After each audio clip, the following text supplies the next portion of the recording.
Yo! This is AB. I mean, JoeKingAudits, of course. Audit in Bradford.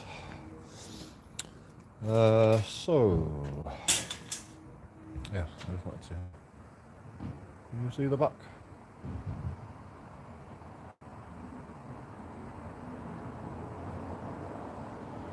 No, it's not very good, but, you know, I'll do, won't it? I'll do. Not sure what side of this I've got my hands full.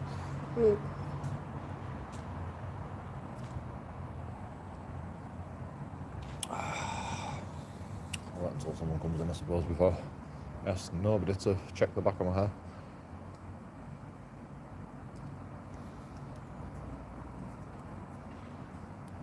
So yeah, ready for the problems to start. I mean, yeah, it's I've only got one thing coming up really, and then that's homelessness, probably. But I don't know why I'm laughing at that. It's not funny, is it? Did a video get demonetized again? My good one. My live stream, whole live stream got demonetized. Somehow I make 2p off of it though. I don't know what I like.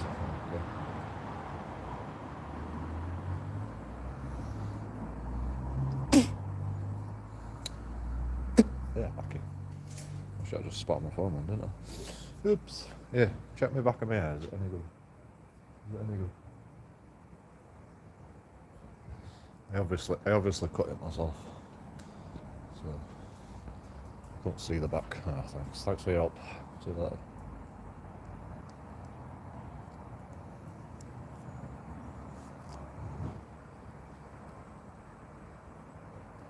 And I just walked down to the shop. Should have done this before I started.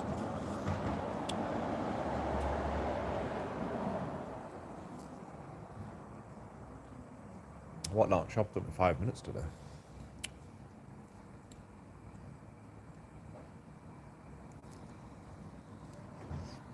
No one asked.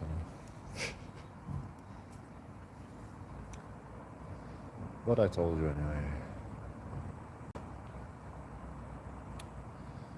Oh, I've got a bit missing there, haven't I?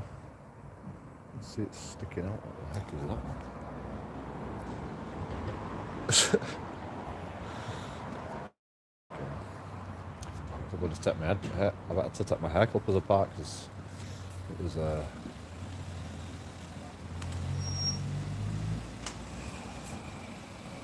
You're not disabled. You got a disabled badge?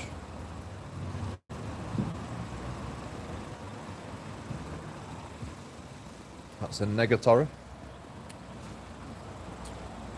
CX66 XTO. Just in case.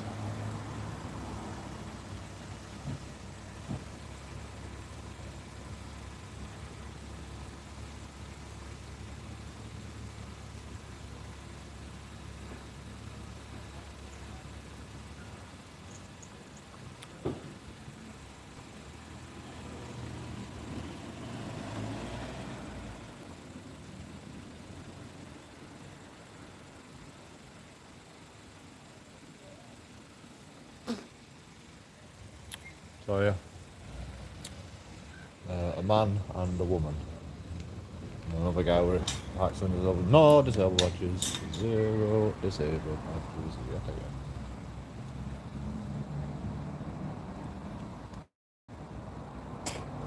Oh, yeah. I'm getting out of here before somebody else comes on.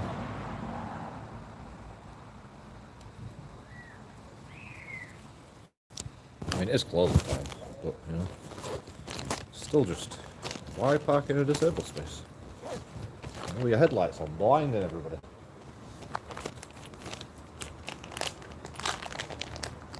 Idling as well. And on phone. And engines running. Well, that's what idling means, right? Can't make it up. Okay, she's parked up. But, you know. Turn your engine off, turn your lights off, stop idling. That'd be a nice thing to do, wouldn't it? It's for the environment. Oh, no one gives a shit about that. Nobody gives a shit about that. I saw an ambulance up the road as well. Well, why are you idling? I go, why? Because you're not supposed to idle unless you're on an emergency. I go, yeah, I know, but you know, we've got 5 batteries in back, we need charging. I says, yeah, but you're stationary. It's more efficient to charge when you're going, you know. That's how generators work. Start the engine moving, you know.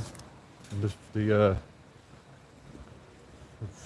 bloody perpetual motion of the generator and the wheels, like, turn the generator.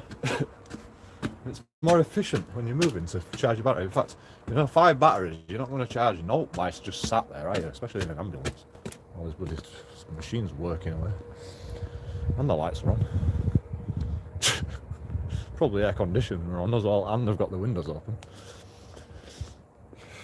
But, you know, no one gives a shit about what JoeKingAudits has got to say, do they? Nobody cares. Let's get out of here before we get into trouble again. Can't be arsed having an argument today. Hard enough work, bloody cutting my hair.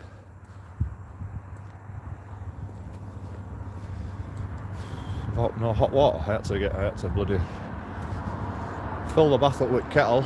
Well, about 500 kettles.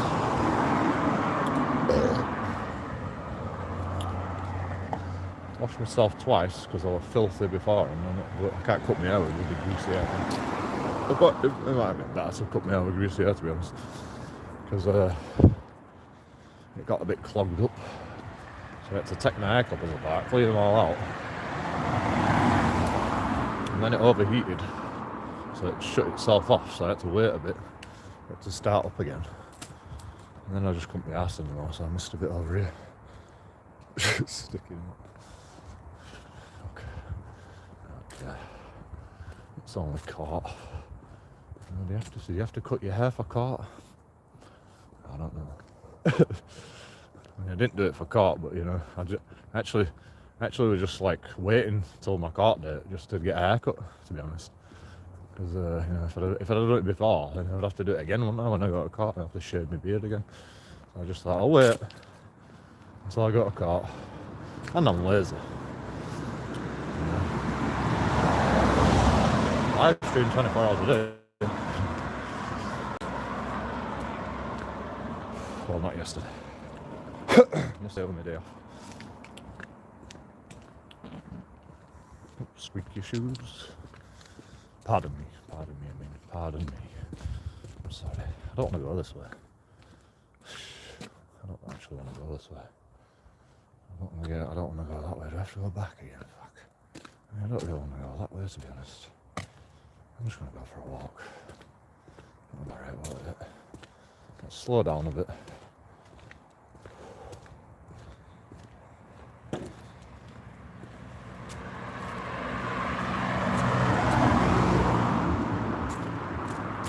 So, court's coming up. I've got a court date for alarm harassment and distress. Can't remember what date that was. I'm not going to tell you because I'll tell you on day. But so you can turn up on day, but I don't want you there when I get there. You know, like waiting for me. Like the weirdos that you are. So, plus, I want to call out No More Lies, his YouTube channel, because I watched 2 of his videos, and I was like, well, first one I was just like, this isn't real. Like, the guy started like there was a traffic warden and a police officer helped an alleged, well, trying to make it appear to be a police officer.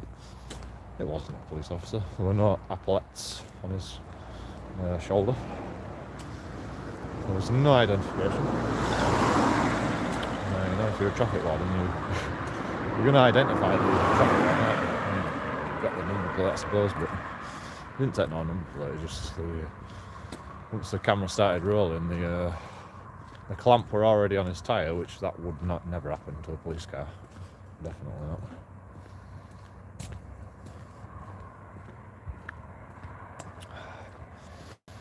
And if they're on like duty, that'd be obstruction of duty, wouldn't it? Obstruction. Emergency working. So that can't be right. And I called him out. There was no in the description saying this is fake or anything, or this is just for entertainment purposes. What's the word? There's a certain word for it, I can't remember what they call it. Shit, I've got to say happy birthday to my brother. I forgot about it. My brother was 2 days later my birthday. But he just transferred 20 quid and then goes, Lent. On the bank detail, on the bank statement thing. It says Lent. I'm like, do I have to pay this back? It's my birthday. No, it's my brother's birthday. I'm not going to give him that. Can't afford it. I'm going to become homeless. Maybe one day I'll get him. I mean, last year I asked if I wanted to go somewhere, like go for a drink or coffee or do something. My brother's just like, I'm working. I said, well, what about a weekend or when you got a day off? It's not my birthday then. He just makes excuses, but it's just fine. Don't want to see his old brother. 37 years. I remember 37. It was last year. No, the year before. 2 years ago.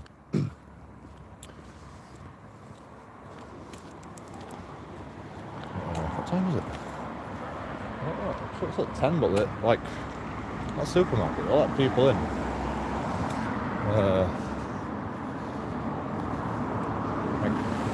Up until 10 o'clock. Which is nice. And if you're queuing up, they'll serve you. Past 10 o'clock. And Tesco's tills shut down at 10 o'clock, that's why I got told them. Which is a lot of bullshit. Everybody just wants to go home, don't they? Exactly 10 o'clock. I'm not putting no more groceries through after 10 o'clock. I'm only contracted to work till 10:30. I like to fuck about for half an hour at the end because we don't even get paid for a break. Probably something like that. But people are weird. Shit, my batteries not very charged today. It's turned Bluetooth off. Might help things.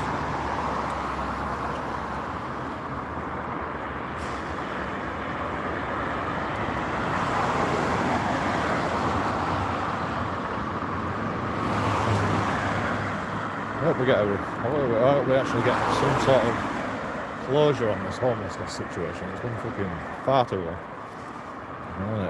Just the act of just waiting for court dates and waiting for your landlord to smash your door down on a second. It's just enough to actually want to become homeless, which is I never thought that'd be a thing. But to be honest, I don't even have a shower at home now, so I don't even have hot water at home. I don't have no gas, so it's a bit. It doesn't really matter, does it, if I'm homeless? I don't even have hot water. I might as well be homeless. The only thing I've got is electricity, and I've got to fucking pay through the roof for all these charges on electricity. We just can't afford to survive like that. That's what I told them. That's what I told them at court. I said, look, I'm poor. I'm struggling. I can't pay all his bills and my rent and everything. It's just impossible. And he goes, yes, I understand that you're poor. I'm like, what do you mean? That's the whole reason I'm here. I'm like, oh yeah, okay. I'll call Umar Hussein back in. Wahid Hussein back in. He's gone.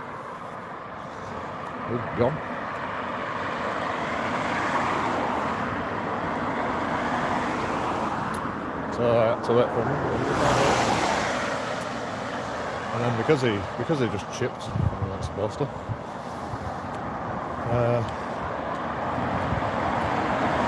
He just said to clerk, oh, I've got to go, I've got a business meeting. So is there like,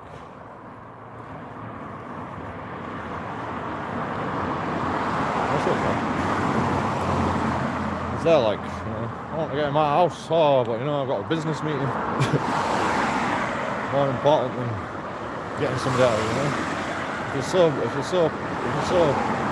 hard after all this shit, because I don't get my wedding. I don't know how I don't know how we're supposed to, I don't even know how we're supposed to do it. Like, I mean, fair enough, if they went, it's too expensive for me to pay all electric and gas and all the bills, and, I give you a cheap house. It's not really cheap, it's 330 quid. 330 quid a week. He hasn't been paying no bills for a month.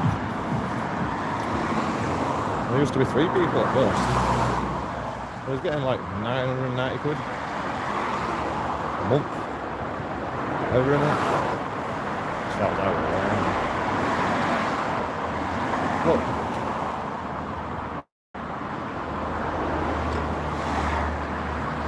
And then it's not to pay bills as well. It's just impossible. It's impossible. Or an impossible situation.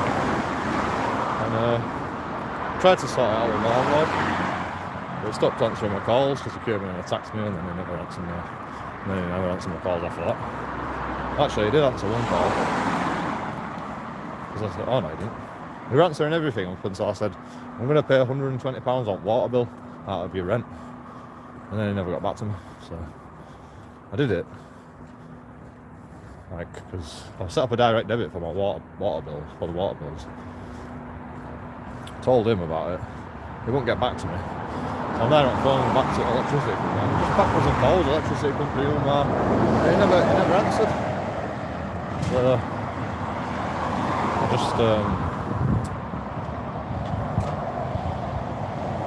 just paid it. Set up a direct debit, £90 a week. I had to pay £120 first payment. £121.90 or something left. So I paid that, and then I give him the rest at rent. Well, actually, he did respond the first time. He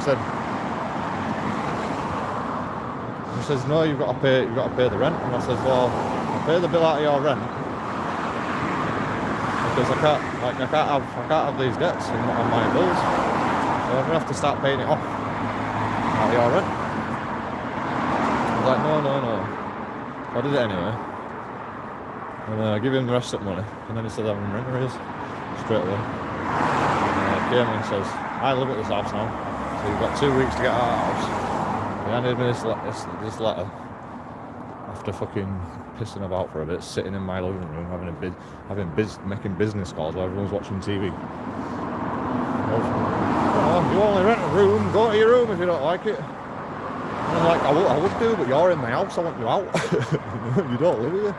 You don't fucking know. Show me tenancy then. Where's the tenancy agreement? He's like, oh, I rent a room here. I don't have to show you anything. No, it's private. I'm like, oh no, he said he owns the house. That's what he said to me. He owns the house. So he gave me a 2 week. In fact, that's good evidence. I've got that letter still. It says, oh yeah, I'm giving you 2 weeks to get out. And he did that thinking, and they told me that he owned the house. So he could give me 2 weeks to get out of the house. So I said, well, where's the evidence? Like, you just turn up at my house one day, let yourself in, and then just sit in my living room and say you live here now. Where's the evidence? I don't have to provide evidence because I own this house. So I told court that, and so they're asking the Wahid Hussein who actually owns this house. Is it WHF Enterprises, who I'm contracted with? I'm not even contracted with Dr. Wahid Hussein. It's just too complicated for me to even understand. When I were in court, I was like, well, what do you want from me? I've got evidence of him attacking me, and they're like, yeah, we'll need all that. We'll need all your bills and stuff. And then when I left court, that's when they installed the gas meter. the day that I were in court, the gas man came around, they were fiddling around outside, and then, well, it's finished with gas meter. They'd installed the gas prepayment. Oh, this is made it loud, isn't it? They installed the prepaid gas meter, and they just sat in the van. So, like, when I get back, I get in my house, and then he comes in garden, I'm like, what are you doing? He went round back for something, I don't know why. I saw him, but he didn't spot me. So I opened the window, and I'm like, what are you doing? He went, oh, just to install the gas meter. I need to take some details, and I'm like, well, you don't need my details, what do you mean we install the gas meter? My landlord's supposed to be paying out bills. He's like, oh, your landlord hasn't paid it for ages, he's £1,500 in debt. And he hasn't paid one bill, so we had to install the gas meter. Well, fair enough, you know, where's the gas card? Have we got any gas on now? He's like, oh yeah, put a £5 emergency on, and we'll send gas card through post. I'm like, well, make sure you send it to me, because I can't open who my Hussein's letters. Like, oh yeah, that's a good idea. Like, give me your name. I said, you don't need my name, just like, I'll give you my address. You know, just say it's an occupier. Like, oh yeah.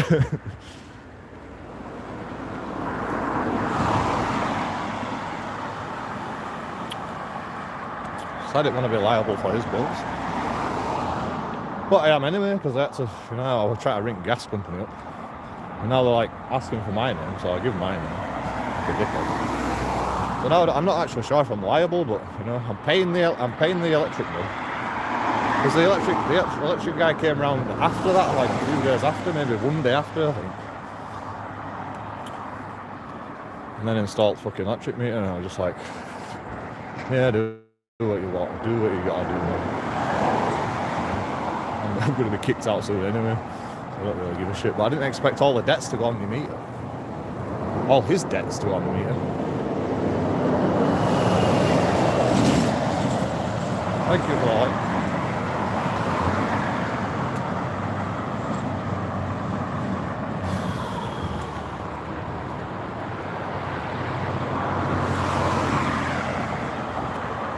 I think I'm just going to leave that little tassel of hair there.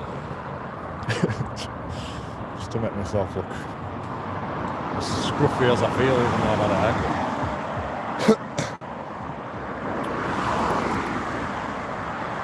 Cut my own hair today, had a shave. I shaved my hair with clippers. I shaved my beard with clippers. My boots really digging at me. Never happened before. Anyway, okay, let's talk about that.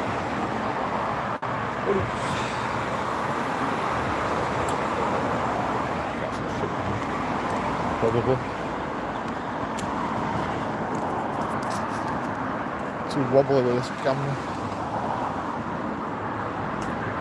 Is it zoomed in? We have the wide angle one.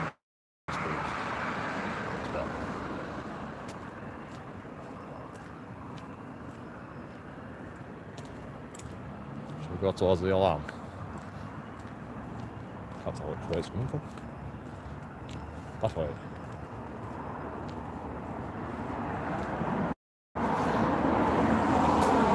That doesn't sound like a good idea. What if it's actually robbers? And they've got weapons?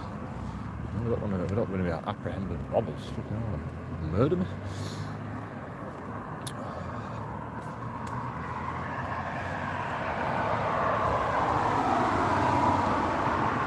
I need to go for a walk though. Yeah, been in bath like twice.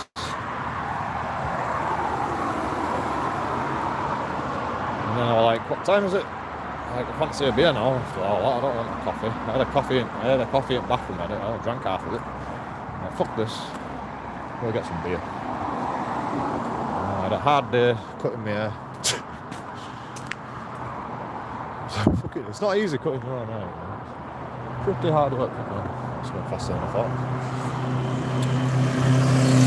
Back across here, isn't it? There's a bus coming. Oh, what risk? I don't want to be slowing bus down. It's a big chunky machine, it's hard to slow down with them things. If I fall over and it's got to stop suddenly and it just can't stop because it's so overweight. This is why people say, I like smoke, but it's killing me every day. But if I slip over and like fall over in front of a bus, I'm dead anyway, so it's fine. Everything's fine. Plus my landlord could murder me in my sleep because he likes to let himself in my house. And police officers like to assault me, twist me up against the wall, punch me in the spine.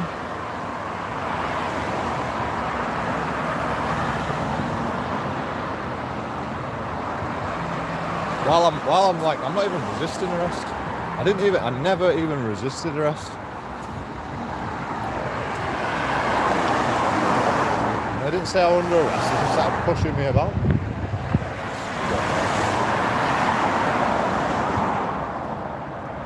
That's another story. That's another. If we go to prison, at least we can get a shave in prison then, we've got a shave now, ready for court. And we'll get the court cases out of there. And then we'll go out to bail and see what they've got to say about everything. Actually, I think I got a new... Oh no. I did. Like, I was expecting like a letter from CPS, but what they do is they make you go to a police station to answer bail. And then they tell you all about it. They want to hand you the paperwork in person, so they make you go... And they could just ring you up, and send a letter out. Or they could just like send a police officer around your door and just say, here's your paperwork.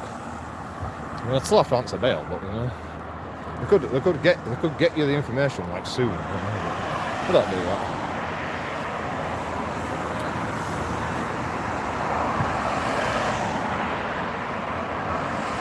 Make it awkward for you. Drag it out as long as possible as well. How long were it ago? A good few months now, wasn't it? Oh, you haven't seen the videos yet, have you? Forgot about it.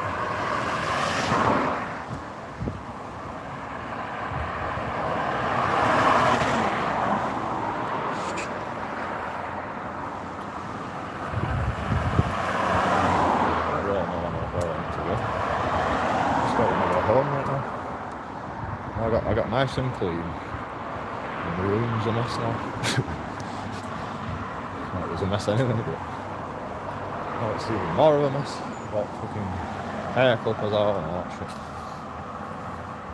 Probably just get home and collapse in bed with all this shit still there, won't I? Putting gas, cleaning it up when I get home. I'm not actually tired now, I've had a bath, to be honest. I'm full of life. I'm a bit tired, to be honest.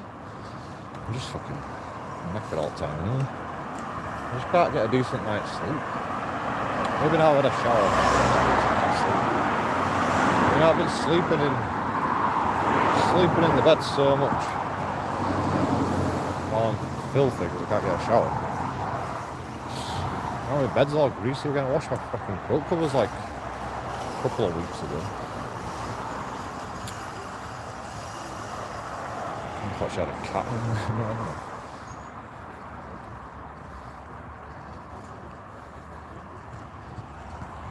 Are we getting any messages? We're getting the messages now. Oh, I ain't getting the messages yet. Maybe, hopefully. Sorry if I missed your messages. YouTube has decided it won't want to show me the messages straight away for some reason. I don't know why. No idea why.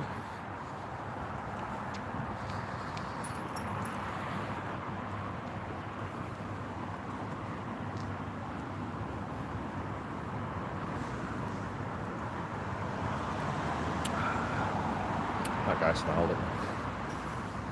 I appreciate that.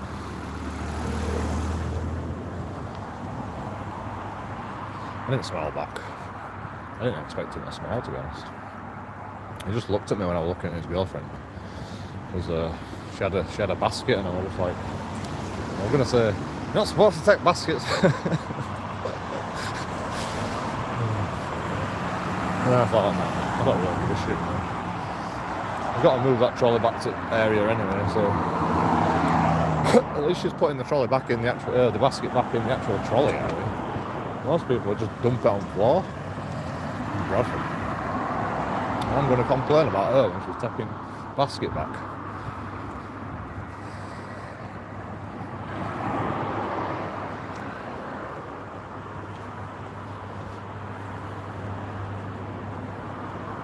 Alcohol and legal highs. What does this say?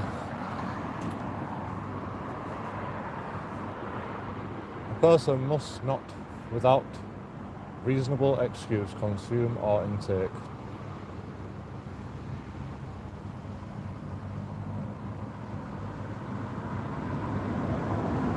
tend to consume alcohol in the restricted area. See the area map. I can't see it. It's too dark. Sorry. It'll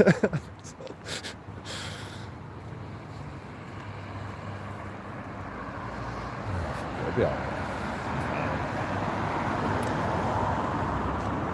Plus, I have a reasonable excuse. I'm thirsty. I'm going for a walk. This is the only water I've got. What else am I supposed to drink?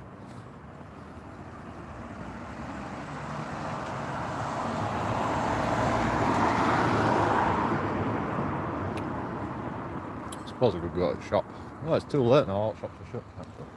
That's open, but bad from there. What's the man to do? What is a guy to do? How the heck am I supposed to stay hydrated? You're supposed to have like a big, like double mouthful every 20 minutes, at least, of water. And I'm drinking water and alcohol, so you know I've got to drink even more, just to keep myself hydrated. Oh my god, what happened? I got attacked by my landlord with a lawnmower. No, I didn't know. Demonetized music, shut up. Look at say that. I mean, let's make a load of noise to get rid of the demonetization. My video, like the last video that I did, that 10-hour live stream, it got demonetized. 172 viewers. Fucking 8 hours watch time. Somewhat daft. YouTube goes, oh yeah, I'm going to demonetize, like, bastards. Fucking bastards.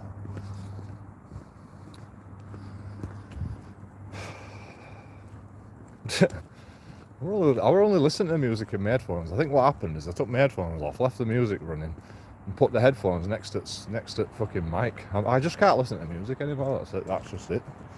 And if I want to listen to music, I've got to mute you all the time. That's just the way it is. And then when I want to talk, I've got to mute the music, and then I can talk, unmute you, and that's it. Or I can just not listen to music at all. It's fucking bullshit. I stream 24 hours a day, and I'm not even allowed to listen to music. Fuck's sake, YouTube.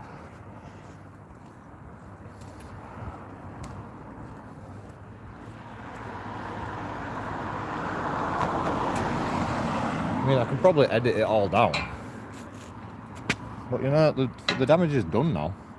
You know, I don't even know if I can get, because it's demonetized now. If I edit it down now, the only money I'll make is from the viewers that come in and watch it afterwards, I think. Because you know, I've attracted all these viewers by listening to music or like playing music on YouTube. Joe.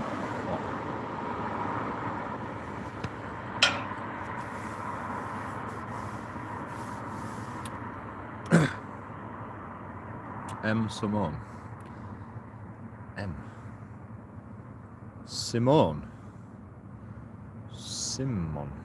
Simone. I know somebody called Simone. What were her name? Your hair. I just said. My landlord attacked me with a lawnmower. And this is the result. Oh, you mean that? I cut it myself, so you know. What am I gonna do?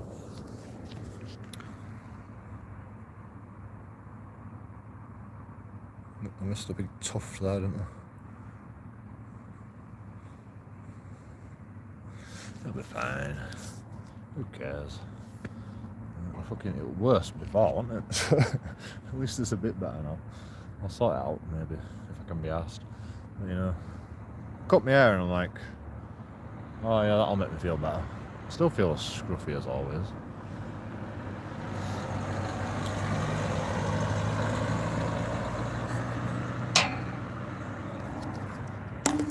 No matter what you do, when you're on the verge of homelessness,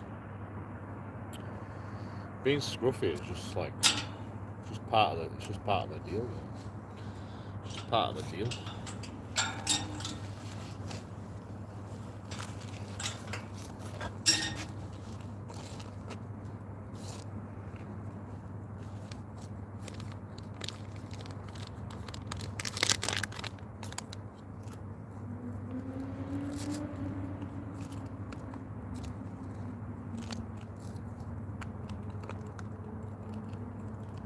I picked up cigarettes and I'm drinking coffee.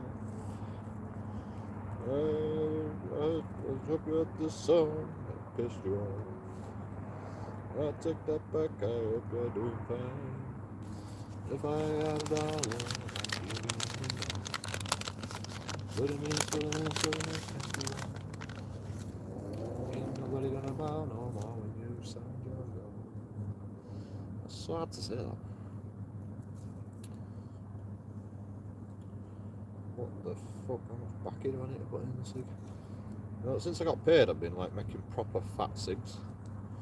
I've seriously smoked 50 grams of baccy in one day. Oh yeah, I give my mate some actually, because he fucking paid me back. So I like to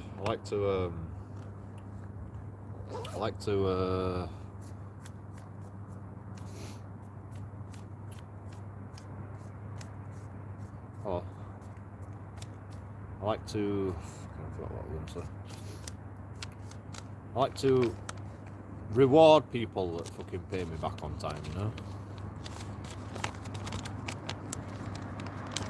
Joe on a binder.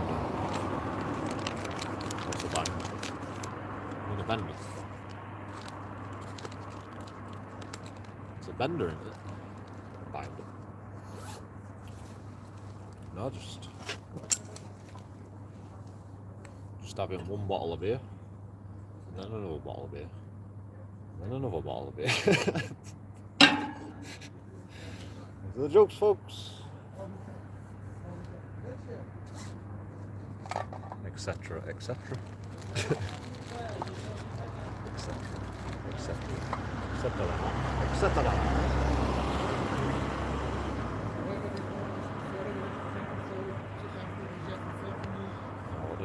That's it. I think a bit lovely.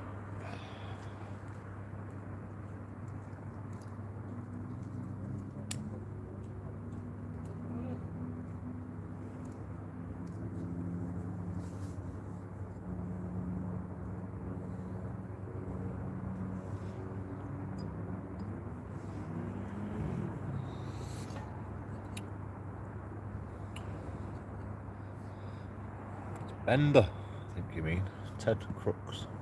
Are you new? You're not new. I mean, you're not a regular on this channel, are you? Did you come along with Kenneth Grindlay by any chance? Not M. Simone, like your hair, and then just left. So I explained. I think I listened to Explain It, and then I started singing just randomly, and then he's just like, ah, fuck that shit.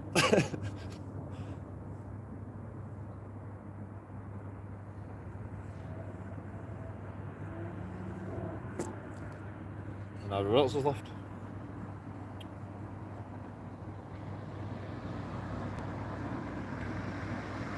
Chris hasn't streamed yet today, Joe. I mean, I don't know why you keep telling me this. I mean, I do know why you keep telling me this, but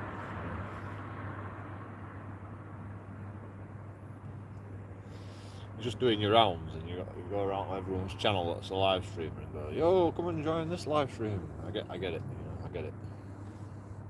I've subscribed. What more do you want me to do? No, I don't have no money to give. I hope he's okay. You just want to advertise in my channel so everyone else can see.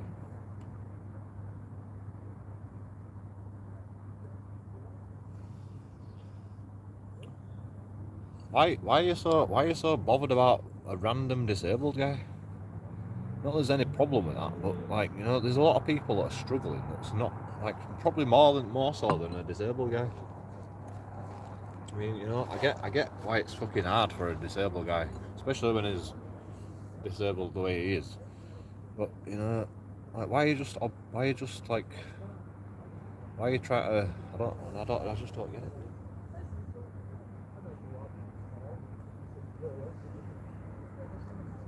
You know, you mean well, so I'll let you get away with it. But you know, anybody else does it in my channel, they get banned. Well, actually, they just get timed out for that. They don't get banned for that.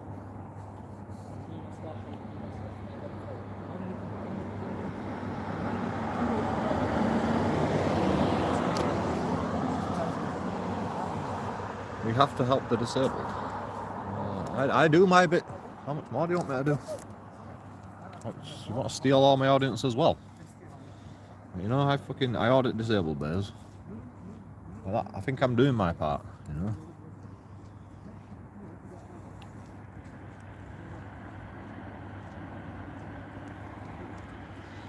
But you want to take all my disabled... you want to take all my audience as well? Is it cold there? Yeah, it's alright. I've been walking a bit, so a bit long. It's actually clear skies, I think. Well, I can't see a star. But I can see it moon though, perfectly. That's the moon. I'm holding the moon up with my finger. I'm so strong. No, Dougal. It's really big, the moon. But that moon there is far away, Dougal. Far away. You know? Father Ted.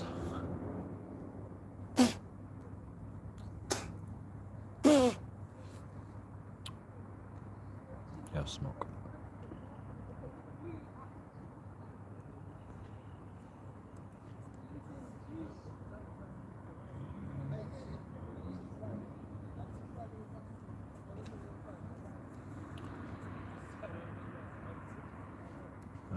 What were I talking about a minute ago? I don't know. I have not to talk about now. I said everything earlier. If you want to listen to me babbling on for about half an hour about what I wanted to talk about, go back and watch it. But you know, I just like to document things that I think of in the moment. So like usually if there's something in the title, like the beginning of the beginning of the live stream explains everything that on about the title, and then the rest is just me live streaming.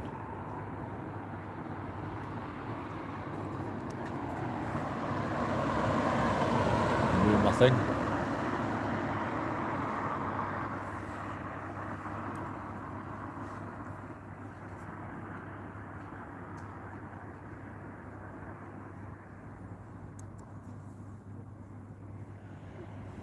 I shouldn't be able to do that today.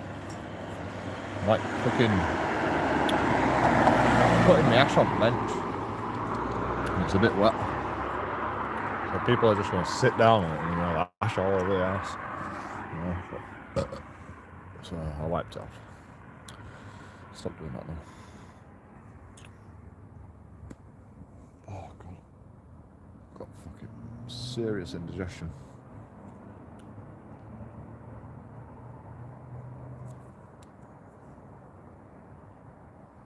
I made my own mayonnaise and egg salad sandwich.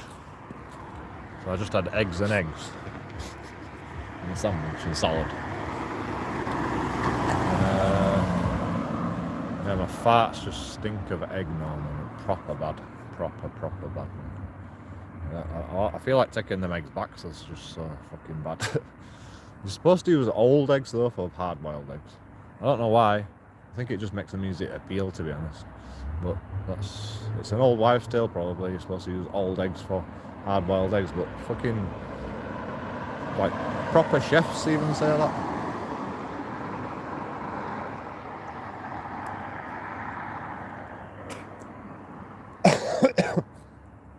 think it's just because it makes them even easier to peel. I am a proper chef, by the way.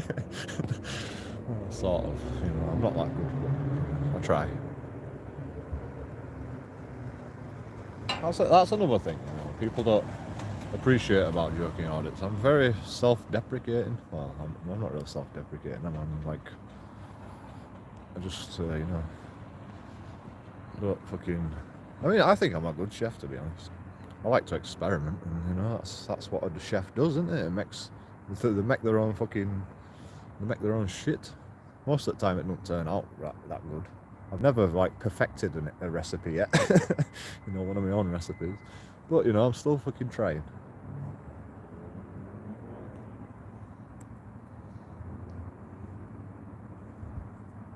Like I never really have the same recipe twice.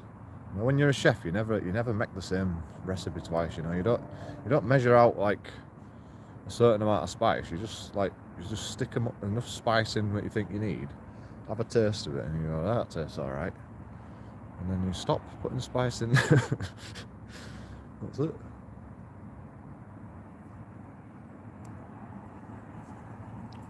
Sometimes I put too many carrots in and stuff, you know, or celery, and it overpowers the taste. So I should really, you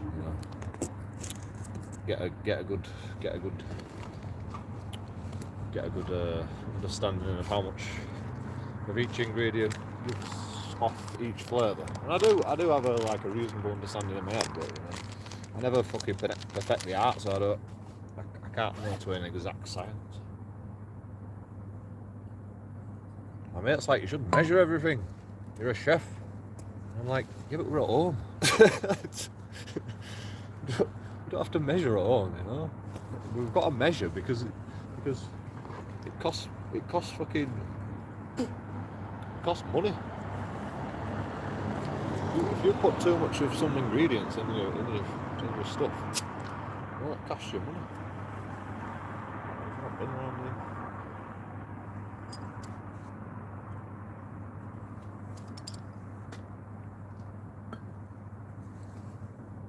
There is a bin around here.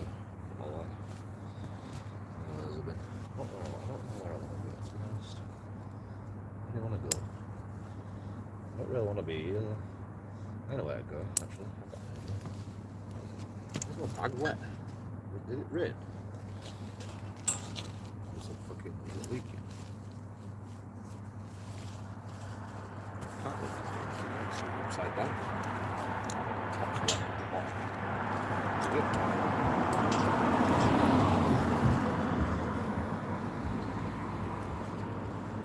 So you self-deprecate. Is it deprecate? Just don't sound right. I don't really. If you don't know a word, it's like you don't look it up in dictionary, do you?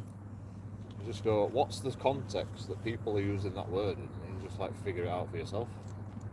Which is fucking amazing.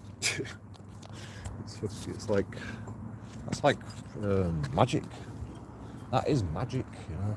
Back in there, that would be magic.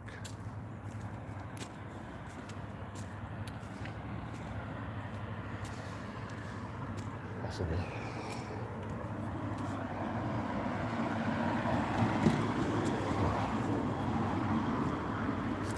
Cycling. Fine.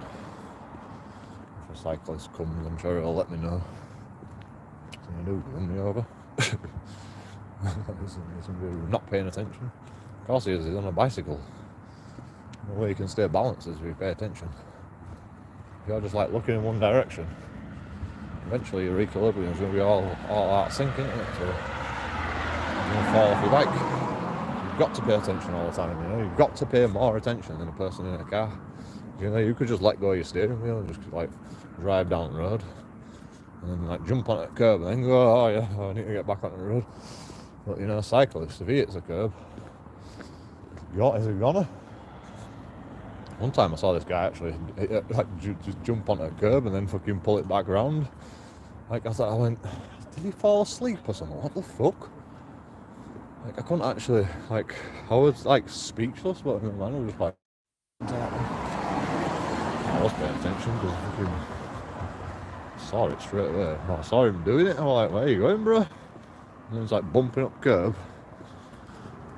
And, both wheels, and then he fucking turned back on that road. I'm surprised the wheels didn't make him, like, spin out or something, though. And you hit a curb, and you are going petrol motion, will probably just keep you going forward, wouldn't it? Anyway. Your wheels won't lock up in the car, will it? Fucking bloody.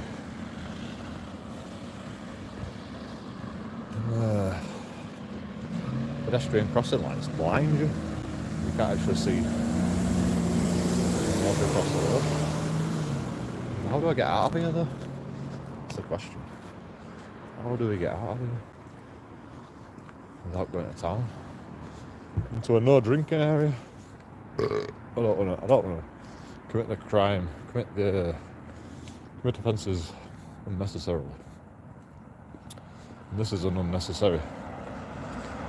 Do you think a reasonable excuse for drinking on the street while approaching a police officer is I'm an order? Because it says, like, without oh, there's a tent over there. Somebody's living over there. If you'll be able to see it.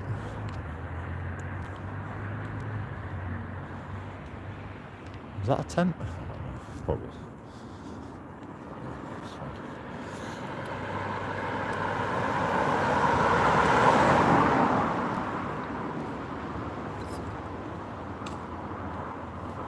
There's a camera.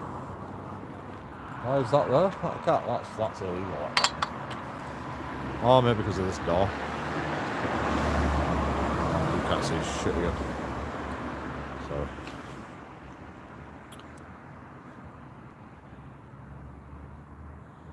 we've got a camera there. It's just facing public. It's not actually protecting the building, but it's just these two doors. So I suppose maybe makes sense. Although it don't look like they get used a lot. Unless that's where fucking workers going in that direction. That might be a thing. I shouldn't really put a door there. Then they won't have to put a camera there. Just open the front doors, because you know you're going to have to open the front doors eventually to the public anyway. But they probably don't even don't even let the employees in the front door because they're like, oh, they'll start robbing shit, you know. They won't be able to keep their hands to themselves. These bloody employers are always stealing shit from us. My mate did it. He had this like scam going where people used to take the printer back and he used to like pocket receipt, give them money back, and then he used to go back and get a refund with another checkout clerk, and they were both in on it together, and you know they were making lots of money. My mate's like proper intelligent, you know, he was like the manager of one of these stores, and he was just doing these fucking comms on site as well. And then he goes, and then he like has the fucking cheek to tell me you need to get a job and shit. You're fucking scamming corporations, bro, and you're telling me to get a job. Seriously. You know, I'm doing everything legal. You're the criminal here, and you're telling me to get a job. Are you mad? I fucking kicked off with my best mate. You know, we haven't talked again ever since. Stuart Greenwood, his name is.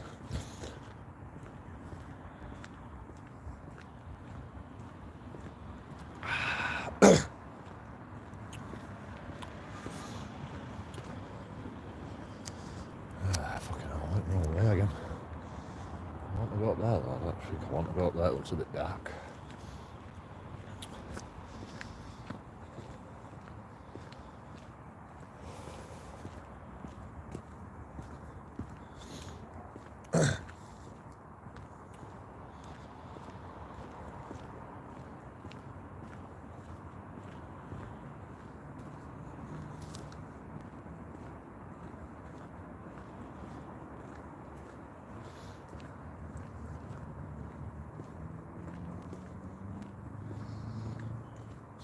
Fucking quiet night.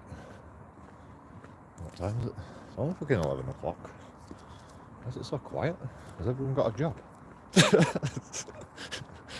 So is everybody working now? I'm the only person left not working. Oh yes, I'm working. I'm live streaming. What am I talking about? Mr. King, your channel is dead. I think I get more views than you. Last live stream I did 10 hours live stream, right? And I got 172 views and then got demonetized from YouTube because I left my headphones plugged in my phone. And when I put my phone down, I put my headphones next to mic. So the headphones were just playing music all the time and the music's just demonetized the whole 10 hours that I did. 172 views in 10 hours. What do your videos get again? 200 views in about a week.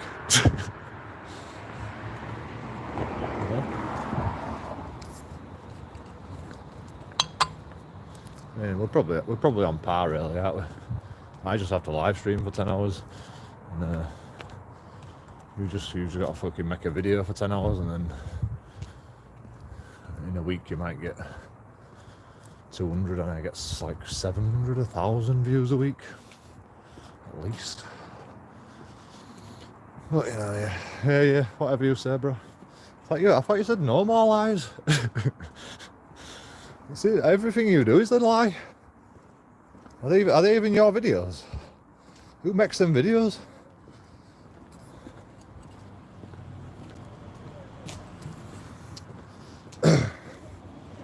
Are you real? Are your videos real? And yes. Well, no. I am JoeKingAudits.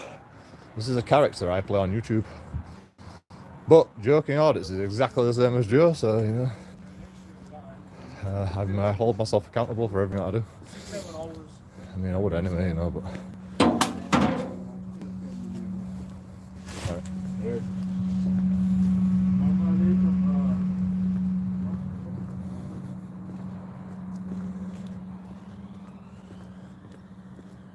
I'm thinking that guy was like a bouncer, so I'm gonna say, "Where's your SIA badge?" But then he clicked his finger and I'm like, "Yeah, mate, don't start, bro. Do not fucking start, alright?"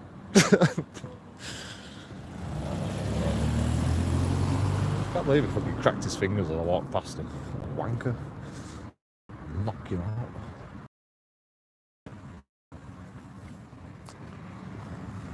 Care if he is a bloody 100-pound fat cunt. Come on, that was timing. That was good timing. That was just good timing, just because I was thinking about the right words.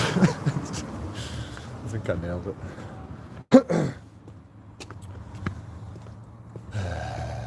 But you know, I wouldn't dare say it to his face, really, so let's not pretend like I'm a fucking hard nut. I would actually say it to his face. Well, I won't call him a fat cunt unless he fucking were a knobhead about asking him about his SAA badge. But you know, it's true. Well, it looks fatter than me anyway. But you know, I'm a rake of a man. This is why I don't fight people, you know. I don't fall because I don't get hit, because I usually run away. Freak. Well, you know. You're the one with fucking fake videos. Call your channel No More Lies. What days a week?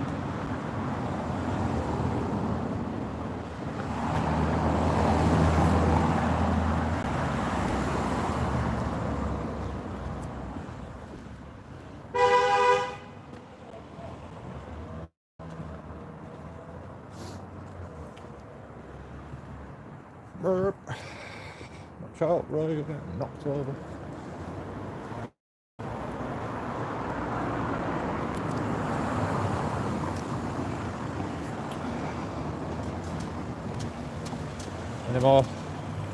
Any more constructive criticism from you for No More Lies? That's not.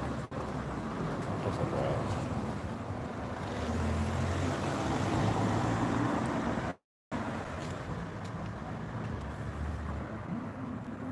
like she's homeless.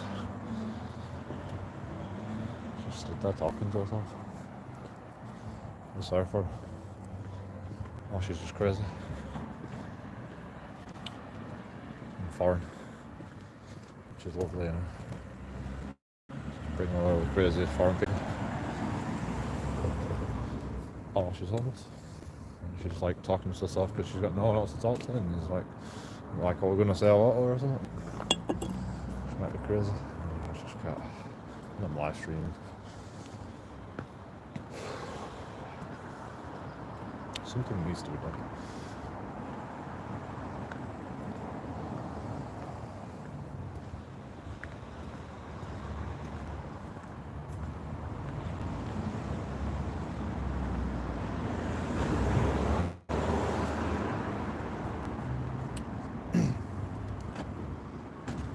Can you turn your lights off, please? Can you turn your lights off, please? It just hurts my eyes whenever I try to look left and right. You're not supposed to have your lights on when you're parked up, that's all.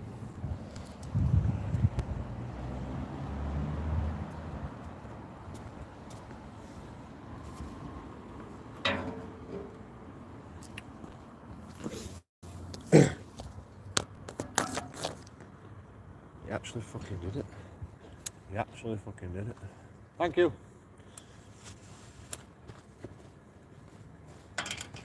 What a guy. What a guy. He was idling as well. But, you know, he's a taxi driver. Just wants to stay warm, I suppose. It's not that cold, to be honest. I've got a t-shirt.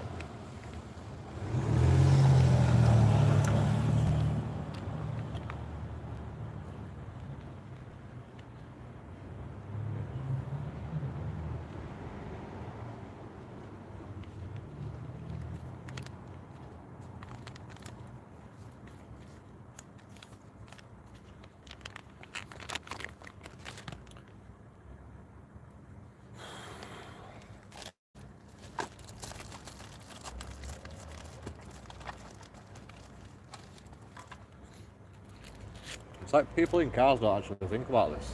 Your headlights actually face down towards the ground. If you're parked on a little slope, that raises the angle of the lights. Then they're shining directly in your eyes. And it blinds you. And I've got sensitive eyes anyway.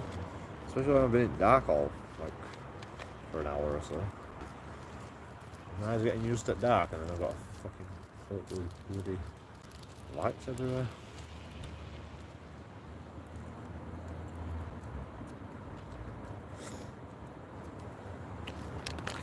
And pedestrian lights are too bright as well. But I understand why they're bright, because they've got powerful bulbs that last forever. Oh, yeah. I guess. You can't be asked changing all the time. We get out shit bulbs. And I get out good bulbs.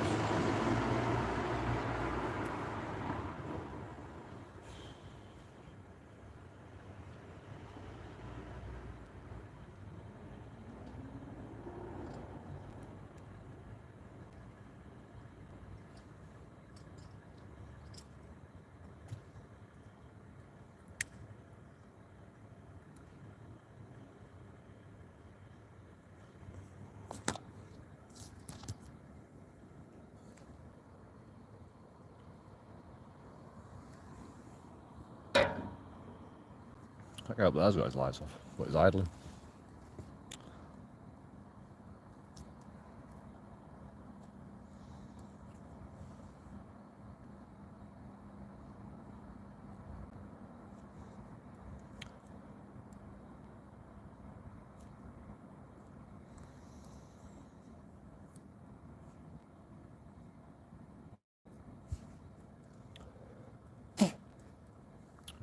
I've told my YouTube channel I'm not bad, didn't I? Cunt, you know. Like, I'm there getting angry at no more lies. I call myself a fucking knobhead. You know, I'm allowed to call myself a knobhead because I'm self-deprecating. That guy's just a hateful twat. And, just because I made one comment about his like one comment on each of his 2 videos.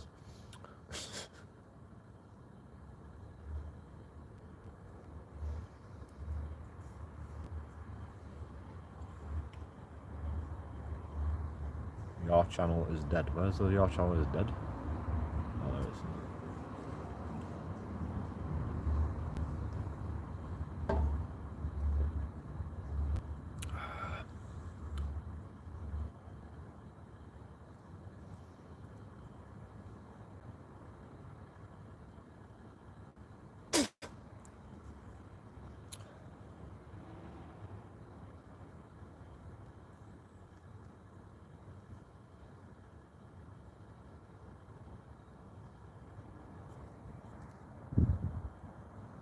Well, shall I listen to some music? Can't, can I need to find some way to entertain. Look at that hair there, that's annoying, isn't it? It's not stylish.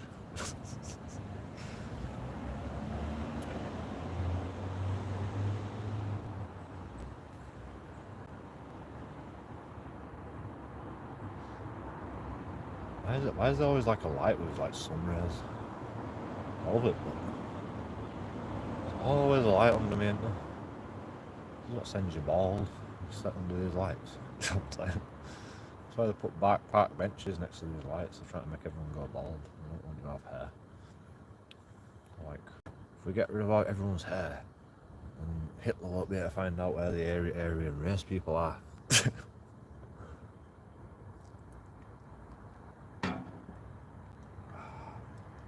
It's just like Elvis. No body was ever found after Elvis ate 500 burgers and had a heart attack. And nobody ever saw the body. So Elvis isn't dead. Hitler's not. I'm joking. Do not take anything JoeKingAudits says with out a reasonable amount of suspicion.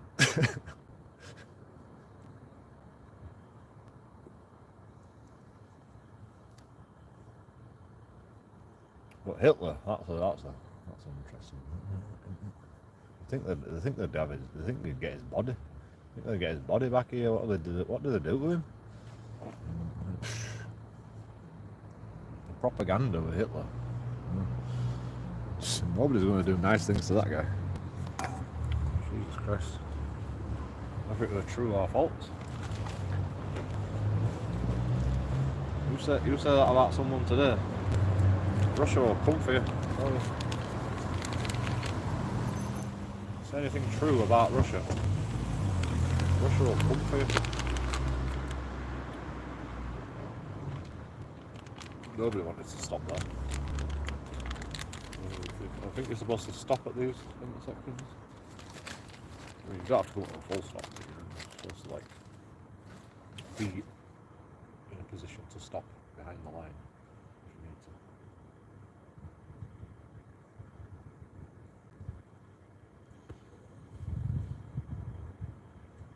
Oh my god, I got so bad indigestion. I already get rid of indigestion. Usually if I bite my nails I get rid of indigestion. I've got no nails left.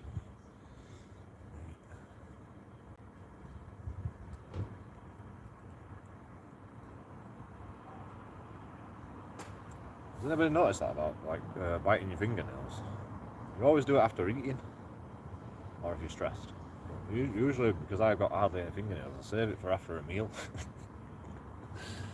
Sounds fucking nasty. Sorry. I do though.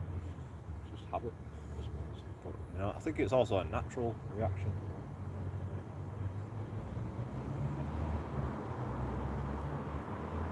Calcium carbonate is in your nails, right? Fingernails, calcium carbonate. What are indigestion tablets made out of? Calcium carbonate. So if you eat your fingernails after a meal, it gets rid of indigestion. Genius. It's an old JoeKingAudits tale, that one, but you know, like true.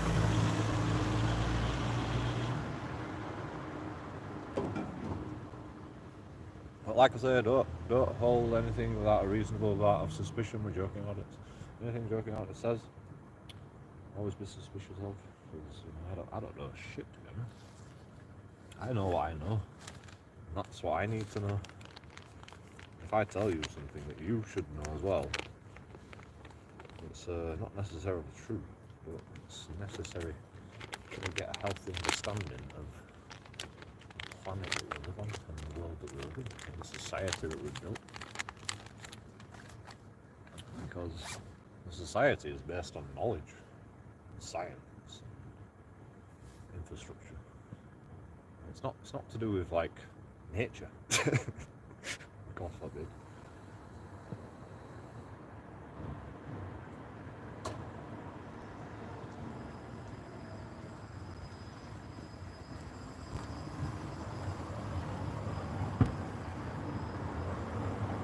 Two taxis going the same way. Another guy like let him out. That's so weird.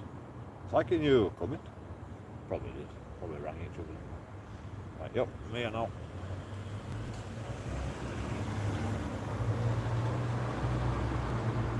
She's got a phone on her steering wheel. Is that legal? Well, she's hands-free and all, but she's got a phone on her steering wheel. In fact, no, it's not legal because it's in a place where you can be reasonably distracted and typing away. Well, actually, is it illegal? I think you can get screens for you. You get touch screens for your steering wheel.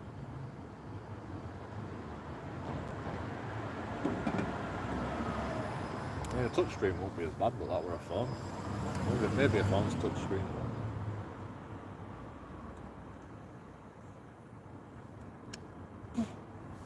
Wait a minute, all phones are touch screen now. Like, somehow I just forgot that phones were touch screen for some reason.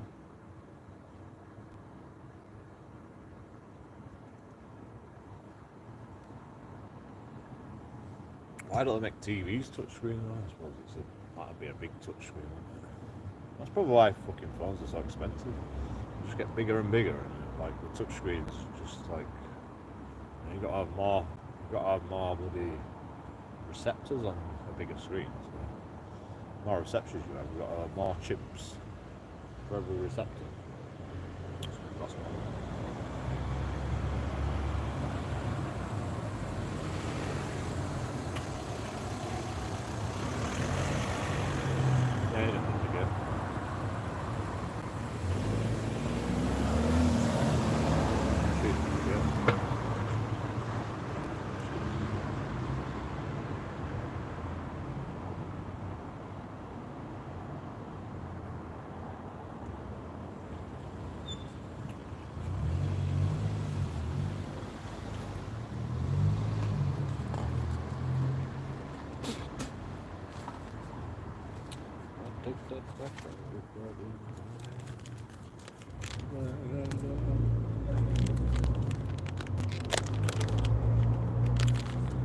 Should we just get rid of the normalised comments now?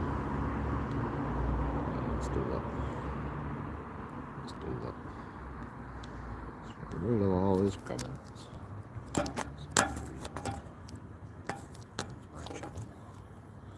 It's alright, right?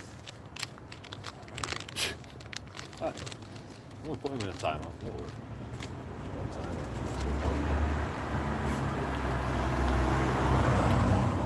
I think people just come to my channel to like write shit in my channel, and then like maybe somebody else might read it and go, oh yeah, it's pretty shit, isn't it?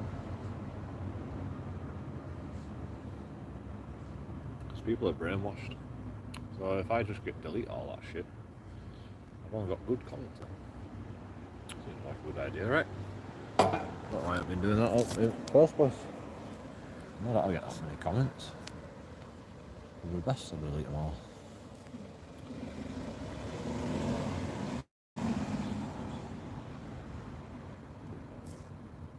I wonder if you get demonetized though for every comment you delete.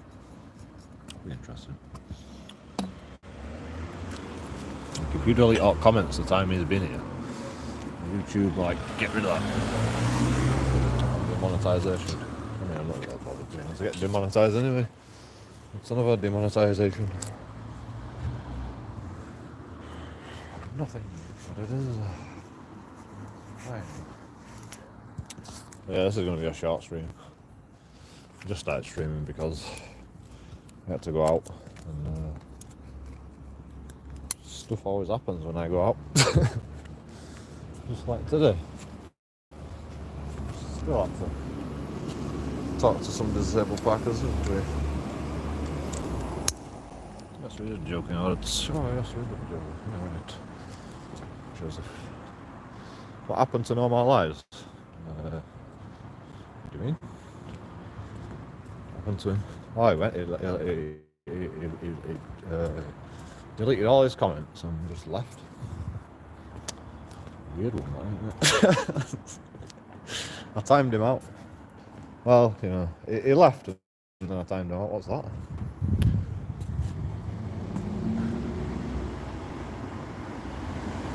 It's like it's actually an indigestion tablet, but there's not left. I think it's an indigestion tablet. It is an indigestion tablet. I've got bad indigestion right now. Oh. I mean, oh. You like his hateful comments in my channel. You never say anything hateful. Apart from, yo, JoeKingAudits audience, come and see Chris. That's all you ever say. It's getting a bit repetitive now. I didn't see what it said. It says my channel's dead. Something else and something else and something else. Oh, you're a real knob. And I didn't see that comment at first, so once I read it, I was like, yeah, you know, I call myself a cunt all the time. Have you ever heard myself call myself a cunt? I just say I'm a cunt all the time, you know, and I am, and I've got to be in this job because people walk all over you when you're an auditor, you know. Like, and you can either let them, or they can be a cunt. So I choose that one. It makes more sense to me, you know. It makes more sense, you know. Cunt, an eye for an eye. Just as long as we don't take each other's eyes. That seems alright, doesn't it? We don't hurt each other.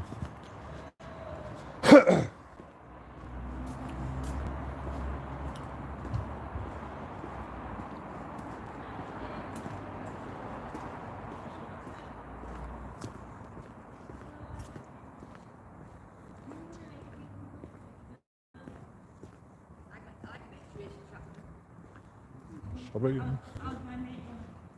How do I get? Fucking. Alright, I must go. Can't go up there. Can't go up there. No way.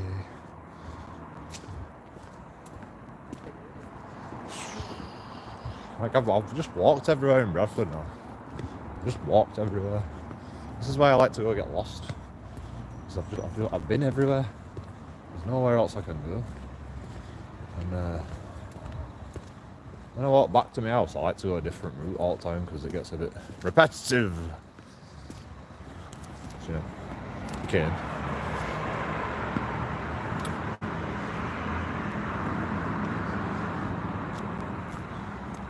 Bozeman's going out. There's a heart attack thing or what it is. Christmas lights.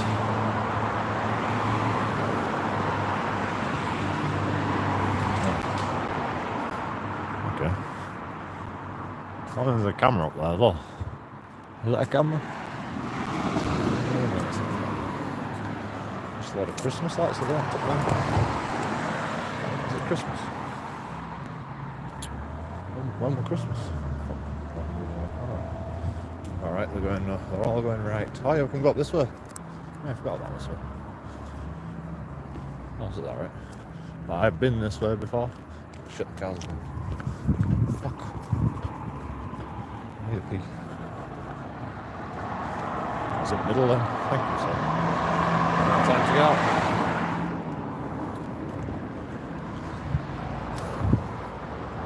Get some pizza. I've got lasagna at home.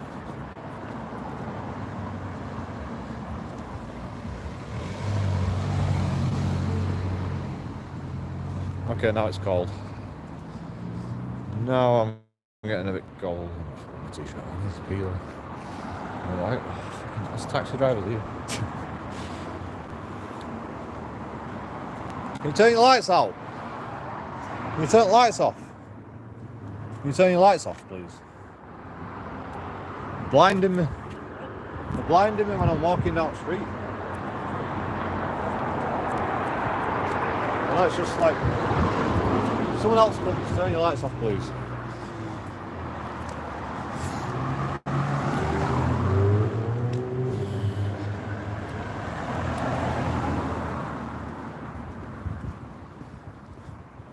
You're crossing the road and you're trying to look like left and right, and you just got to look at his headlights in your eyes. It pisses me off. They all do it. You're not supposed to. You're not supposed to have your engine running either, but you know, as a taxi driver. You had his window open though, you know. What's the point of having your engine running? Just to fuel your lights. I just don't understand. It's like they're just making meter tick over. Just to charge everyone a bit more. So they can make more money, which is fine, you know. But all they're doing is just making more money for their company. They're not making much more money for themselves. You know, mostly they're just making more profit for their fucking company, which is fine as well, you know. Because if the company don't make more profit, the company can't pay you wages, but you know they fucking make a load of money. Let them just sit there and idle, make everybody else that's poor pay for it. This is why I don't get a taxi anymore. I've always been ripped off by taxis. When I was a fucking teenager and I was working full time, well, full time for a teenager. You know, fucking spent all my money going in fucking taxis to town and back. Well, actually, we got bus there and we got the taxi back. And they always try to rip me off. I'm like, well, how much is it? I'm like, ringing them up, how much is it? You know, how much is it going to be? Oh, you know, it's on meter. It's like, yeah, but like, it's always different every day. We're going the same fucking route every weekend. If we can get a taxi back from town, go the same route. You know, sometimes it's £4.50, sometimes it's £3.50, sometimes it's £3.80, sometimes it's £3.90. You know, it just, you can't fucking vary that much. This was back in fucking 20 years ago. It's fucking, you know, and I'm for a teenager working. I can't afford to be paying taxes. I could actually, because my mum bloody supported me, and my dad. Hello. The real Cynthia. How are you today? The love of my life? Or the one that loves me, my life? Something. I think I embarrassed the last time. She came on and then she's like, oh yeah, I fancy you, Joe. And she told me in like a private message. And I just went, yeah. Let's go out on a date then. And she got all embarrassed. We only live once, man. I'm getting old now, I'm 40 years old. It's about time I start taking some risks. And just like saying what I want to do, you know, just saying what I like, fucking going after what I want and just fucking taking it. Would you like to go out on a date? Would you like to go out on a date with me, real Cynthia? Fine. Why you out about? Because I got a haircut and I felt fresh, and I didn't want to sit in my shit old house anymore. So, because we're getting kicked out soon. So probably. But I mean, we shouldn't really. Because I think my landlord owes me money at this point. So, you know, it's probably better for my landlord just to call it quits and just have me paying rent from now on. You know, that'd be alright. That'd be a good result. But you know, I can't live with my landlord anyway. It'd be nice just to have enough time to get out of the house, you know. I mean, we've had enough time now, but I had to fucking take it to court because I just couldn't, like, let this guy get away with this. Like, we've been fucked around for so much. You know, we moved out of the other place to this place. My housemates didn't have no electricity. And my landlord chased me out of the living room. And you know the story. Nice cut. I did it myself. I missed a bit over here though. I don't know if you can see some whispers sticking out here. I missed a bit over there. Yeah, I'm just as good as a barber. Okay, it's not that good. I can do better. But I'm a bit half-assed. Usually what I do is I do the preliminary outline, and then I fucking just gradually just improve upon it until it's all even. But I've got fucking caught soon, so this will have to do. I'll just get rid of these whispers, possibly. I might actually leave them there just to say, yo, I cut my own hair. It's a bit of style, you know, a bit of 20th century millennial style. 21st century. Are we in the 21st century? Yes. Oops. I'm going back in time.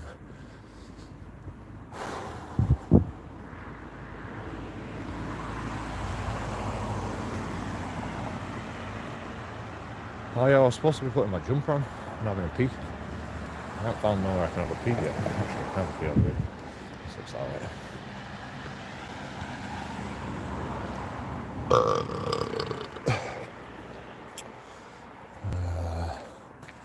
Apart from what bushes are getting up there. There's one camera around here, that's alright. They'll never see me. So I'm sort of trespassing here, I reckon. But it looks like whatever. Right back.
You know what's funny, right?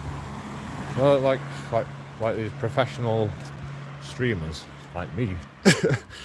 I can't even call it professional, but you know, I'm trying. They have these mods, right? And what they do is, if the streamer makes a mistake, the mods just go. Mods are supposed to like tell the streamer, yo, you've got your overlay up, like show the game. And sometimes they do and sometimes they don't.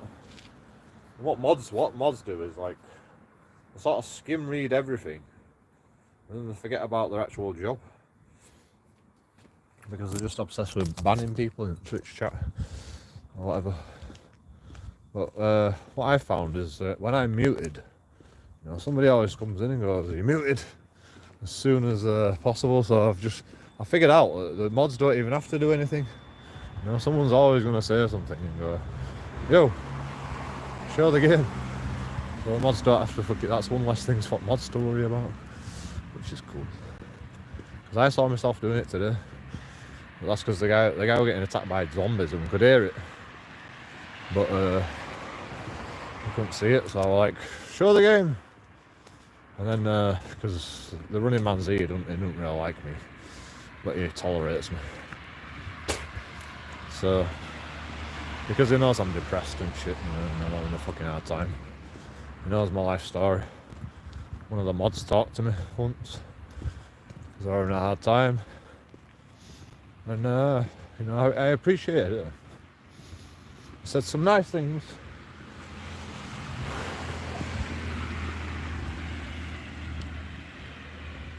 But you know, there's not they can do really, apart from fucking talk to me. But so it tolerates me. You know, I try my best not to be a cunt in this channel, because I have been before, definitely. But you know, I've got my weird personality to fucking try and keep under control, so it's not easy for me. And I have my reasons why I'm a cunt.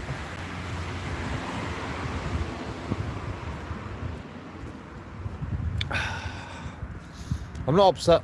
Well, I am upset. But, you know, I'm happy that someone fucking listened for a change. That's more mainly what I'm upset about. You know, there are some fucking people who are fucking trying to understand you.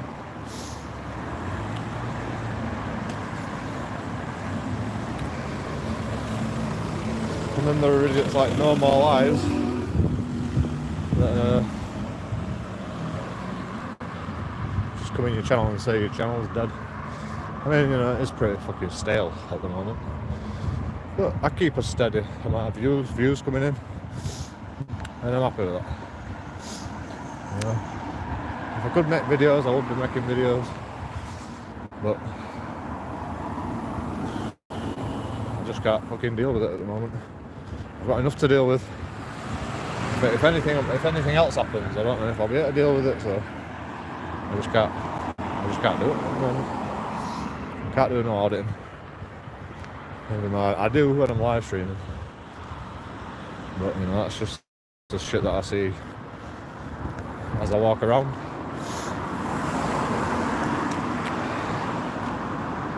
This view always makes me cry as well. Every time I come up here and I like it's a shame about the cars, but I just love the view.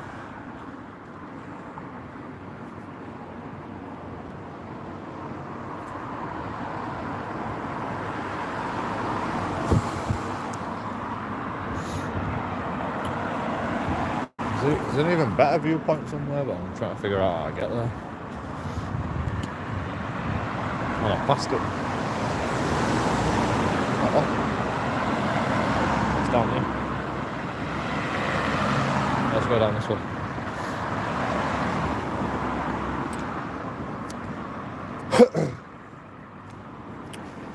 You are fine, Joe. You are fine. I know I am. I'm just fucking depressed. I've been coping with depression all my life, you know. This is how I cope. This is how I cope with my depression. I fucking say what's on my mind, and I cry about it, and then I fucking get on with it, like everybody else has to. That's how I deal with depression. And then hopefully along the way, sometimes somebody will fucking come and talk to you, you know, and listen. I'm fucking lonely. That's my fucking problem. That's why I fucking live stream all the time. I'm fucking lonely.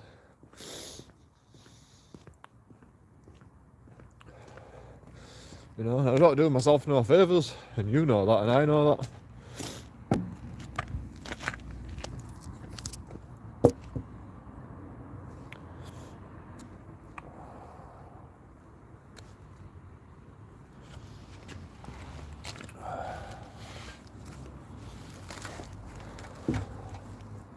Plus, you know, I've had a bath, so I've got soap in my eyes.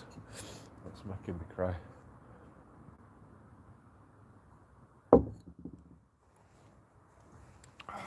That's a lie. Although it is making my eyes water more, I think.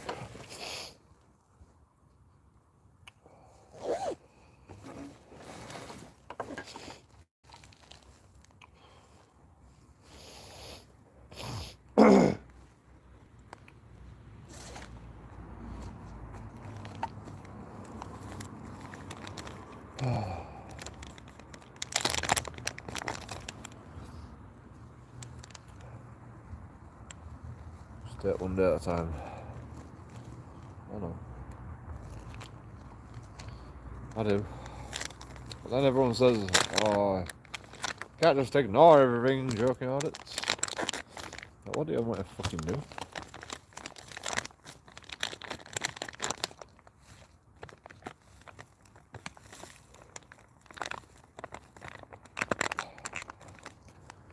It's out of my control. All I can do is just show up for court and just go, my landlord's a cunt. That's about all I've got to do. I've just got to show up for court and just go, my landlord's a cunt. That's you know, and I'm being a cunt back to him because he's a cunt. That's it. And, you know, I've got all the evidence there if I want to fucking look at it, but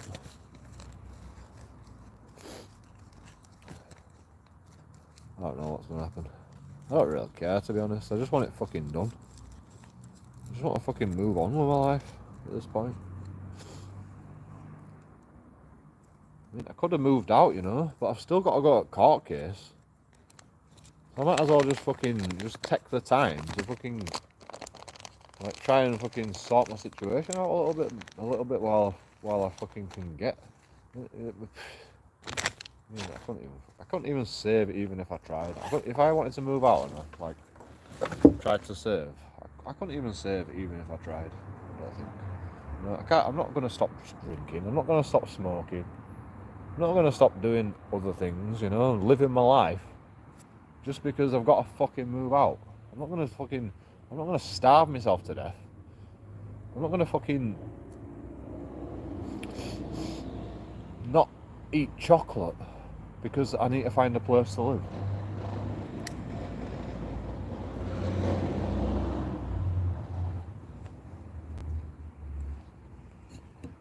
I'm gonna live like a king with the money that I've got when I've got it, because God knows what's round the corner next day, do you?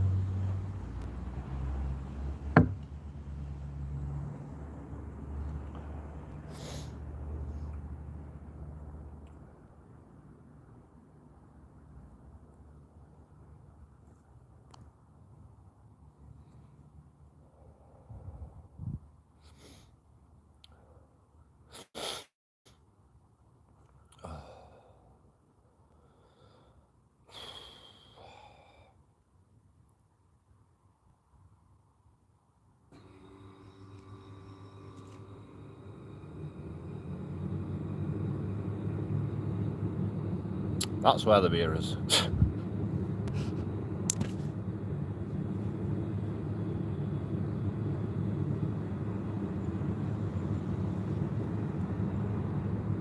That can't be very efficient,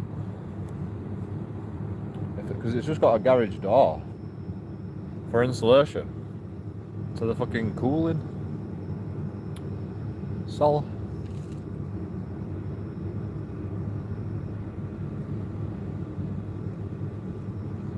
Well, it is night time and it's pretty fucking cold today, so that might help with the cooling.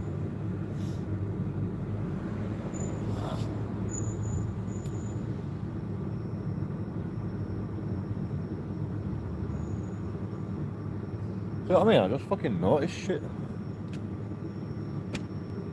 This is why I'm a good auditor. Not because I'm good at auditing, because I just notice stuff.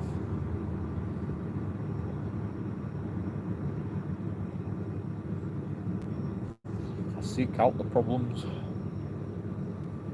Everybody else just ignores everything. I seek them out. That's it. It's a self-fulfilling prophecy that I'm going to be depressed if I only look for the bad things. Of course I'm going to get fucking upset about it. Because I'm looking for them bad things for a reason. To make things better. To change things.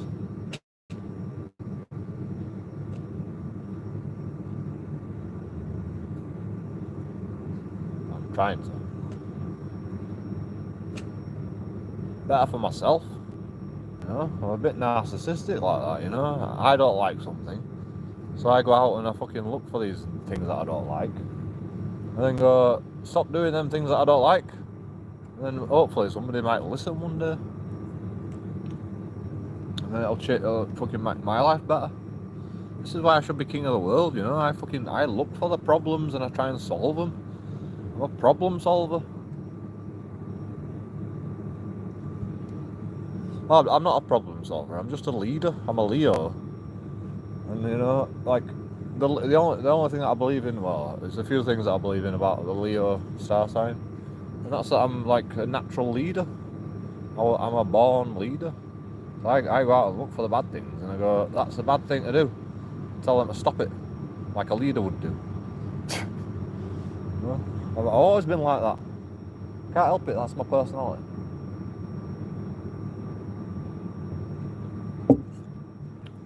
I mean, I don't listen to people when they tell me to stop drinking. So, you know, I've got no leg to stand on. But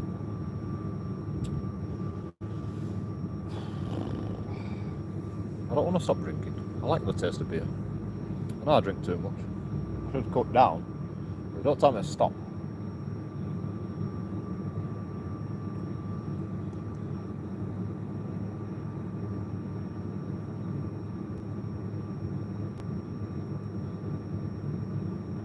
I mean, I don't even drink that much really.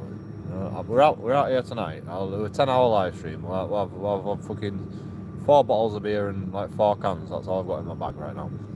Like, you know, I don't even drink all them. I drink like 4 bottles and I might have another 1 or 2 cans. And the rest are there for later on. You know, that's like a 10-hour live stream. That's as much as I drink. Okay, I do that every day or every other day. But when I've got money.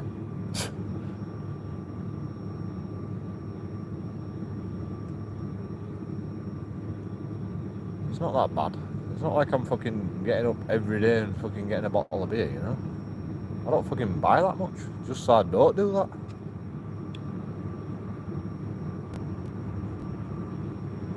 I am responsible with my drinking.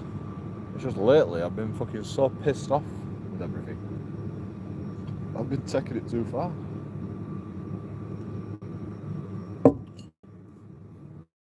You know, fucking, I'm my worst critic. You don't have to tell me. I've already done the equations in my head. I'm a fucking genius, for fuck's sake. You know, if I carry on like this, I'm gonna be dead before I'm fucking 60. I've done the equations in my head. I'm not really bothered when I die, to be honest. Just as long as, like, the life that I live right now is what I want to fucking do. That's all I'm bothered about. I'm not bothered when I die.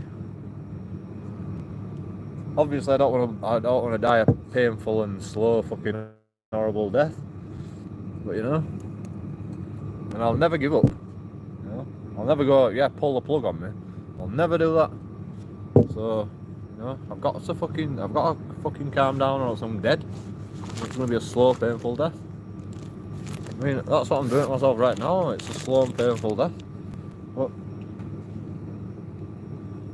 okay, I'm making excuses for myself. Should really fucking do something about it, but I'm not.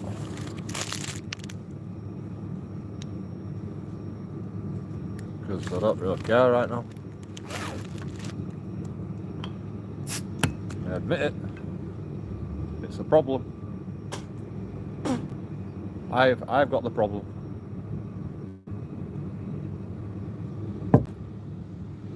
I'm not stupid. You know? But you telling me not to do it is not fucking like going like, oh yeah, I'm just gonna stop then. Right, yeah. You know, when you tell me what to do, I'm just gonna, yeah, oh, alright, I'll say, yeah, you're right about that, I should stop. It's not gonna happen, is it? In fact, it probably makes it worse. You telling me what to do makes me want to do it more. It's like everyone's against me, you know. Like I want to be able to walk down the street and have a pint of beer. I want to be able to do that for the rest of my life. It's the only fucking enjoyment I've ever got out of life, to be honest. You know, I've been doing it since I was a kid. Like 15, 14, 13. I can't even remember when I started drinking. Me and mum and dad used to get us fucking a bottle of champagne to share between me and my brother every Christmas. From 8 years old, 7 years old, man. You know, first time we had a taste of fucking shandy, we were bang on it. Well, I was. My brother wasn't so much.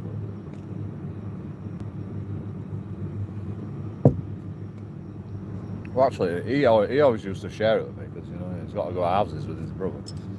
But Now he's not a big drinker, but he does smoke a lot of weed.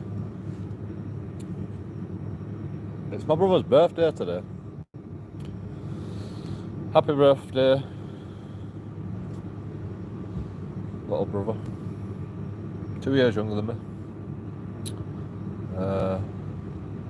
Congratulations. You are now 37 years old. I was there once.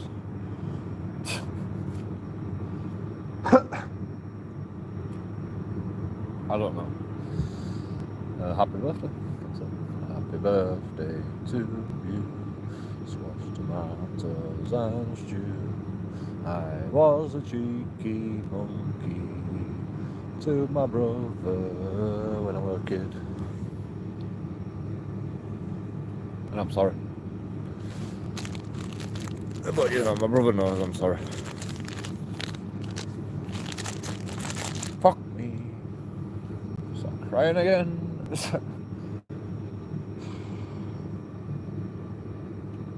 You know, like, people say that, you know, the alcohol makes you more depressed, and it does.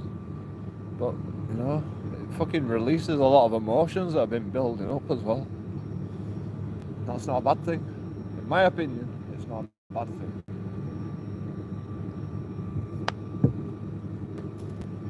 Oh shit, like there's people living in here. I can't stay. Just realised. I was like sat on a pub bench, shouting my mouth off. They're probably in bed. In the pub. Let me get out of it. I've put a bin up. They've got their own bin here. It's nice. For me. It's like a car, that's not a bin.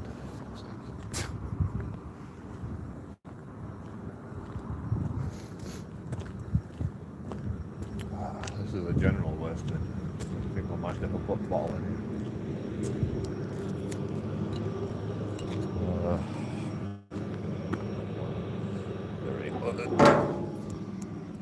It's gonna fucking make a noise.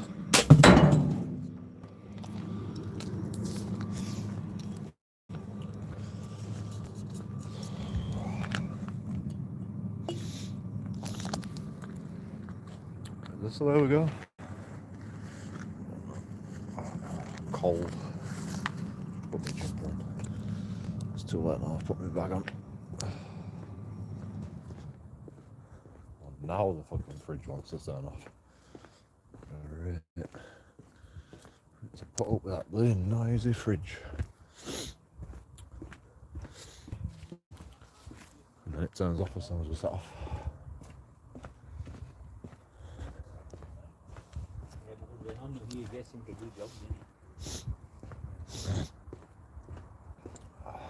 Lights on here. I'm working overtime. Oh, this guy's bumper's fallen off. Oh, it's crashed. That's blurry. What the fuck? What did he crash into? That windscreen's cracked. Fucking everybody crashes in Bradford, don't they? Everywhere I go, I find a crash. I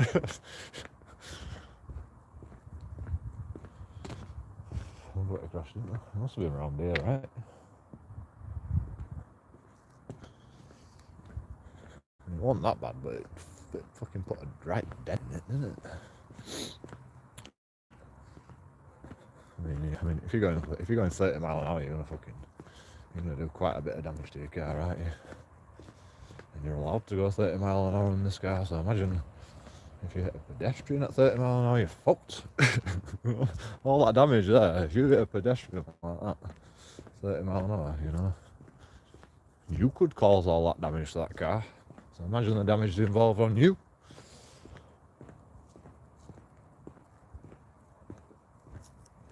Let's not get run over, people.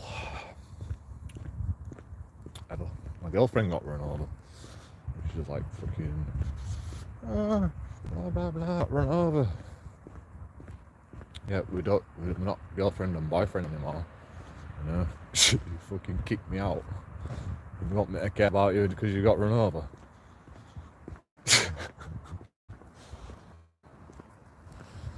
I did care, and I'm glad she fucking told me, but I'm not gonna fucking let her know that.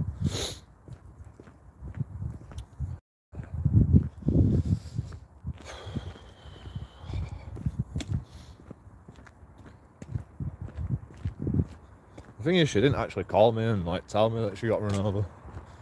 But then, like, eventually she was like, we started arguing about something. I'm just like, why are you even calling me in the first place? And it's like, oh, well, I just want to talk to you. And it's like, well, we're not girlfriend and boyfriend anymore. Just, like, leave me alone. And she's like, oh, I got run over, I was like, oh, alright, that's why you called me, I see. You just wanted to bring me into your drama again. I see. I know why she got run over. I know what road she got run over on, because she told me. And I said, so you were drunk and you went to the shop to buy some more cider and you got run over. And, I'm not like saying that the fucking driver wasn't at fault, because the driver should be at a fucking stop. Brakes are good on cars nowadays. If you're vigilant and you're like looking out for fucking people running out in the road that are fucking drunk, you should be at a stop in your car. You should be able to do an emergency stop. That's what you fucking first thing you get taught in your bloody driving lessons.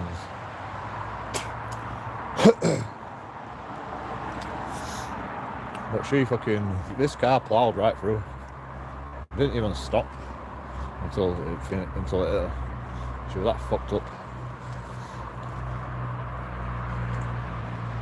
He didn't even see her before he hit her. Didn't see her fucking crossing the road, and it is dark around there. In fact, it's pretty lit up around there, to be honest. I know the road. It's pretty lit up for a minor road. Which way do I want to go now? I don't know if I want to go that way or this way. I think I want to stay up here.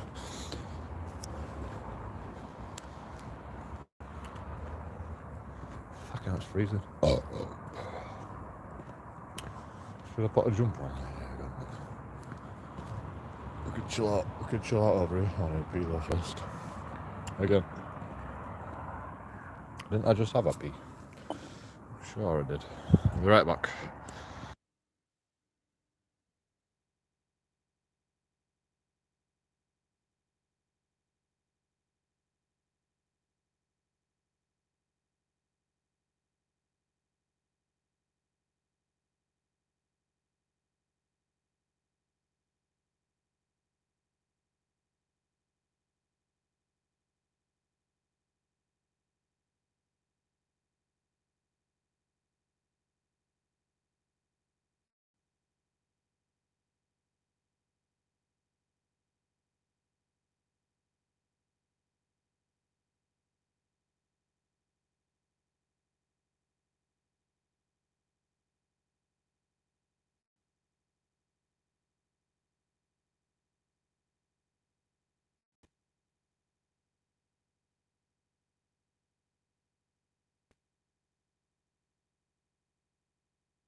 There's loads of woodlouse.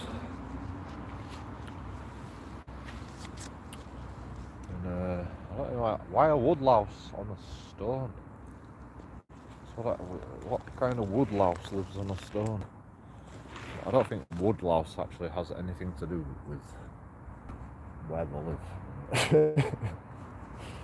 Apart from wood is a warm environment for them to keep warming, so they live in the cracks in wood.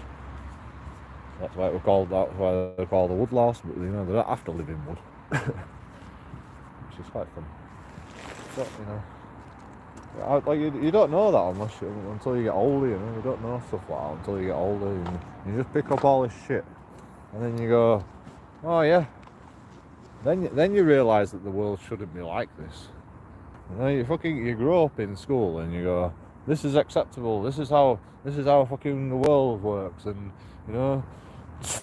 they tell you like, we know everything about science.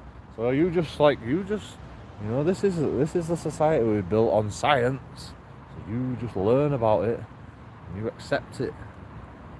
No one ever says, oh, maybe you can go out in the world and go, I don't like that. I don't accept that. No one ever teaches you that, do they? Get older, then you learn that for yourself. And you go, and you go, I'm going to change that. And I'm going to audit that cunt.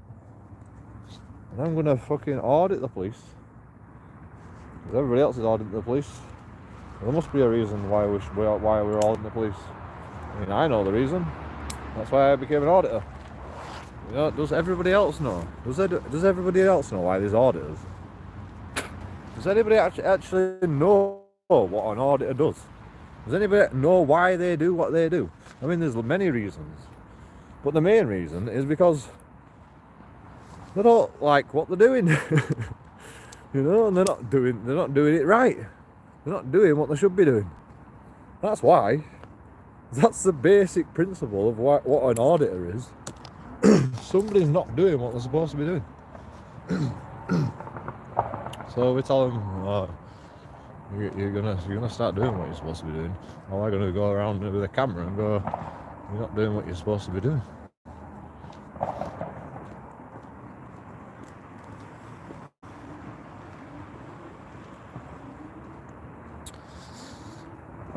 But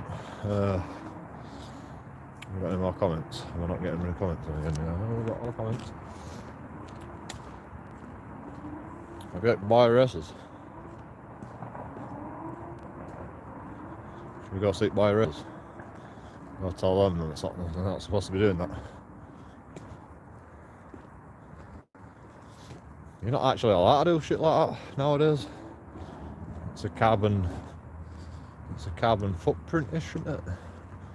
Plus, you know, the price of like petrol and shit is going up and up and up and up. You know, we can keep buying it, but if people can't afford to buy it, then the government won't buy it anymore. And then when we're like, oh, Russia's decided to cut us off, everyone's going to be like, where's all petrol gone? It's like, well, you wasted it all fucking boy racing it about. And you know, like, and then we got cut off. And so now you can't buy a racer about anymore. And then people can't go to work anymore. You know, they've got fucking stockpiles and stockpiles of petrol. It's just the distribution that's oil, actually. Crude oil. It's just the distribution that's a problem, and they've just got to keep buying it all the time. If you're fucking boy racing it about all the time, and then someone puts a stop to boy racer shit, then they go, oh, we're not going to buy as much. And then everybody starts boy racing it up again, wasting all petrol, and then they go, oh, we've got a shortage now. It's just what happens, isn't it? Good evening, Joe. My comments don't seem to work on 000 a 36k FR account. I wonder why that could be. Let's put our minds together and think about that one. Look at you being all fucking menial and nice now. Hope all is okay. You'll be sound at court. Prisons are full of being homeless. Being homeless, fastest way to get council flat. Yeah, when I came out of prison, I went straight out on the street. And I went to the fucking thing, and they go, oh yes, you seem to need a place to live, and you know, we have this fucking little thing in prison where like they try to get you a place to live after you get fucking released from prison. And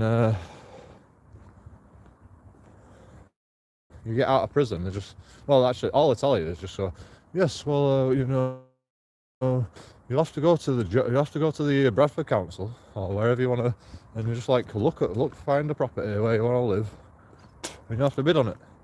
And it's like, so you got me up in the morning for this fucking bullshit to tell me that I need to go to Bradford Council when I get out of prison. Is that it? I had to, I mean, you know, I were in prison, I didn't have much else to do. But to be honest, I expected more, you know. I didn't get up out of bed and go, oh, I'm gonna go fucking waste my energy on these fucking people to find out if they can find me a place to live. If they're not gonna find me a place to live when I get out of prison. But that's exactly what happened. They wake me up in the morning, they go, yo, do you want to go to this thing? It's like, oh, do you need a place to live? Oh, you can come to this thing then. I'm like, okay, that sounds alright. You go there, and they just say, when you get out of prison, go to Bradford Council, and they'll fucking deal with you. You're homeless when you get out of prison. I'm like, what? What? What the fuck do you do then? Oh, you know, we just rob the government's money and pretend like we're doing something. Ah, right, I see. That's exactly what they said to me. Basically. You know, without actually saying them words. This is the wrong way. I don't want to come this way. Is it the wrong way? Where's the fucking... No, it's up there, isn't it? I'm gonna go back on myself. On the next road. This road's nice and quiet. I like this road. It's got roadworks.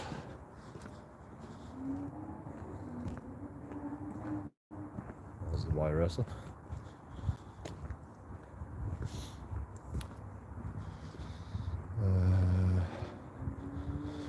Do the first inside prison audit collab with Live Free. I'm not going to prison. I'm just going to court for well, I might go to prison for. Maybe I could go to prison, but we'll see. I think Matthew Archer has been sent to prison for buggery. Thanks for telling me. What do you mean buggery? There's no such thing as buggery. You mean rape?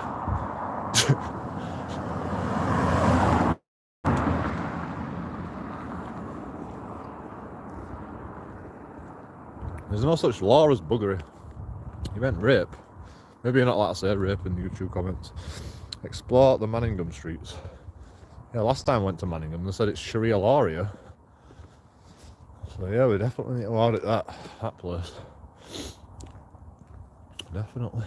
And we do. I go there a lot. I walk through there to get to fucking 24-hour supermarket. But you know, it's usually fucking 12 o'clock at night when I do that. And I get paid. So there's not many people about, apart from people fucking driving about and parked up in stupid fucking places. I'm just sat there in the car on the mobile phone with the lights on, engine running. And on double yellow lines. I saw an ambulance today and I'm like, why are you idling? Oh, well, they've got 5 batteries in the back of my ambulance and they need charging constantly. It's like, well, if you turn it off, you know, you don't use no energy. It's like, no, they've got to be on all the time. Well, I didn't say that, but, you know, I can imagine what they were going to say. So I didn't argue with him. I just went, well, you're not supposed to do that unless you're on an emergency. And they went, well, we are on an emergency. I went, all right. And then they went, we've got 5 batteries back. So we've got to keep fucking engine running. I said, I can't remember what I said. No, you don't, because, you know, you're stationary. You don't charge your battery. You know, if you've got fucking 5 batteries depleting while you're sat there just idling, well, that's not going to charge 5 batteries. You know, you might get a trickle of charge. The only way you can charge 5 batteries is by moving. All you do is just wasting petrol. Like the perpetual motion of the wheels fucking fuels the generator, fuels the rotation in the electric generator. That's how you fucking charge a battery. If you don't move, it's less efficient. Because it's just constantly ticking over. The engine's just constantly ticking over the fucking electric generator instead of the perpetual motion of the weight of the car and rolling downhill, fucking fueling helping the fucking generator to be, whatever. You know what I mean? I mean, like, I know I'm a genius, but did no one ever think of that? My dad did. Every time my dad fucking parked up, he turned everything off. You know, your headlights, everything, windscreen wipers. You know, windscreen wipers turned off when you sent the engine off. That wouldn't matter, but you could leave your lights on by accident in them cars. And nowadays, now you can't even do that. But you know what you can do? Sit there with your engine on and keep your headlights on. If you turn your engine off, your headlights go off. Why is that, I wonder? Why does that happen? I need to be quiet in their houses.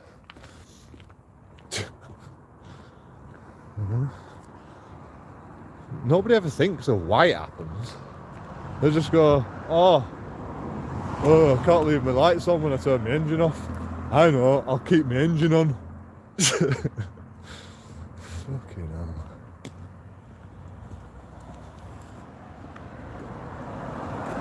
Why do you need your engine? Why do you need your engine on if you're parked up?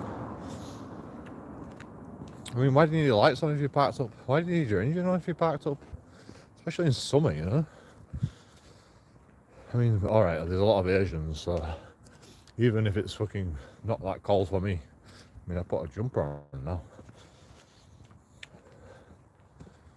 But, I mean, taxi drivers are not allowed to just sit on the street and just wait around, you know, while with their engine running.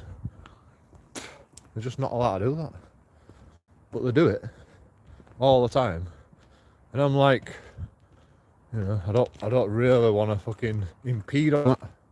But what I do want to fucking impede on is the fact that they just sit there with the engine running, the lights on, and I'm trying to cross the road, and the lights are just blinding me while I'm fucking trying to cross the road. It's like, thanks, mate. Why have you got your lights on in the first place? Do you have to see everything? It's like, oh yeah, I'm in a car. If someone crashes into me, I'd rather have my headlights on, you know. You're not allowed, bro. You're supposed to go back to the depot, sit on a chair. Not sit in your car on edge of the road, getting crashed into by fucking knobheads speeding around the roads. When you get in a car, that's to get you to A to B. That's the point of a car.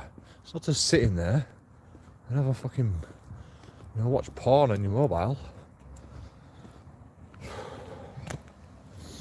And blind fucking pedestrians as they're walking about. Okay, it's 10 o'clock at night. You know, they don't turn the lights off when somebody walks past. Apart from unless I said something, unless someone says something like me earlier.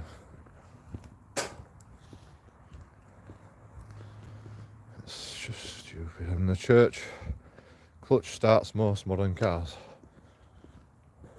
I mean, you can't have a car without a clutch.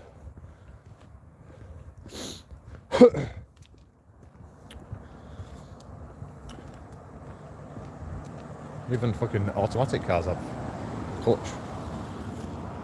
It's just the automatic clutch. So it's called an automatic. But and it automatically just changes gear. But I think they have a clutch. Pretty sure they know. You've got to have a clutch because you can't get out of gear without a clutch. So yeah, like even an automatic. I can't see shit. What the fuck's? Oh, you won't be able to see shit, will you?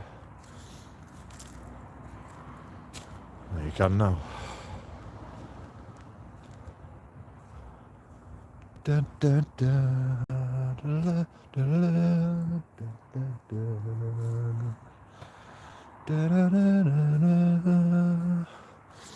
I just imagine like fucking robots just laser beaming the whole planet. Because that's what War of the Worlds was like. Look at that view, man. You got a better view than that where you live?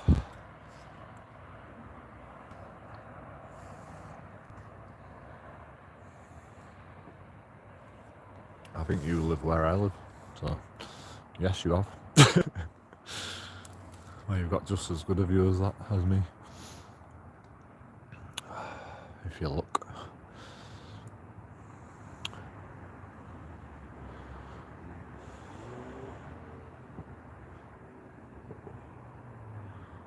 we've got a pedal and pop car.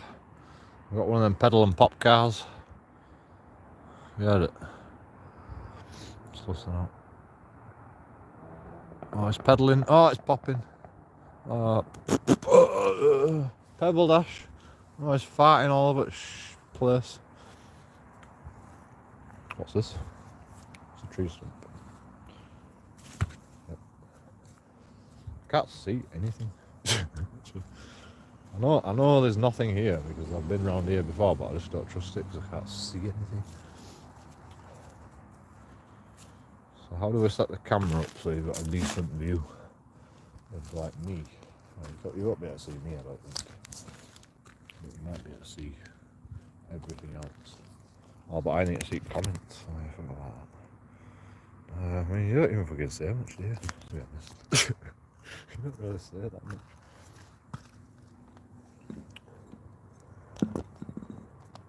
You don't need to see comments. Plus, YouTube doesn't even fucking show me comments. Show me the comments sometimes. So,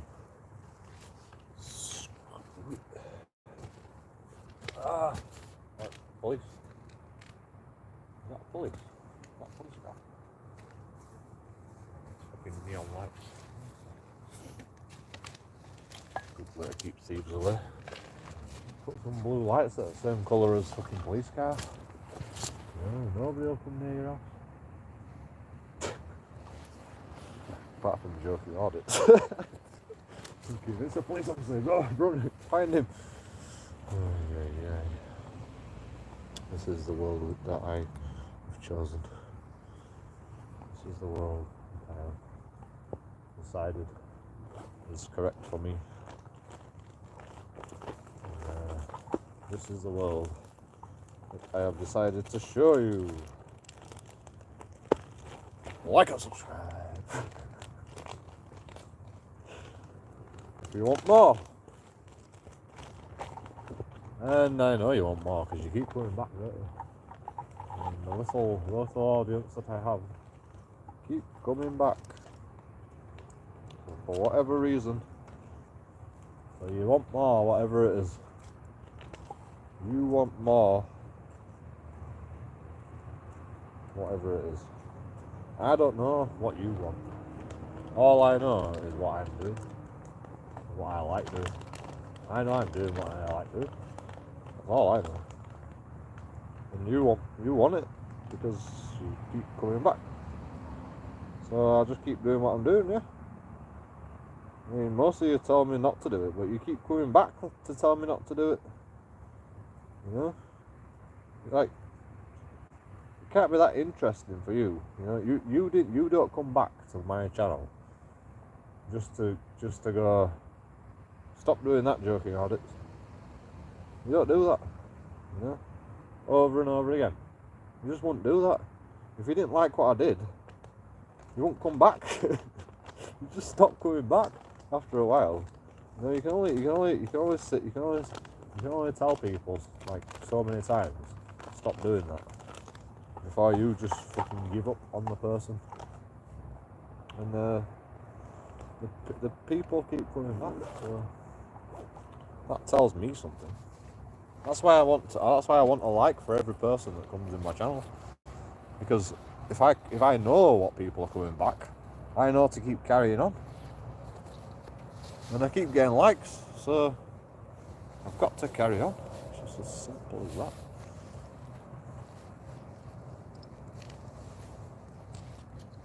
And, even if I didn't, I mean, like when I first started, you know, I didn't get no viewers. I wouldn't have get that. If I had started like live streaming from the get-go, I wouldn't have got no viewers.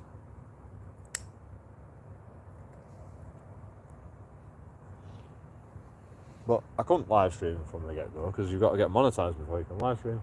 But what I did is I made videos, and I didn't get nothing for them videos. I didn't make no money. It was just a hobby, and it's still my hobby. But now I'm getting fucking money out of it, a little bit.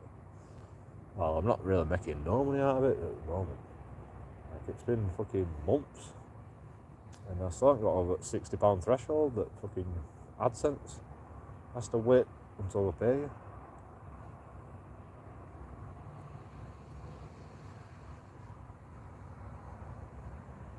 But that's okay. I'm not bothered about monetization. I mean, I am now that I'm monetized, but I'm not. It's not really the be all and end all. It's just that this is what I want to do. Please, sir, can we have some more? Yeah, definitely. What? Do you want to see the view? Do you want to see the good camera view?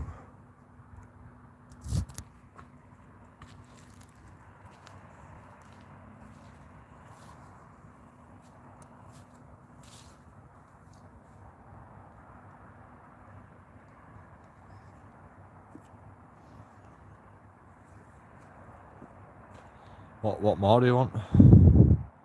Oh, you want more of me? Oh, it's too dark here, you can't see me, sorry. See Bradford there. See there's stones in where? I left my bag over there. Just as long as I've got my beer, it's alright. Yeah, no one's gonna be able to get away from me. Like, if someone nicks my bag is so heavy full of beer, and nobody's gonna get away, it'll be alright over there. I just wish I could see it from where I am. You like that? You want more, you chilling, doing absolutely nothing. Is that an insult?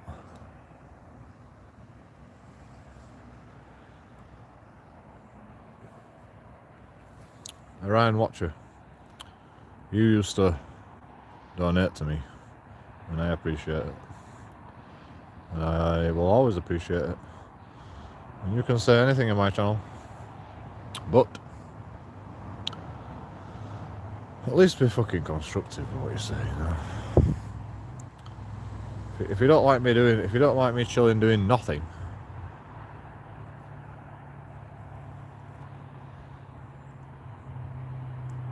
get the fuck out of here, or be constructive in what you're saying. What do you want me to do? What would you like me to do? You know? You can either get the fuck out of here, stop donating, fuck off out of here, or you can put up or shut up. You know, you keep coming back to my channel. Maybe it's just because you're angry because you donated to me. And you want your money back or something. You know, tell me the way it is. Tell me the way it is at Ryan Watcher. I'd like to hear it. So I can ban you. I'll time you out. No, I won't threaten you with that. I'm not going to ban you. But if you don't like it, just fuck off. It's that simple. It's not difficult, you know. I don't owe you something because you fucking donated. So I don't owe you because you decided to donate. You know? You owe me because you watch my fucking shit.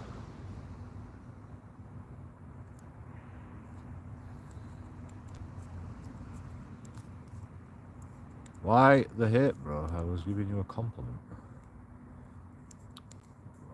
It's a fucking half-assed compliment. It's a negative statement. We want you to do absolutely nothing. You know? That's a negative statement. If ever I've watched one, even I like distractions. Even I like to play computer games, you know, and have some entertainment in my life. Nobody wants to fucking sit there. You know, you can pretend to be all fucking, or you can pretend to take it back now. You know, I'd rather you just say sorry, to be honest. But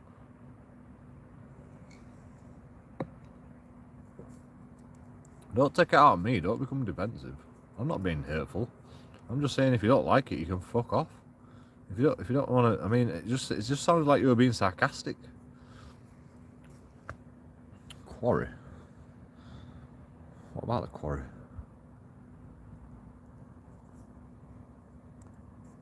It's not negative. You're taking it that way. How is it not? How is that not a fucking sarcastic comment? Like I just said, nobody wants to fucking sit there and do nothing. That's why you're here watching YouTube. No, you don't want to watch me sit. Like if you're sat there watching YouTube, right, typing away on keyboard, would you like to watch that? No. You want to watch me doing something. That's why it's sarcastic, you know. I'm a genius, bro. You know, you can try and fucking... Oh, I've got 5% battery. I don't know if I'm going to make it in time. Plus, I don't really care if it cuts off on you, because I'm getting a bit pissed off. So I'm just going to take my time. Hopefully I can get the battery bank plugged in before it turns off. But usually when I plug battery bank in, it bloody actually makes my fucking phone turn off anyway. Like it like just sucks some of my battery away for some reason. I wasn't being sarcastic. It seemed like that to me. And I've explained why. But, alright, whatever. Well, thanks for watching. Thanks for coming along. I hope you're alright in your life. I think you said you were going through a bit of a problem time, but you wouldn't tell me what it was, so I can't help you with that, but I hope you're alright, and I hope everyone's alright. I hope you're all surviving, like I am. I wish you the best of luck in your life. Regardless of how sarcastic you are, if you are being sarcastic, and if you're not, either way, I wish you the best. But you know, I don't know why anybody wants to sit there. Oh, battery died.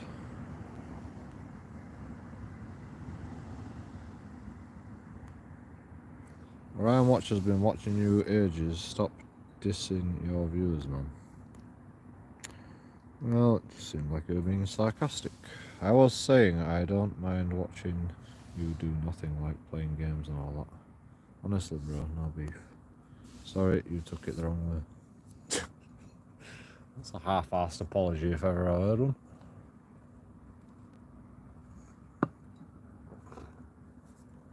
I mean, like, do you think that really does me any favours when you come in my channel and go, oh yes, I love you doing nothing, you know?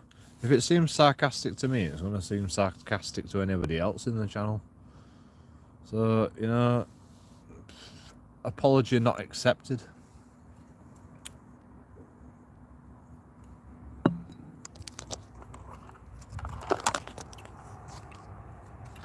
But, well, actually, apology accepted, because you know you've typed everything. As long as you don't retract everything, no. I'll take the apology. But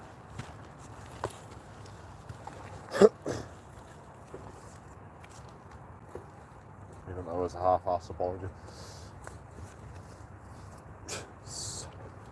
You know, I said that to my fucking stepdad once. Police said, if you say sorry, because you're in wrong. I basically fucking...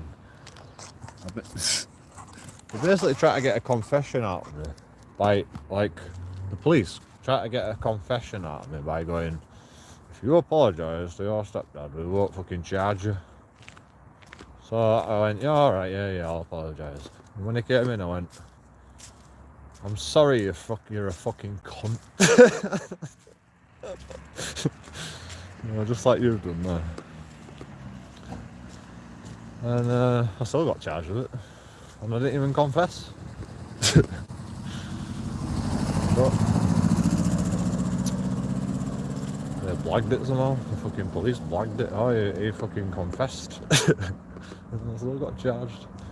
And I said, oh yeah, won't charge you. I mean, it was a minor offence anyway, but you know, it was just a slap on wrist. Because they don't want to take it to court. But you know, I do the same thing around watching, you know. You think I'm a fucking idiot? I've fucking seen it all, bro. Seen it all.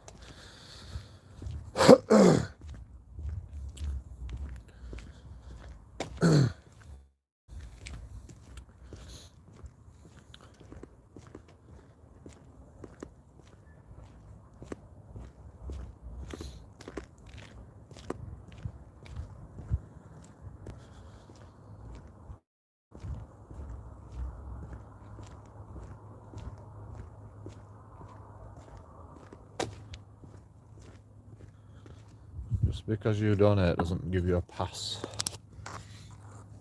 you're treated just like everybody else in my YouTube channel. You know, if you want to be sarcastic, go right ahead. But you know, I'm gonna come back.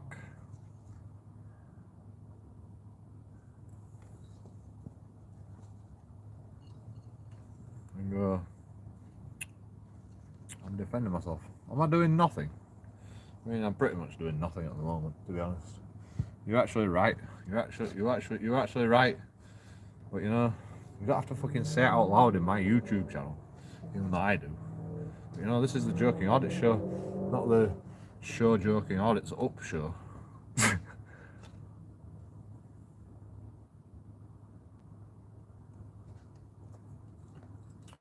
Not gang up. It's not the gang up on Joking Audits.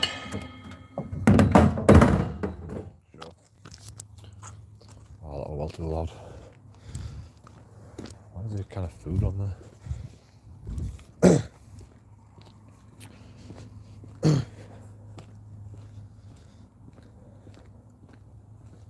Apple tree. There's apples on. Can smell fire. What's that? Cat.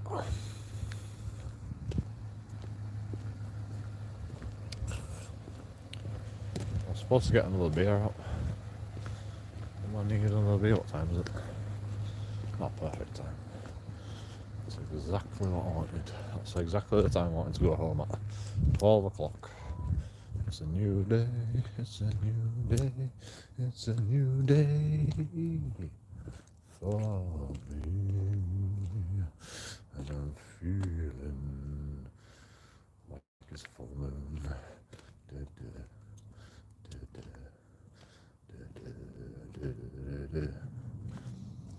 Sunny day on a moony day. Oh, it's not a full moon actually. I don't think. Nearly. So yeah. At least we know. At least we'll find out soon whether the full moon sends Joking Audits crazy or not. In fact, Orion Watcher's already there. He's like, Joking Audits, I already lost it. I was trying to make a compliment. And then I made a half-assed apology. Oh, man. You people, like, I mean, you know, I don't expect you all to be as intelligent as me. You know, sorry, that's a bit narcissistic, but you know, I'm narcissistic for a reason because I believe in myself. That's okay, in my opinion. You know, I think I'm right. You might think you're wrong. You might think I'm wrong, but you know, read it back. You know, if someone came to your, you know, if someone like wrote you a letter and said that to you, or if you were a live stream and someone said that to you in your channel, would you go, oh, that's a reasonable comment? Oh yeah. I enjoy it when you do nothing. Joking Audits, please give us more of nothingness. It just don't make sense, you know. It just doesn't make any sense whatsoever. Okay, it's probably just like, you know, you're just trying to fucking type something just to say hello. You know, hello do. Just say hello. What's wrong with hello? Or halo? You know, you don't have to say hell if you don't want to. Or say fucking buenos dias. Or, you know, there's fucking millions of ways to say welcome. I don't know. No, you can't say welcome. You know, what's another way to say hello? Yo! Yo, bro! Hi! You don't even have to write the word hell. You don't want to. I don't like the word hello. Because it's hell. If I say hello, if I say hello, hello, hello, hello, I'll try to remember, but I always forget. I'm not saying hello. Actually, I don't. Actually, you know what I say to people? You alright? You alright? You alright?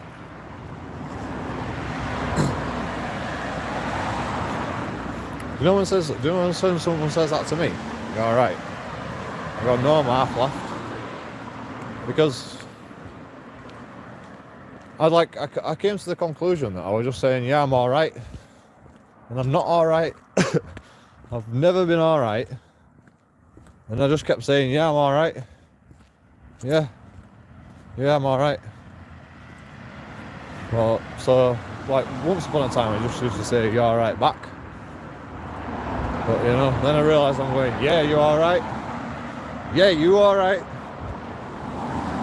And I didn't like that because I'm not alright.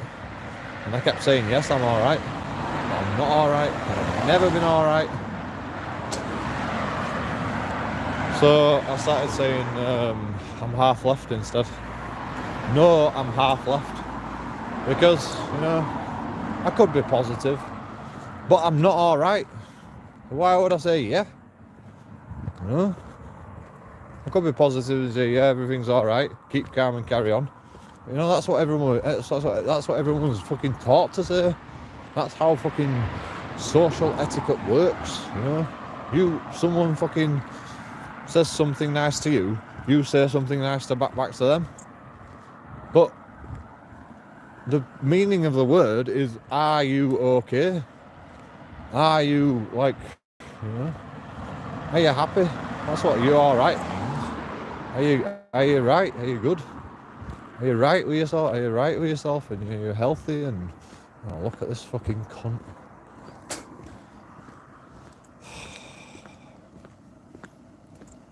Oh, he's just dropped his litter out of the car.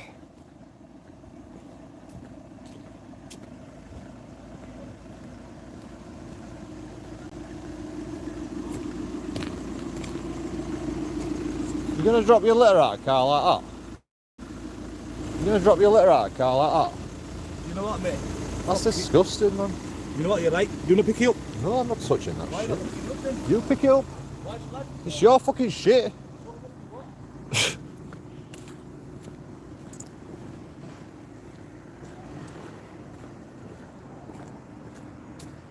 I thought you said Salem.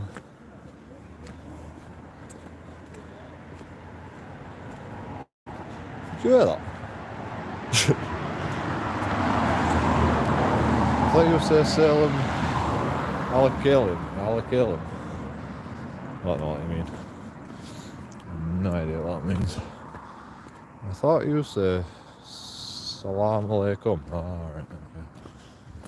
Is that how you spell that in English? No, right. Joe, you are trying to become a martyr. Would you just fucking stand by and let people fucking chuck rubbish in your path? Dirty tissues, snot tissues, right where you want to walk, while they're parked up on pavement.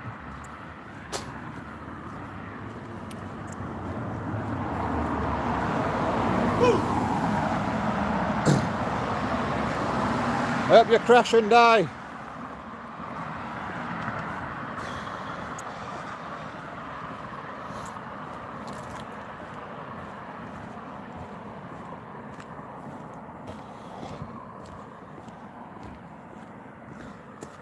Boo! Like, what is it? Oh, have you got a gun, bro? Have you got your gun?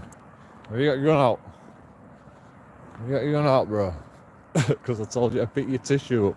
Oh, little crybaby. Oh, you know.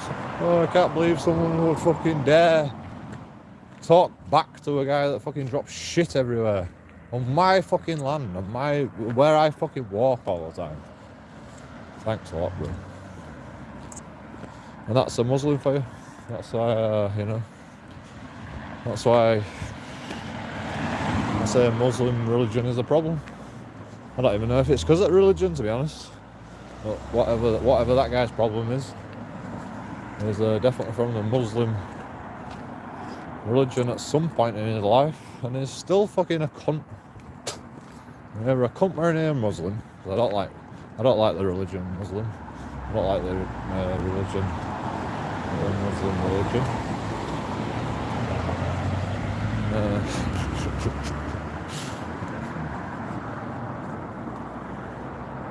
There's a bike lane on that fucking thing.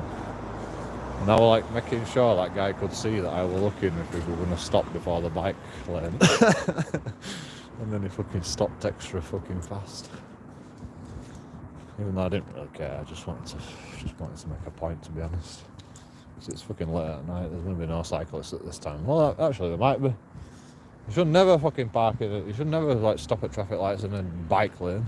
You know, them bike lanes are there for us to get in front of you cars, so you can go slowly when you're going around a corner, so you don't fucking run someone over when they're fucking going straight on. That's why them bike lanes are there.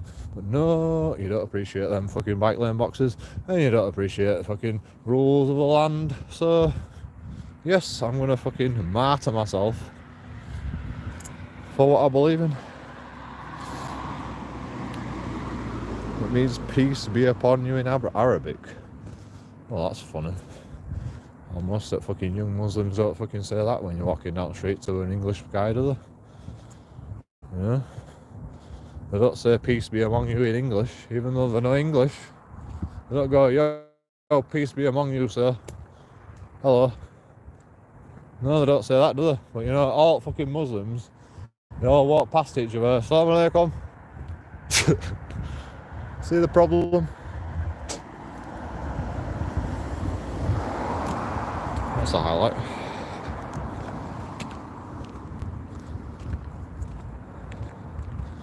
I recognise that fella. So, it's good you're all related. Possibly. I mean, you've all got the same names. Hussein. That's all I can think of right now. Audio. I'm joking. Not allowed to say it, Jew.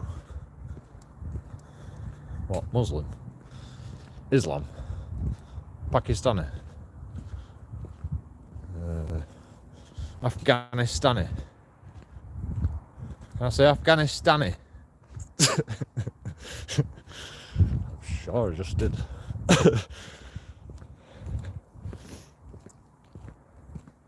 Sorry I wasn't listening. Alright. Well, you can go back and replay.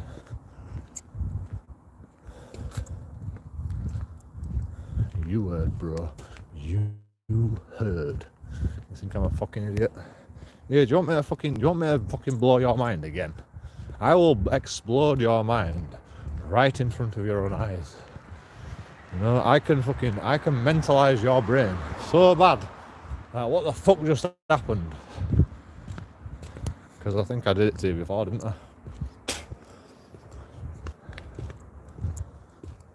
Tell me if I'm wrong or right.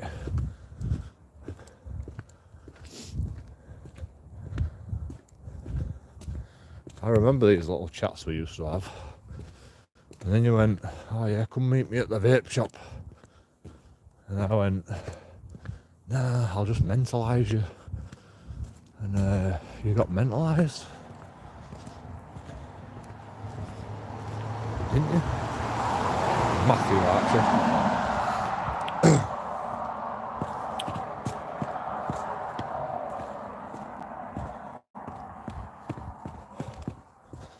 Like, I wasn't sure before, but I think I'm pretty sure now, so I never said that. Right. Well, you know, I'm wrong. Sorry, I'm still going to treat you like Matthew Archer. Regardless of what you do. What the fuck is this thing? A bomb? Is that an explosive device?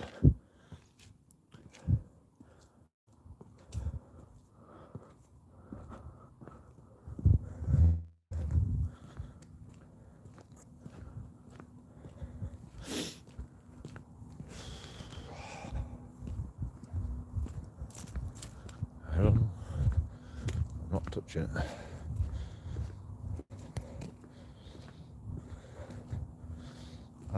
Where are you at right now? Where are you at right now? You go first.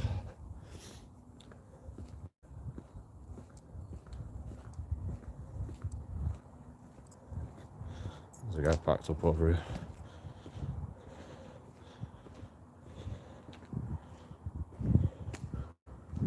Can't see. see his number plate from here. Right outside my house. Maybe it's just my neighbour, I don't know.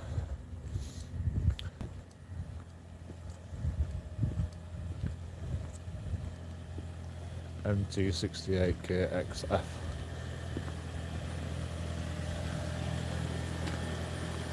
Oh, it's you, sorry. You alright, yeah, not too bad.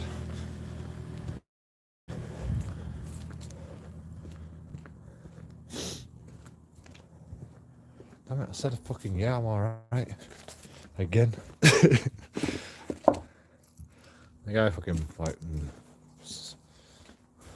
put me on edge. I thought it was this guy, but I just couldn't tell.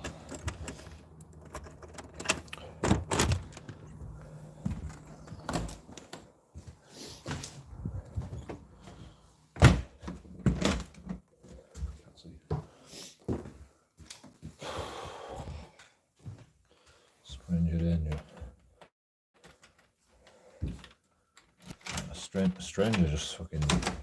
Strangers just drop litter in front of your face. They don't even give it. They don't even like. They don't even care that like. They just can't even believe it that somebody would dare tell them what to do when they're in the wrong.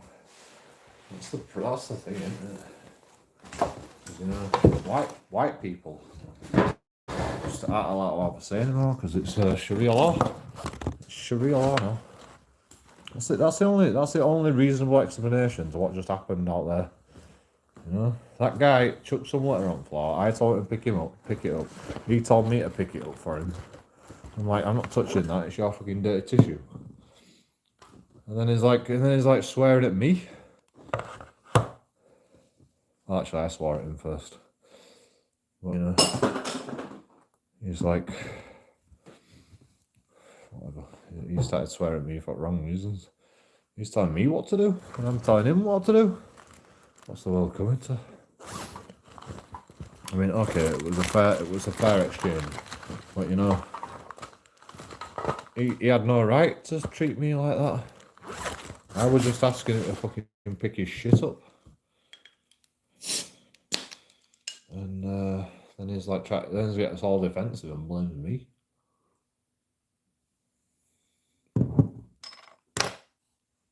It's all my fault. Honestly, I like to litter. Well, unfortunately, it's a crime. Let's see. It's actually a criminal offence.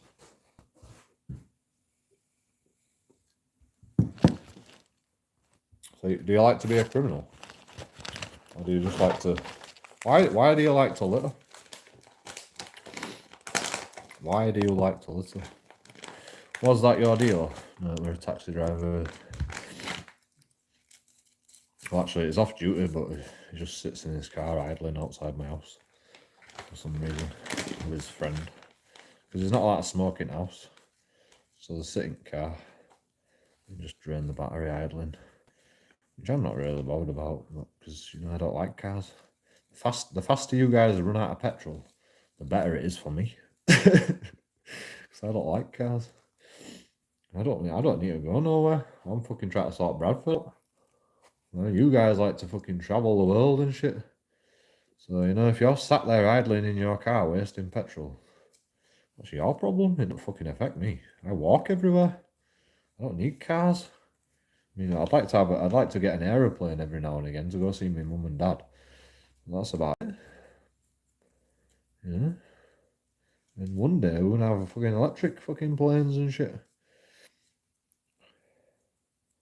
So fuck petrol. We don't need petrol. It's well more efficient. A nuclear power plant is well more efficient than petrol. You know, you guys with your petrol engines, you've got an electric generator in your fucking car. And you know, you don't even appreciate it. You don't even appreciate what you've got. All you do is just sit there, fucking idling all day, every day, and you've got a fucking electric. When a zombie apocalypse, when the shit hits the fan and a zombie apocalypse happens, or you know, an actual fucking pandemic that's gonna fucking kill everybody, you're gonna need these cars not for fucking transport, but to create electrical energy from the car generating device, the electric generator device in a car, to fuel lights to see the zombies, to fucking shoot them, so you don't die. And you guys don't even appreciate it. The more petrol you use, the more you're gonna fucking run out when the zombie apocalypse hits. You know, because you're gonna be there, you're just gonna be like, oh, it's cold. I'll put my engine on and I'll just sit here in my fucking car and sleep in my car while my engine's on and waste all my petrol, and then zombies fucking come in and fucking eat your brains. You know, you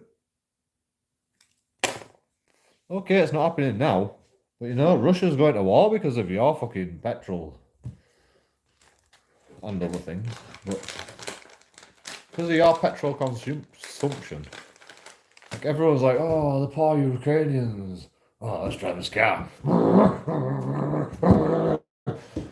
You know, you see how ridiculous you are.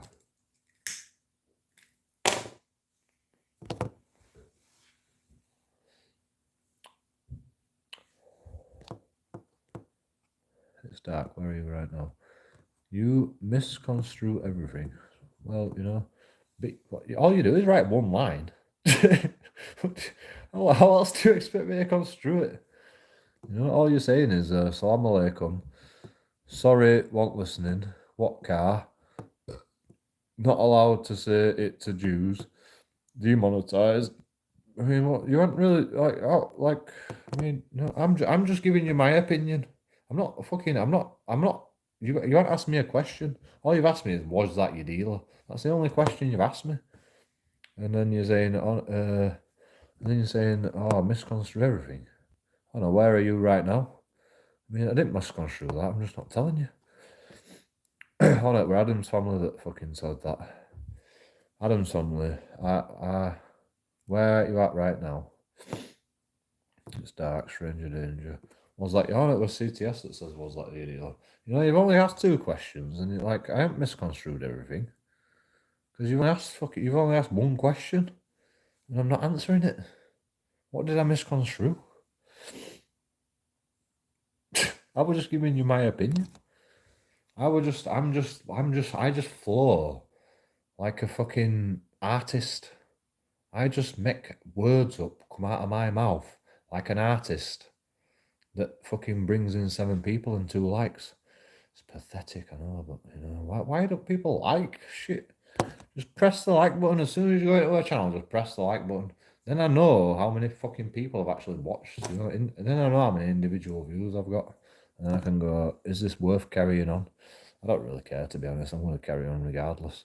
But you know, it fuels my ego if you hit that like button, like and subscribe. Talking crap. All right, yeah. So I don't misconstrue everything. I'm just talking crap. That's better. Thank you for that. Thank you for correcting yourself.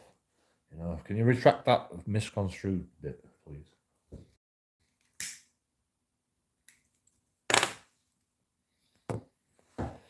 Shartist. I don't know what that means. I'm cleaning my bathroom. Lol, can't type essays. I didn't ask you to. You're the one that's saying I'm misconstruing everything. Like, oh right, oh that's your excuse why I'm misconstruing everything. All right, I get you.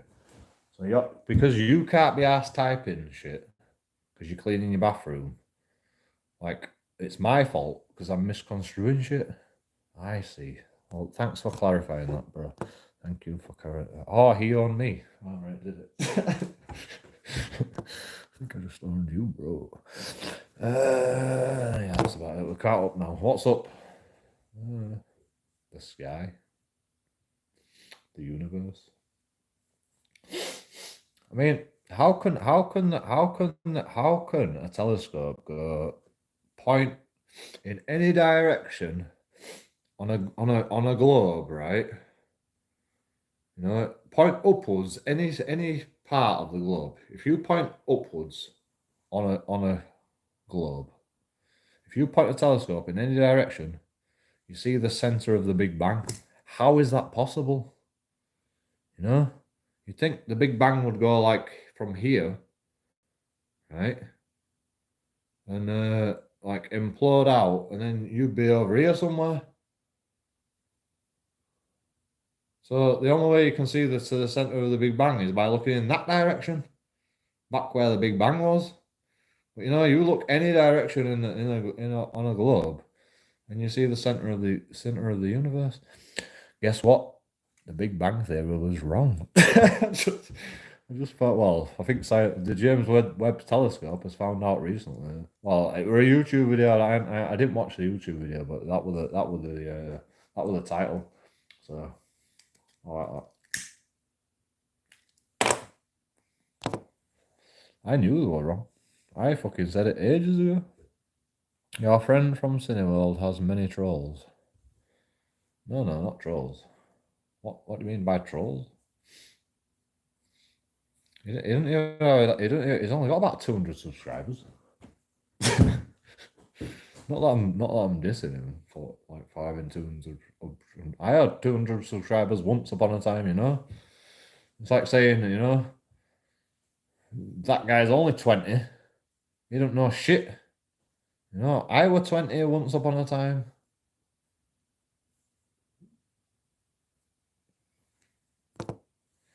And I look 20 again today, don't I? I'm 39 years old. Look how fucking young I look. You know, I bet you guys fucking want to look as young as me when you're fucking 49 years old. 39 years old. Fucking hell. Alright, I already read that.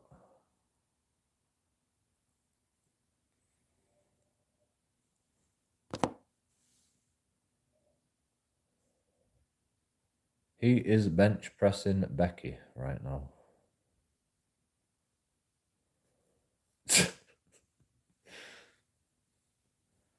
Cool, bro. Cool.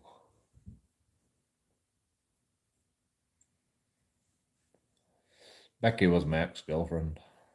I don't know how he knows that, but maybe he actually is. I don't know who he is though. Oh, I am fighting. But who?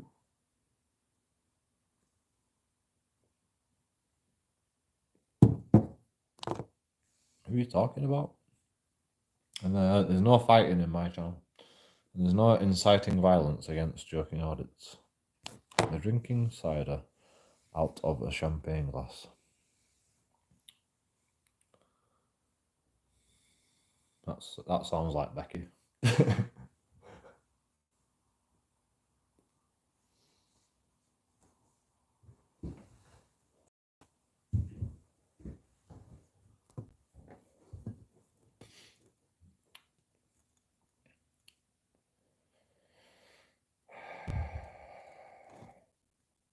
Joking, people go to prison for saying stuff online. It's too late, bro. You said it. Better retract it then, didn't you?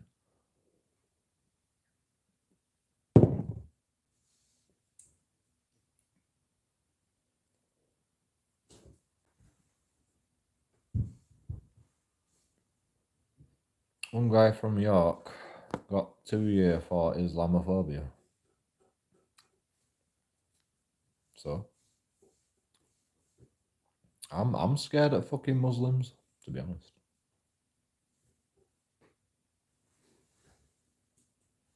But, you know, I have a personal fucking a rant on Facebook. And I don't care, me. Take me to prison. Sue me, bro. Come on, take me to prison. I'm gonna say what I think is right, regardless of Islamophobia, regardless of racism, regardless of like the law. I'm gonna say what I think is right. Because I'm a fucking person on this planet, just like a fucking Muslim is. So if I fucking disagree with a Muslim behavior in my fucking town, I'm gonna say something about it, and I'm gonna say if I think it's something to do with the religion or the race of people that are coming to this country. You know, I'm not gonna go. I'm not gonna go. Foreign people are doing this to me. I'm gonna go. The Muslim people are doing this to me. You know, the Muslim race of people are doing this to me. In general, these are the people that are doing this shit to me. So I'm gonna go. I don't agree. I don't like it. Fuck off. Leave me alone.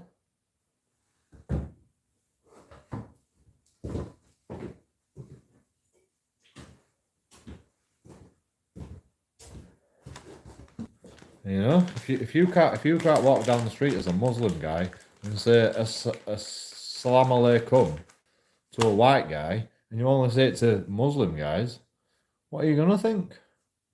You know, and you know these guys speak English as well. They could say peace be upon you, you know, and be fucking nice about it, and like actually say it in the English language where we live together. But no, they don't do that.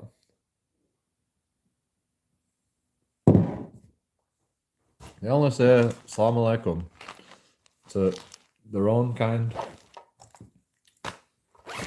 And that's a problem. You know, I say hello to Muslims. I say hello when I'm walking down the street to Muslims, which is the English way to greet people.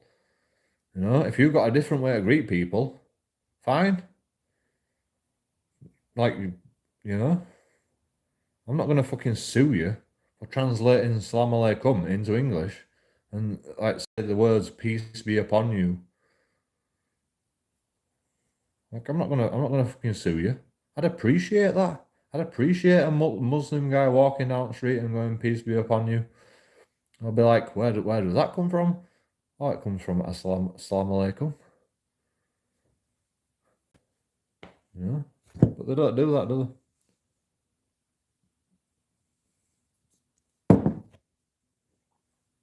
And that's why there's a problem. And that's why I have a problem. I mean, people get fucking sued for shit all the time, you know. So what? I'm fucking. If I'm that bad, you just fucking, you know. I mean, it's not Facebook's problem. If I'm that bad, call police. If I'm that bad, call police.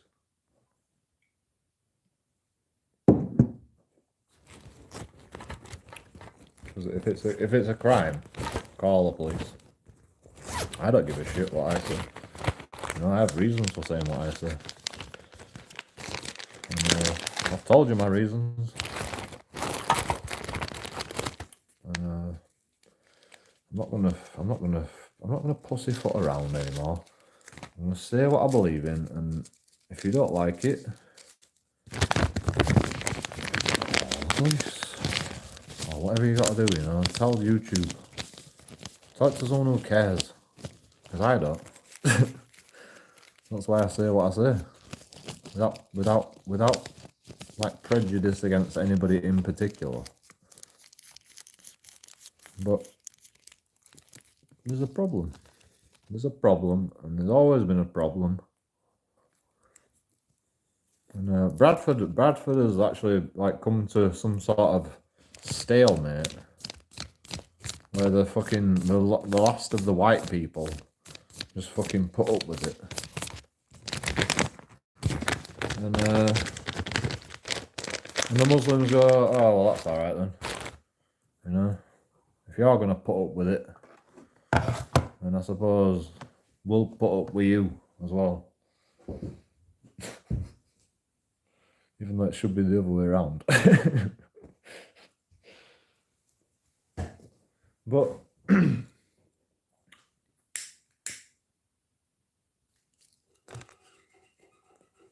yeah, I'm happy. I'm happy we can sort of like. I'm happy. It's like having a lion and you know a deer that just don't kill each other anymore. That's what Bradford's like. It's like having a lion. These Muslim lions come over, right?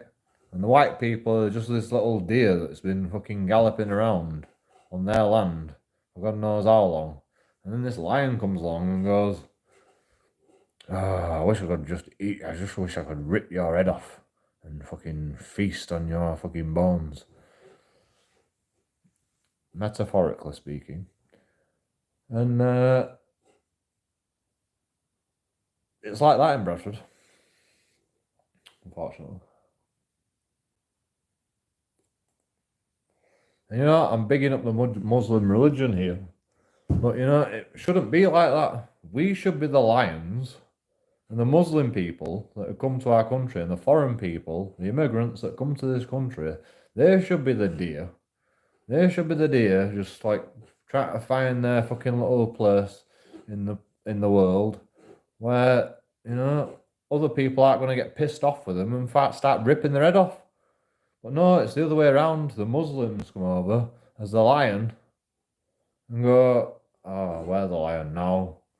We fucking control everything over here. And it's like, fuck off, man. Get the fuck out of here.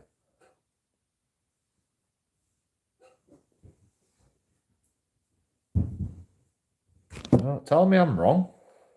Tell me I'm wrong. Dare you?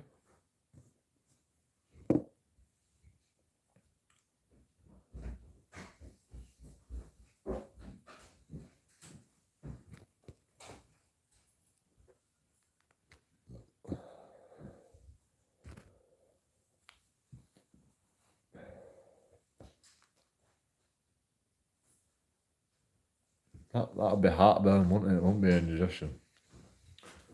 Freaking heartburn.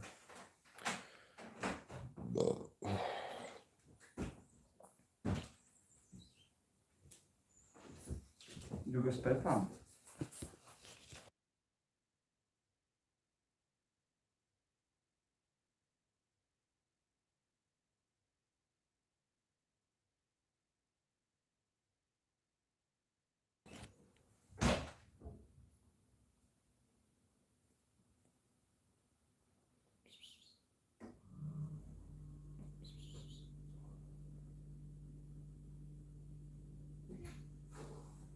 Alright.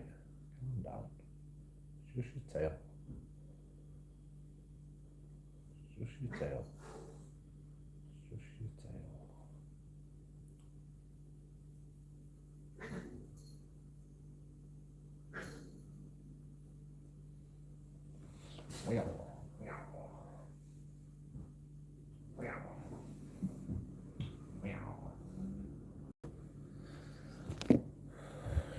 Cat, like what cat chases its tail?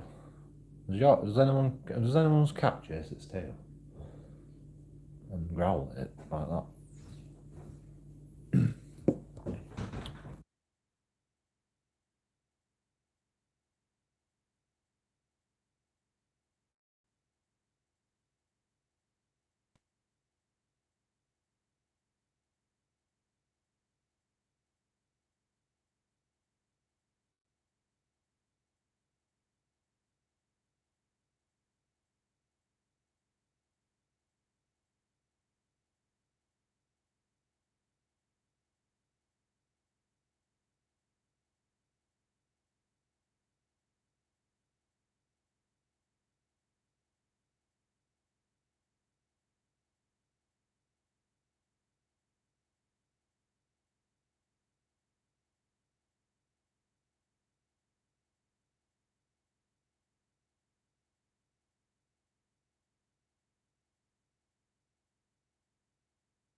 Well, thought it was going to be a short stream, didn't I?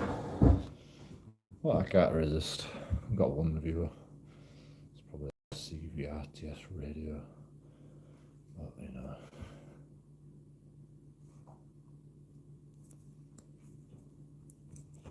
keep going. Toilet there.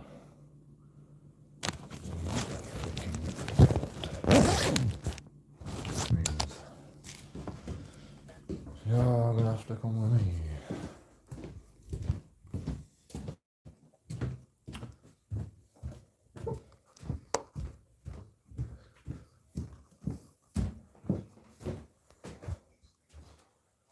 I just went upstairs though.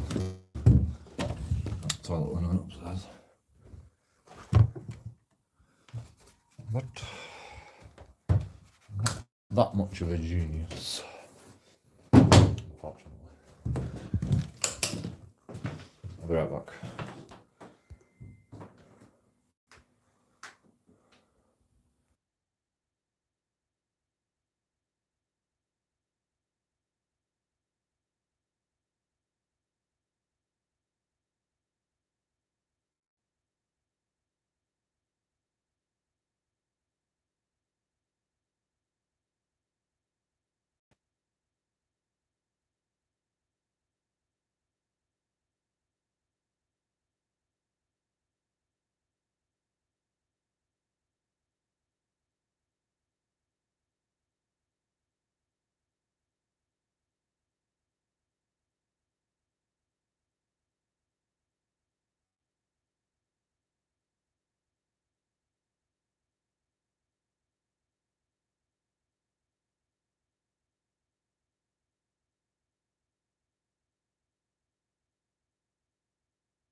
I cleaned my bathroom a little bit today.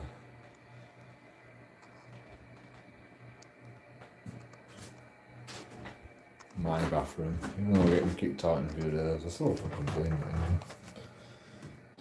But that's just me.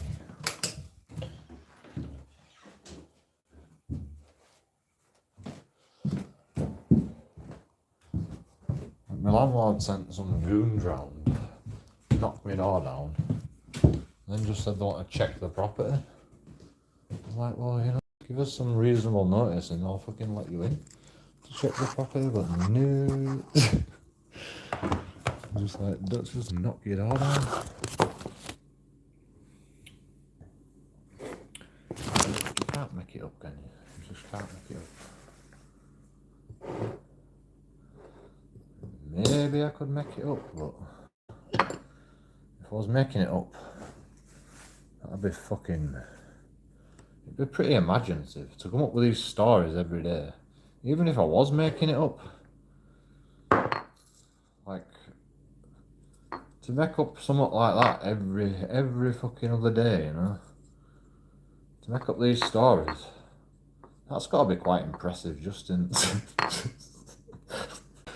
just the fact I can make a story up like that. It's fucking crazy talk. Right? Am I wrong, people?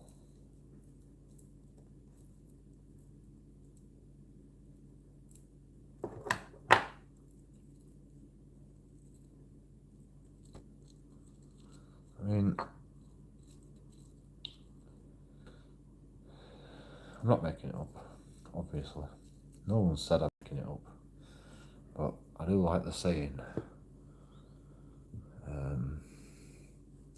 you can't make it up.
So, cats, dogs. Like people used to think dogs were some sort of different species to wolves. Well, actually, they never did. They never did. But nobody ever went, oh, we're gonna do a DNA test on every like breed of dog. So people went, maybe like maybe not every breed comes from a wolf. Most of them like do come from a wolf, but we've never DNA tested every breed on the planet.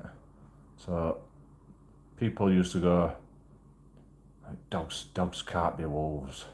There must have been like there must have been like there must have been some sort of other species of animal that was able to be domesticated that wasn't a wolf. And most of them were wolves because we use wolves to like as devices to do work, as horsepower or wolf power, as strength to help civilization grow. We might use wolves one day, so maybe like these domesticated animals that were dogs, we started breeding them with wolves, and we got some sort of domesticated animal. But they were like, dogs can't have all come from wolves because there's like, wolves can't be tamed, wolves can't be controlled. So like a domesticated dog, it can't be. And like science knew for years and years that dogs came from wolves. Like every genetic test that's ever been on a dog, like it's virtually identical, apart from defects. Like a dog is a defective animal, basically. In fact, a human is a defective animal. A man is a defective human compared to a woman. A woman is, defective in its own right, but it's less defective than a man. So that means that a man was a creation of some sort of species, and it was either the male or the female that all the genetic code came from. Like it wasn't Adam and Eve. Like a woman's genetic is better than a man's. Like X and Y is a man.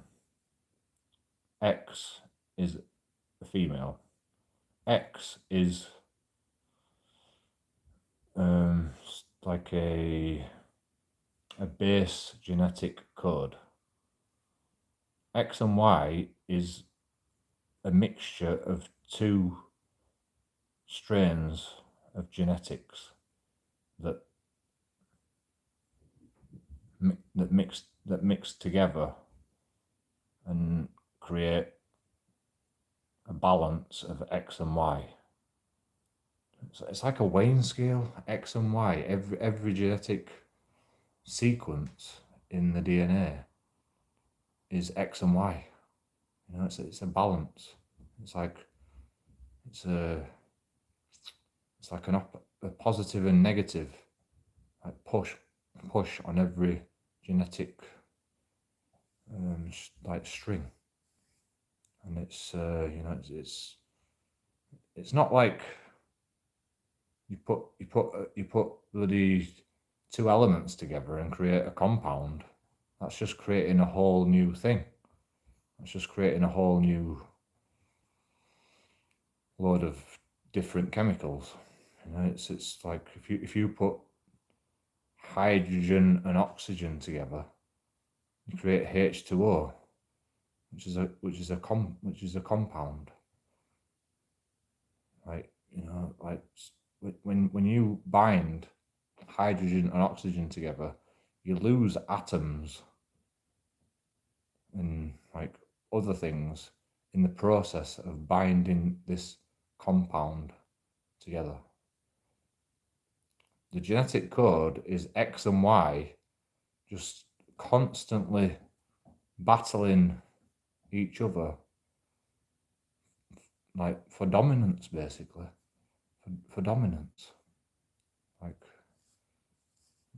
which one's female? Y? Is Y female or X? I can't remember. I forgot. But you know, it's a genetic abnormality, because you know you give birth to a female, they're just the Y genome. But you give birth to a man, and it's X and Y, and the X is battling the Y, and the Y is battling the X, because probably the original species was a woman. And like a man's genetics makes them live longer.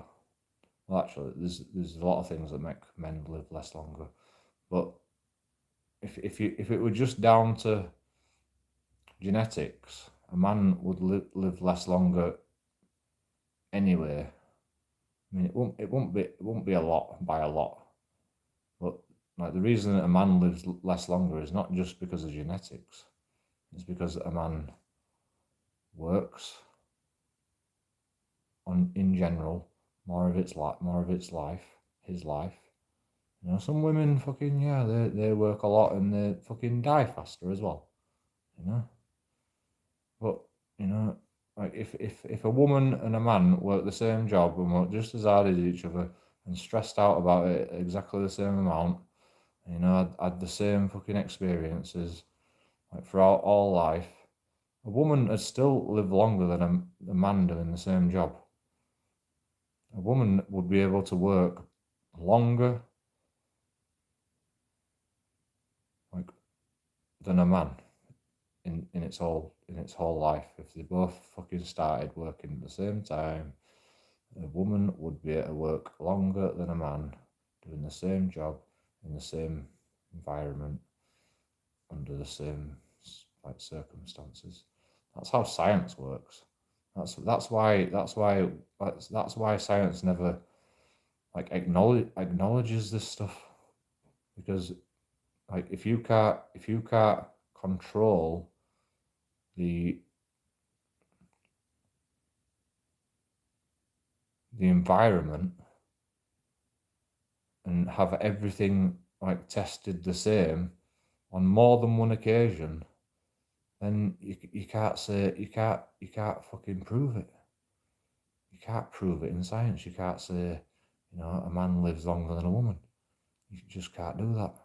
But with DNA, we can now finally say, well, actually, it was years ago. It was years ago. Like they knew this when DNA were invented.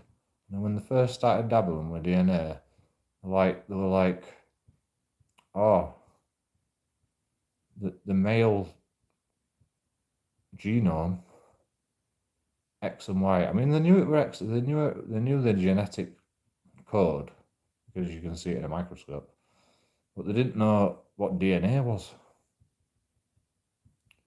back then. Well, they did, but because they could see it, but they couldn't.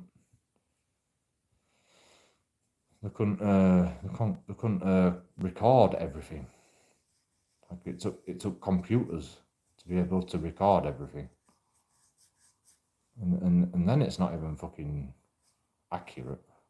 It's just a it's just an equation. It's just a mean average.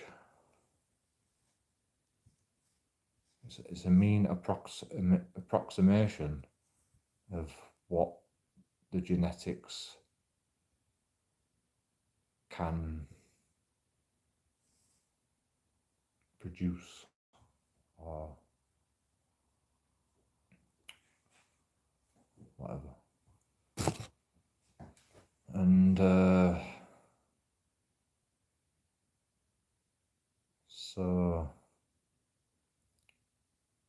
science has known this since, like, DNA were invented. Before DNA were invented, but they just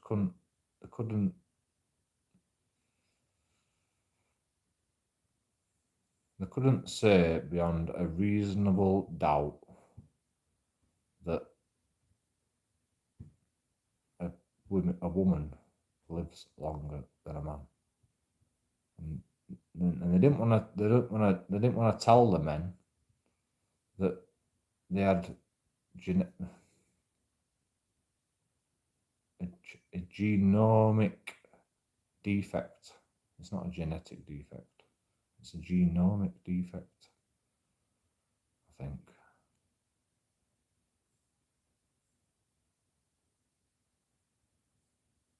I don't know what the difference is between genetics and genomes. Well, genomes is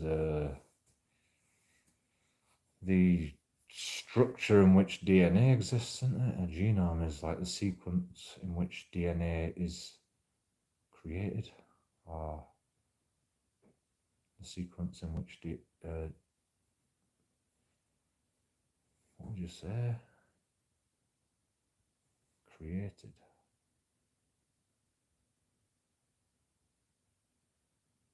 Procured. Conceived. Well, it's not conceived, is it? Well, yeah, it is conceived because it's physically mapped out. The genome is a sequence in which the DNA gets mapped out, and that DNA already exists, but they haven't like when you like born, and when the egg's fertilized, that creates some sort of like decision in what order to make the genome, or to make the. This is why it's definitely some sort of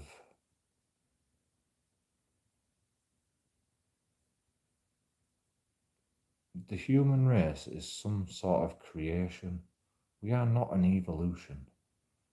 I mean, originally the things that we are created from did evolve somewhere, maybe on this planet. But we are now alien to this planet because some sort of genetic enhancement has been going on. Like, and with all these like disaster stories that you hear, a flood, a fucking the cockroaches, what do you call them things? The 4 horsemen of the apocalypse. That's just some sort of secret society going out and wiping people out like Hitler.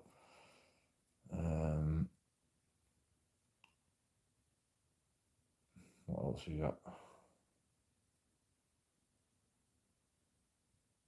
You got loads of disaster stories. Like the Bible's been talking about disaster stories for God knows how long. Like it just says in the Bible, like there's gonna be more disasters to come.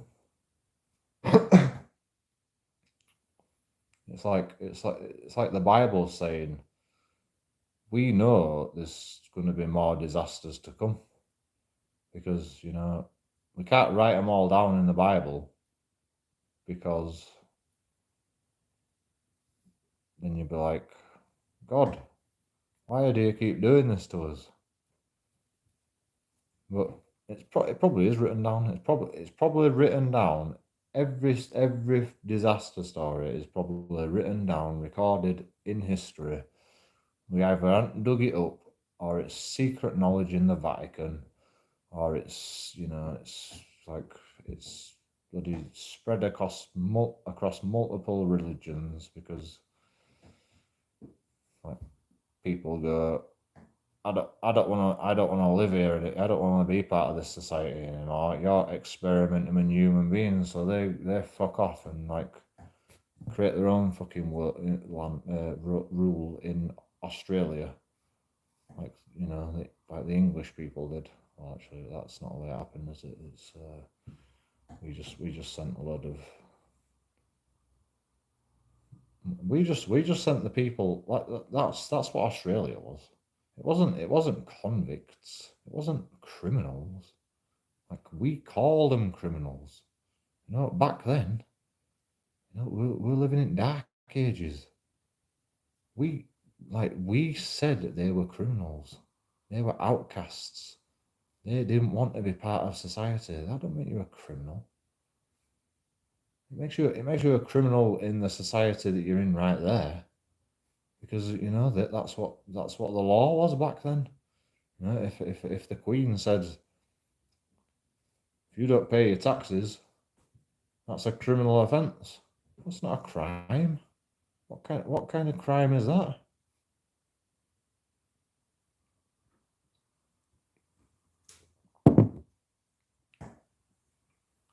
I'll tell you what kind of crime it is. It's a crime against humanity. That's why they can say, if you don't pay your TV license, if you don't pay your council tax, you're like you are like committing an offence against the people, the crown, the monarch, the corporation that is the United Kingdom. That's not a crime. A crime is very, very well defined in law, and that is, you have to commit a crime to a physical person or an entity. And the United Kingdom is classed as an entity in law, but it's not an entity. The United Kingdom is not an entity. I mean, I would agree that we're all in this together, and we should we should bloody be accountable as a collective. But we're not being held accountable as a collective. We're being held accountable as a corporation. Like, you know, England's a corporation, America's a corporation, Greece is a corporation, and we're all separate. We all have a separate laws, and like the laws of this land, like oppress you. Oppress. Well, they oppress you into like they oppress everybody into following these laws, or like someone has to say something, or the law has to change. And if the law doesn't change, then everybody has to abide by it. And like, you know, like these laws were created by kings and queens. Tax was created by kings and queens, and it's never ended. It's never stopped. It's never ceased, apart from if there's a civil war, I suppose.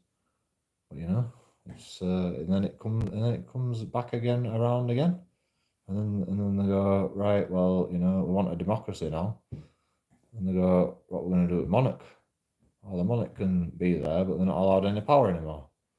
But you've still got to pay tax to the monarch and to the people.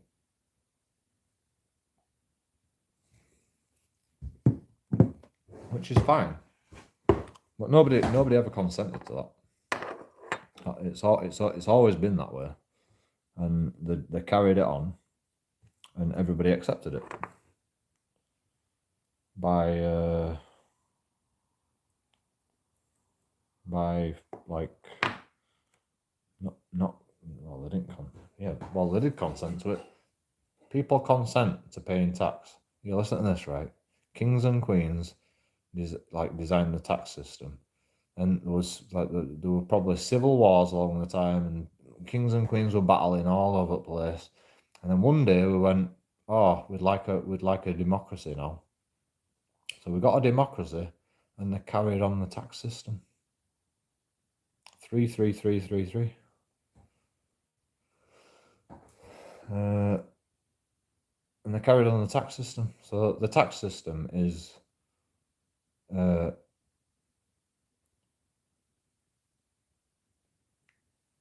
like people have accepted the tax system just by the very fact that they like the only way that the people have accepted like right.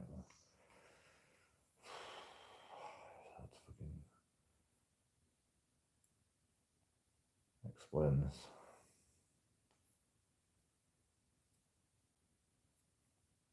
The tax system has always existed from the monarchs to the emperors to the dictators, and you know, it's always been around. And some people go, well, I want to get a job in, you know, under the monarch. Let's say I want to be a police officer, so I've got to serve the crown, so I've got to pay tax. So everyone goes, well, I want a police system, and I want NHS. NHS has nothing to do with the crown, by the way. Has anyone noticed that? You know, the police is the crown. Ambulance is NHS. That has nothing to do with the crown. National Health Service. That was a government creation. You're paying national insurance, which is separate from tax. That's because the National Health Service is a separate corporation that the government created, that the people accepted because the government said, "Would you like this service, NHS?" And we accepted it by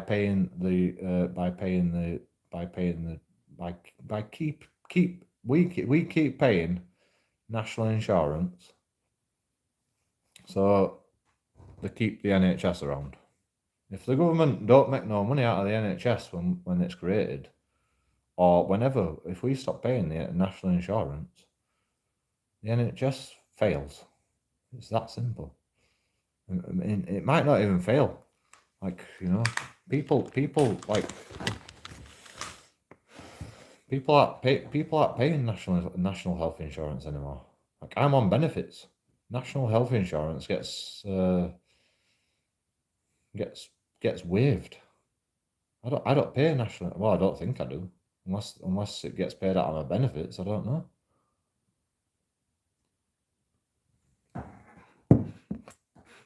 That's because they can't force anybody to pay national insurance, even though they do force you to pay national insurance. Because enough people are paying national insurance to keep that business going. So they're paying that business to succeed by consent, by paying it. Nobody paid it. The National Health Service would be no more. Well, unless they're probably making more money than they get from fucking taxpayers, to be honest. Like, the National Health Service is probably making more money than they get in national insurance contributions, because it's a business. You know, it's been going a long time. I mean, it is in a lot of debt, but they also make a lot of money. Some years they'll make loads of money, like COVID.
Do you know how the NHS made money through COVID?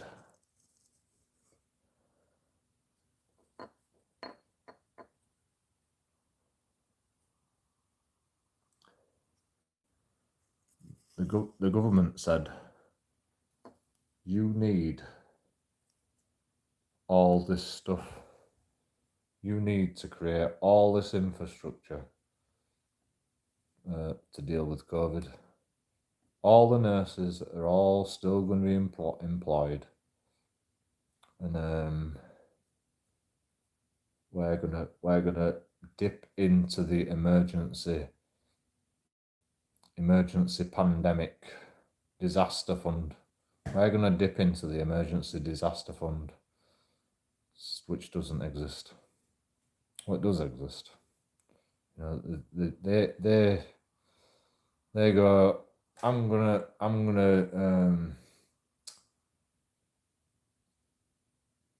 we're in a fucking depression right now, so I'm gonna take a load of debt out and pay it back over the next 10 years, 20 years, 50 years, right? Every year they keep doing this, or every time there's a new government in. This is why you've got to have the government in for like fucking like 8 years or so.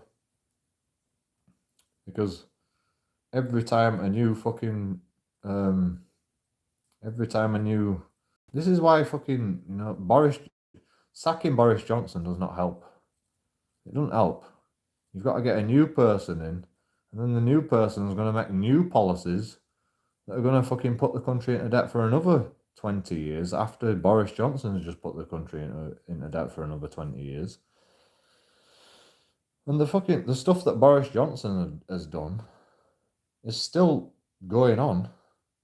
It still carries on, you know. You can't take it back.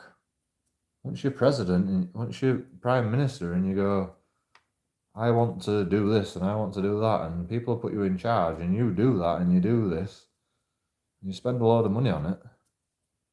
You're paying for that then. You can't make a loss on it. You've paid for it. You've paid for it, and you keep paying for it because it's a contract. I've taken this debt out for all this money to go to this infrastructure that's gonna fucking save the world. Like, I'm paying it back over 20 years, and like you keep getting this amount of money for the next like 20 years.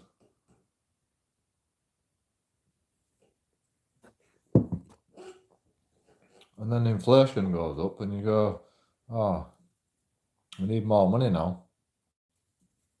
It's like, oh, well, we didn't account for that. Well, we did account for that, but we expected you to only take 20 grand a year, but now you keep taking 5 grand a year more every day.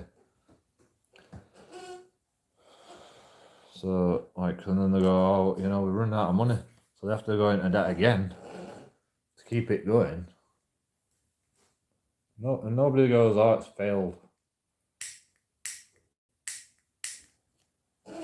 So we just carry on with it. Anyway, what we're on about before, the banking system. No, tax. So monarchs make you pay tax, right?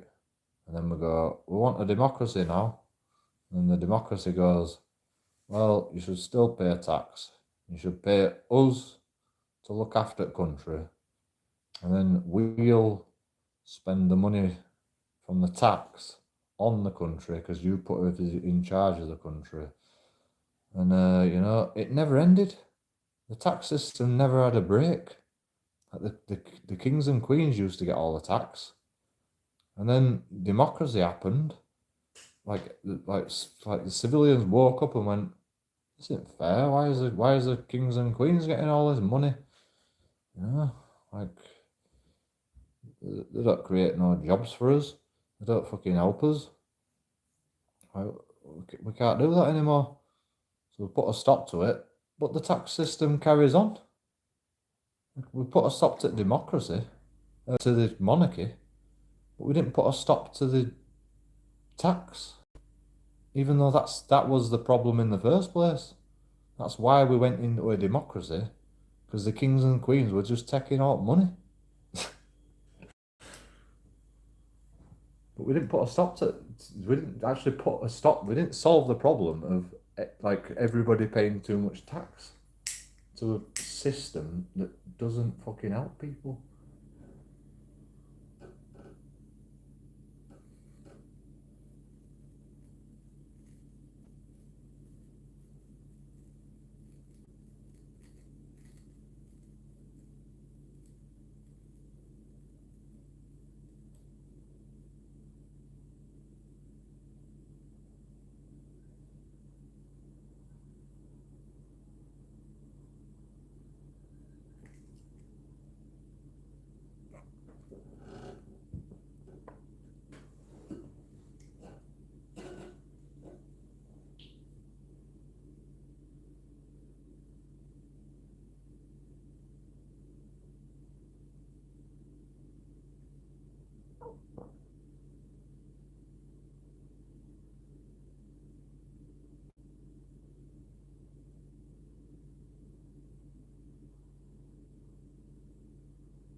We actually do need a hierarchy.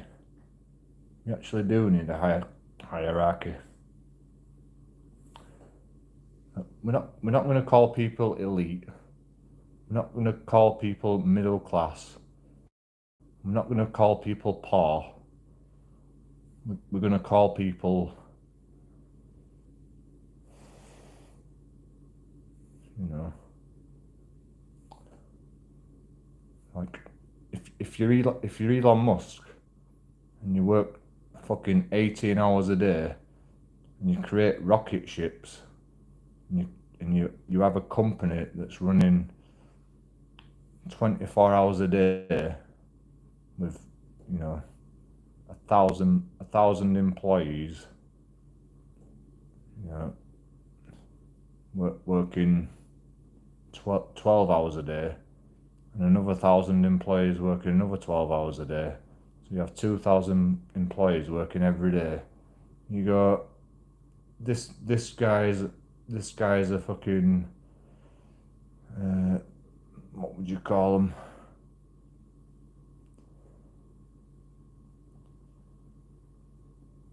Is an A star,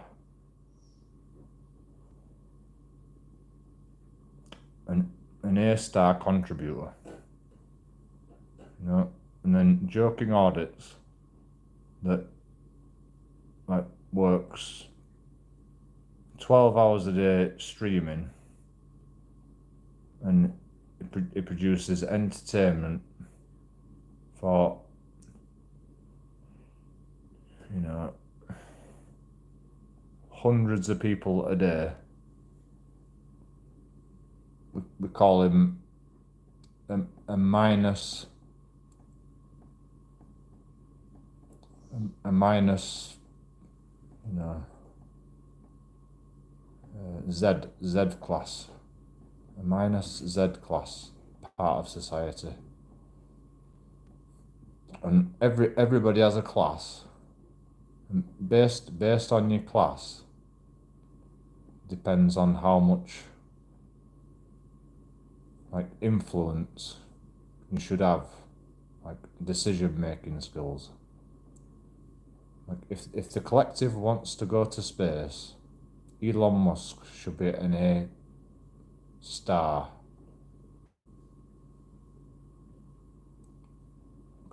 contributor.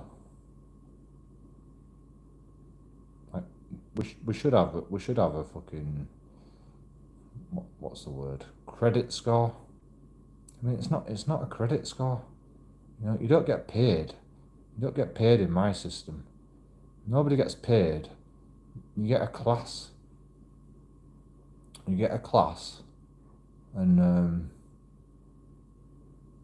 like if people think it's important enough, then we concentrate on that. We train people to do that job. And if there's a deficit somewhere else, we train somebody that's in the same class as these jobs or lower to move up in class, to work in jobs, to do the stuff that we need to get done. And you know, if you can't, if someone fails, you don't go, oh, back down to the bottom. You go, well, maybe that job wasn't for you.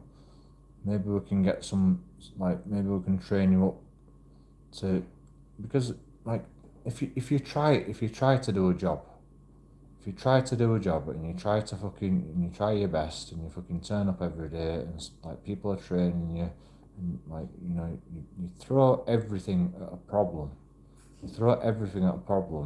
And someone wants to fucking try and solve that problem.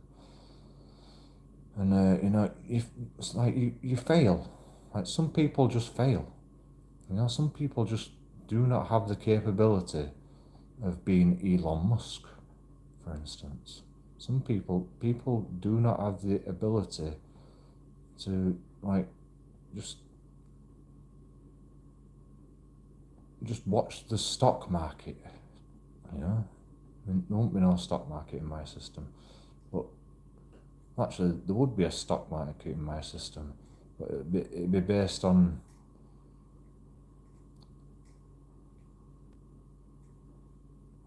like production. It'd be based on how much a person produces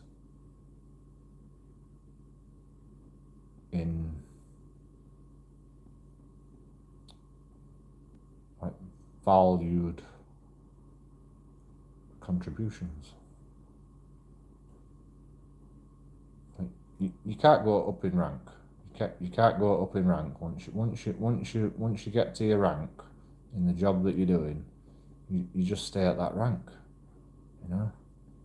And if the thing that we're trying to achieve that you're contributing towards goes up in rank, you go up in rank. But the people that are like making a steel fucking sheet of metal is not in the same rank as the company that's building a rocket ship, or the person that's in directing everybody to build a rocket ship. Like, everybody's value should be based on their ability to contribute, not just the contributions that they contribute, but their ability to contribute. Like, if you go to school and your teacher says, "That's really good work, I'd like to put you into a maths competition," that's saying this person has value and is excelling more than anybody at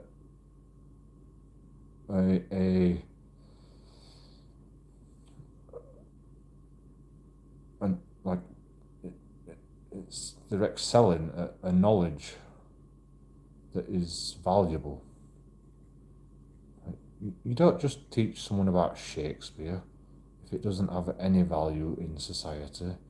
You don't say, "Oh, look at these pyramids.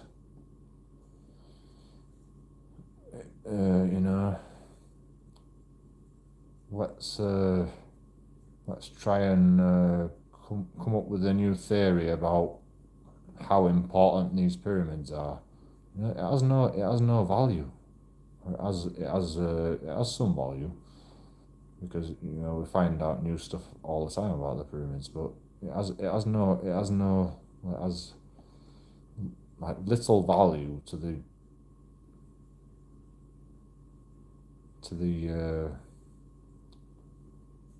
in my opinion. I mean, if it has value and people decide it has value, then okay, it goes up in rank. Everything should have a rank. Like, and if there's an important goal, the employees should go up in rank. Like, you might have Elon Musk building a rocket ship. He's the director of the whole thing. Building a rocket ship, he's A class. And then you might have, a few directors saying, like, we need all these materials. How can we get all these materials? These guys have got to go and find these materials, find the most efficient way to get these materials, find the most efficient way to transport the materials to where it needs to go, or go to the materials to make everything more efficient to get them there to build a rocket ship. They should be not as good as Elon Musk, but in fact, you might even get a superhero that's bigger than A-star.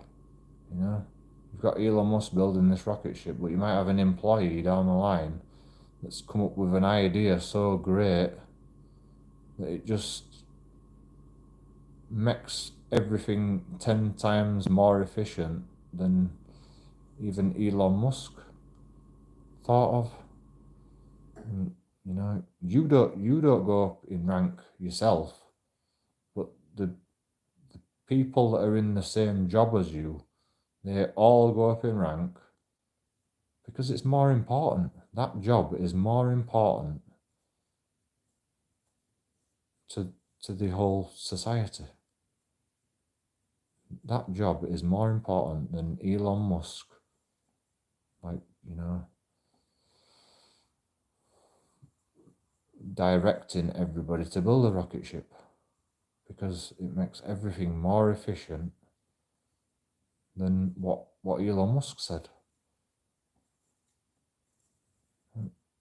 If Jesus comes along and goes, I can turn water into wine, and you're there going, oh, it takes me about 10 years to create a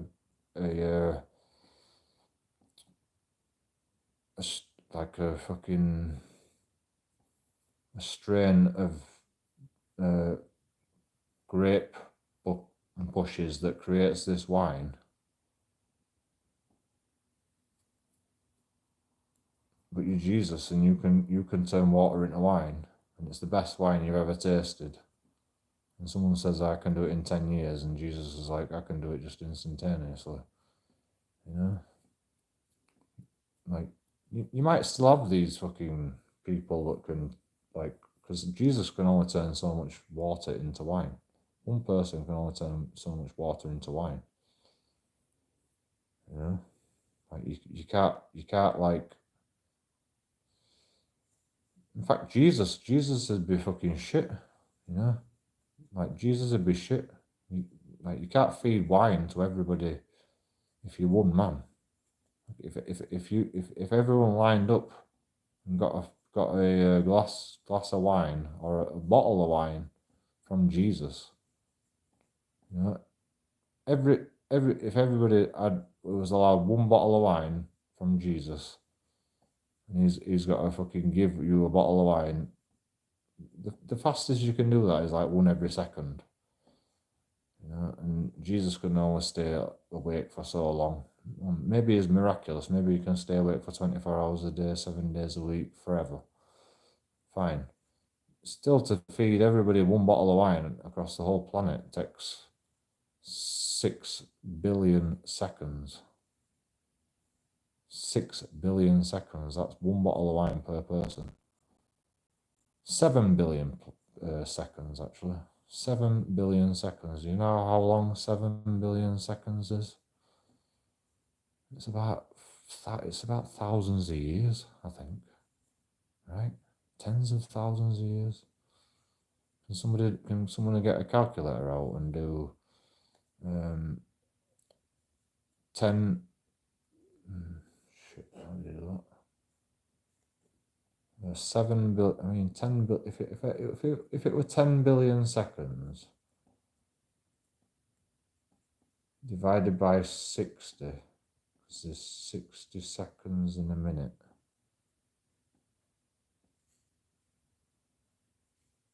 Or is it times by 60? It's divided by 60. it's 60 divided by 10 billion. Right, just say there was 100 seconds in a minute, right? And there was 10 billion people on the planet.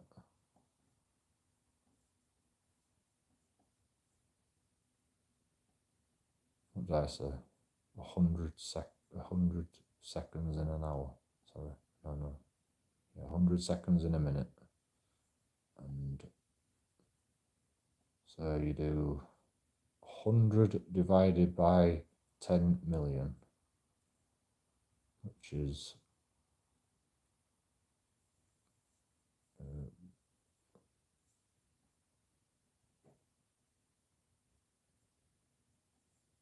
100 divided by 10 million is 10.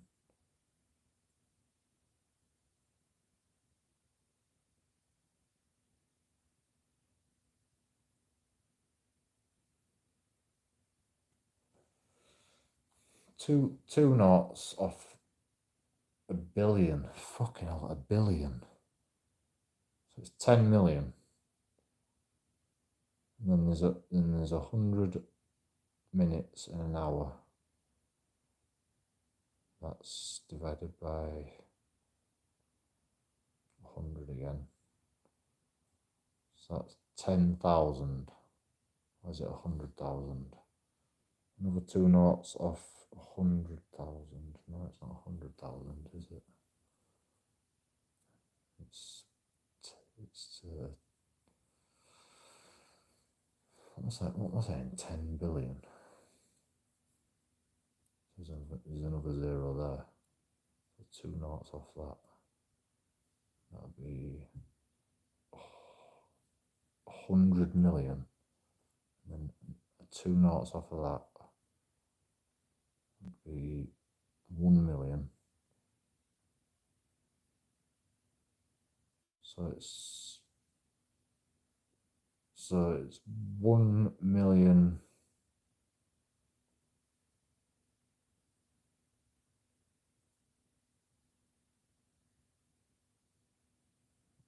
days. So it's 1 million days. How many years can you get in 1 million?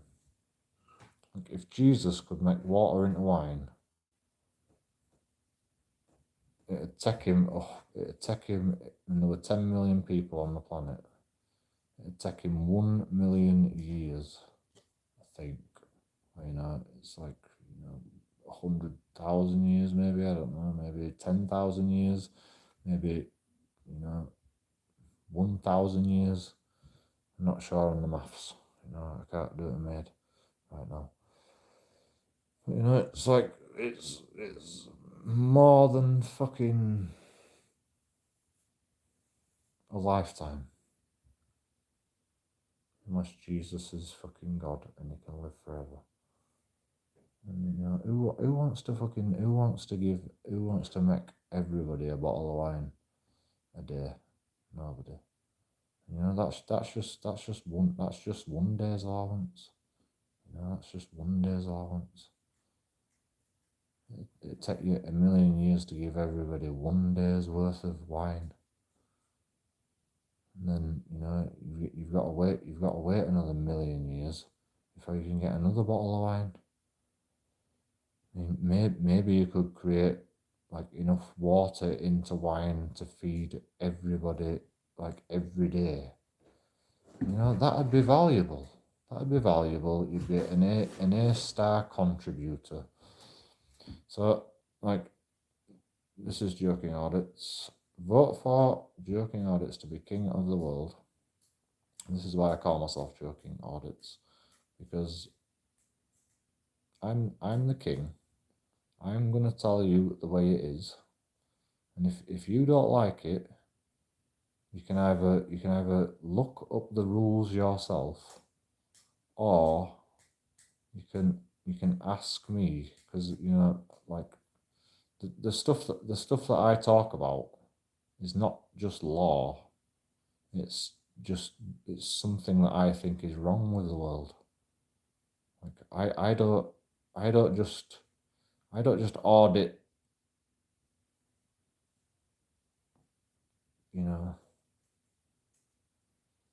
I don't just audit people to tell them to follow the rules needlessly. I tell them to do things that I believe they should be doing based on the laws, or my opinion. Like if I say, what's a legal thing? I mean, it's illegal not to practice archery on a Sunday. You've got to practice for at least, I think it's like 2 hours. It says in law to this day, as far as I'm aware, because it costs money to repeal fucking laws, so they've never repealed it. To this day, you've got to practice archery. I think you've got to practice for like 4 hours, maybe even longer. To this day, this law, it still exists. Look it up. You don't believe me. Everybody in England,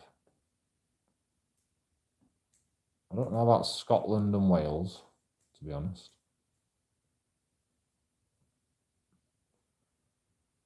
Actually, yeah, even Scotland and Wales, because they're part of the United Kingdom, and the law was enacted when it was kings and queens, and there were loads of different fucking factions in England. So, and it were called England, like the fucking landmass were called England, and then there were fucking loads of other people all around, like the Scottish and the Irish and and we were just called England when this law was enacted. And then we became the United Kingdom, and all the laws were still the same for everybody. So, the Scottish, the Welsh, the Irish, the Indians, even the Indians have to practice archery every Sunday, realistically. Because we went over there and what did we do? Occupy it. We occupied it, and we went. We'd like to teach you this law. Would you like to fucking agree with it? Because we created this culture, and and we need your resources. Can you accept this deal? And they went, well, not really. We'd like to keep some of our own laws. And it's like, well, if you agree with our laws and your laws don't contradict our laws, you can have your laws. And but you've still got to follow our laws, and we've got to follow your laws. Well, we don't have to follow that we don't have to follow their laws, and they don't have to follow our laws in their country. They've got to follow our laws in our country, and that's what the deal was. Like, they can carry on their laws as long as it don't fucking like go against anybody in our country, and they can and we can like go about our laws as long as it doesn't go against anything that we do in their country. So they accepted the deals. So like if you're an Indian and you want to come to England, you've got to accept our laws. And if we're an English person and we go to India, we've got to accept their laws. These things were put in place with the colonization fucking times of kings and queens in England. And the Indians agreed with it, and to this day it still hasn't changed. Like, we are still, what do they call it in India they call it like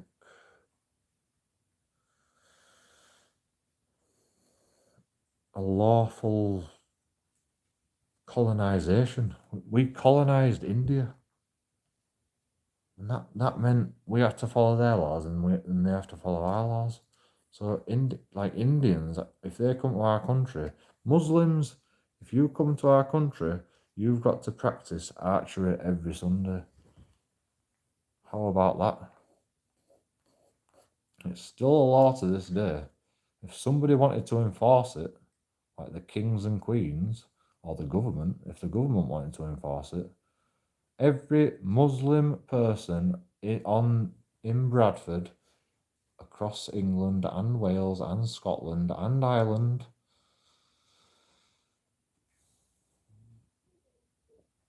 I don't think Northern Ireland has Northern Ireland got the freaking independence? I don't think so.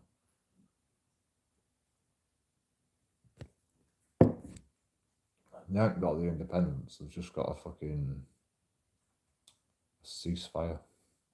Or it's just like a stalemate, isn't it? Like, even Northern Ireland's still fucking part of the United Kingdom. Like, whether they like it or not, like, they have to. Because, like, England is not just the fucking landmass. It's the oceans. And Southern Ireland and the rest of Ireland, their oceans are right next to the other guys. So like if you go out on a boat out from Ireland in one direction, you don't really know where you're going. All you're doing is going fucking north, south, east, or west, and then you're going, how long have I been traveling north, south, east, or west? And you go and you adjust course appropriately with the rotation of the Earth and how long you've been traveling, and you know how far the waves have been drifting you. And you know it's not an exact science. So if Northern Ireland just want fucking like one route through everywhere, like everybody's got a fucking crossover. So like you've got to have one law for everything. Like, if you're in no man's land, you've got to agree with the law, and that's why Northern Ireland, as far as I'm aware, and Scotland and Wales, is still part of the United Kingdom, which is fair enough, you know. But the reason I say I class myself as English is because I follow the English law. I follow the English culture. England was the culture that I've been brought up to like understand better than any other law. So I follow that, even though I don't agree with some of it. In fact, I don't agree with any of it, to be honest, because I'm an anarchist. But the thing is with anarchy as well, like my ideas do not work. If I want to be king of the world and have a credit system or a contribution system, a ranking system of like what people contribute to society, or what a system of infrastructure contributes to society. Like it don't really work as anarchism, because anarchism says your law is is uh, is uh, is the best law.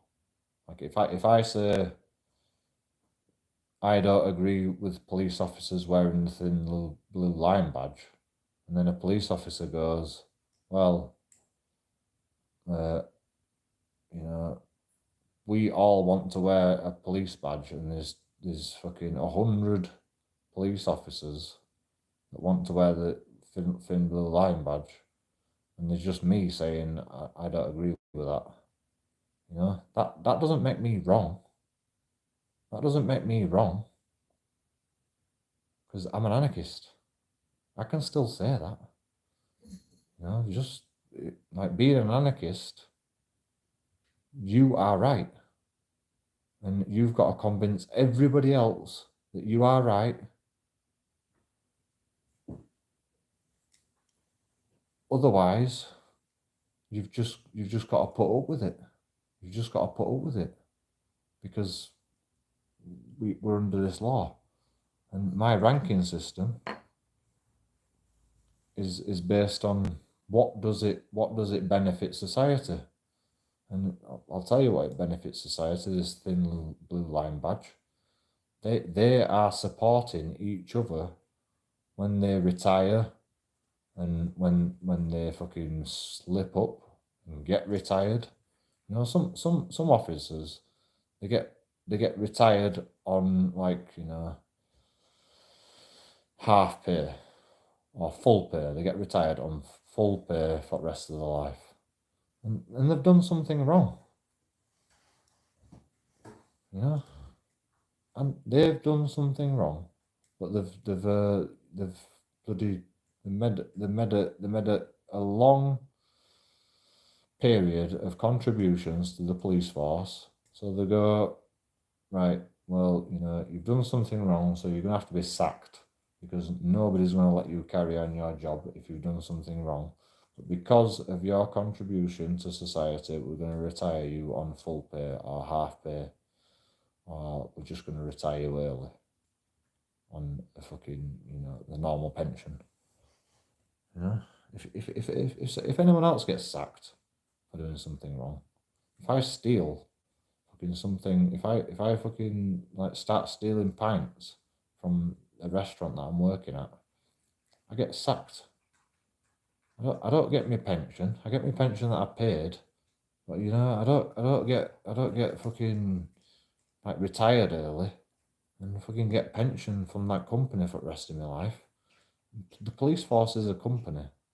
I mean, the monarch is a company. The crown is a company. And the crown has lots of companies. HM Revenue and Customs, the police, Royal Mail, Unilever. Unilever belongs to the Queen, my lady, you know that?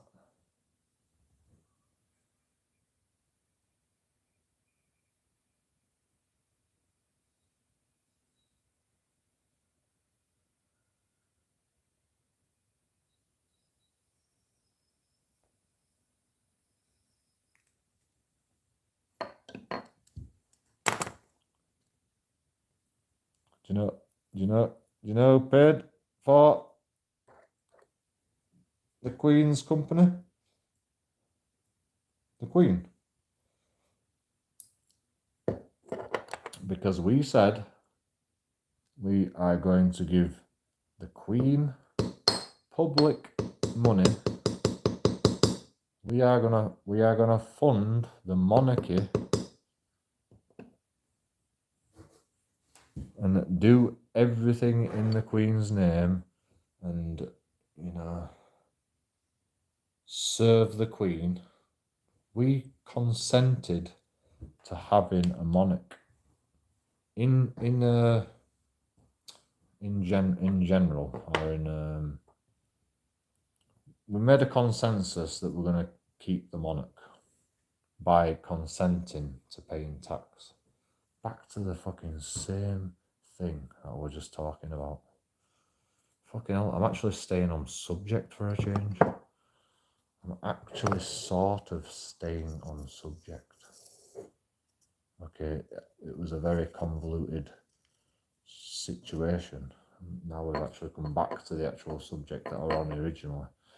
But, I'm actually staying on subject for a change. Tax is consented by us.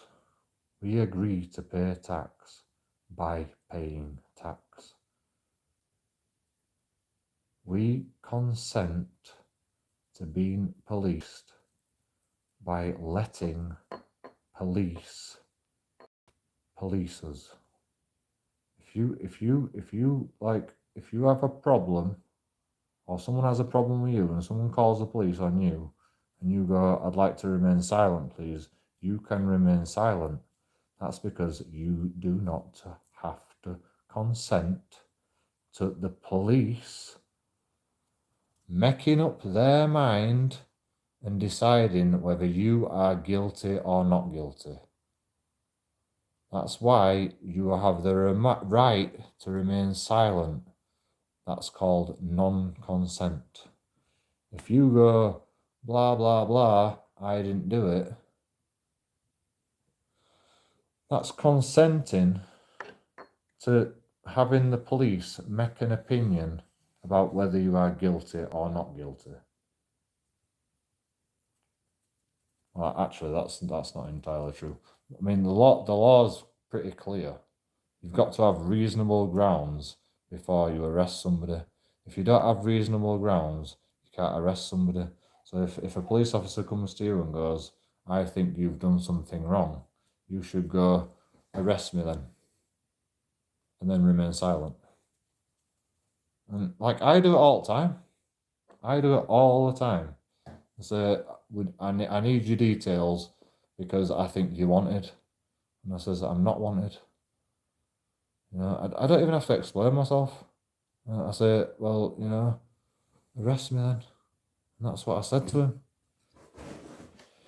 I says, I'm not giving you my details. And he says, well, I'm going to have to arrest you then. I says, well, go on then, arrest me. And he did. And then I went, okay, I'll give you my details.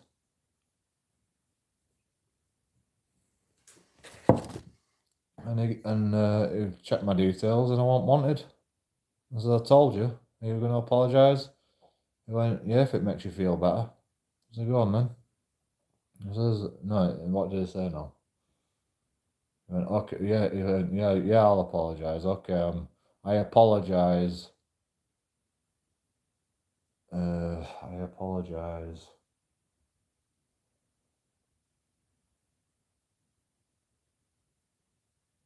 If it, I'll apologise. He just said I'll apologize. No, I said I apologise if that makes you feel any better.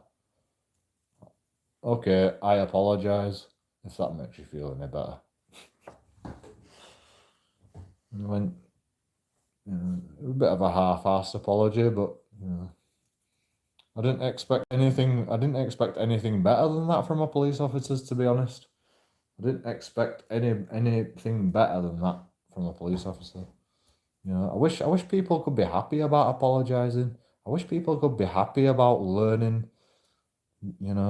For being wrong. What is wrong with being wrong? There's this guy on YouTube. He's called Anton Petrov, and he got sacked from being a science, university science teacher, because he said to his students, it doesn't matter if you're wrong. Science has always been wrong from the fucking start of time. The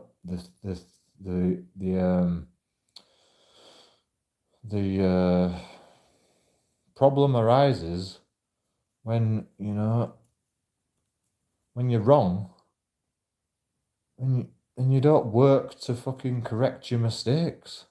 That's where the problem lies. It's not that you're wrong where the mistake is. I mean, like I admit it, I'm wrong. Drinking all this shit every fucking couple of days,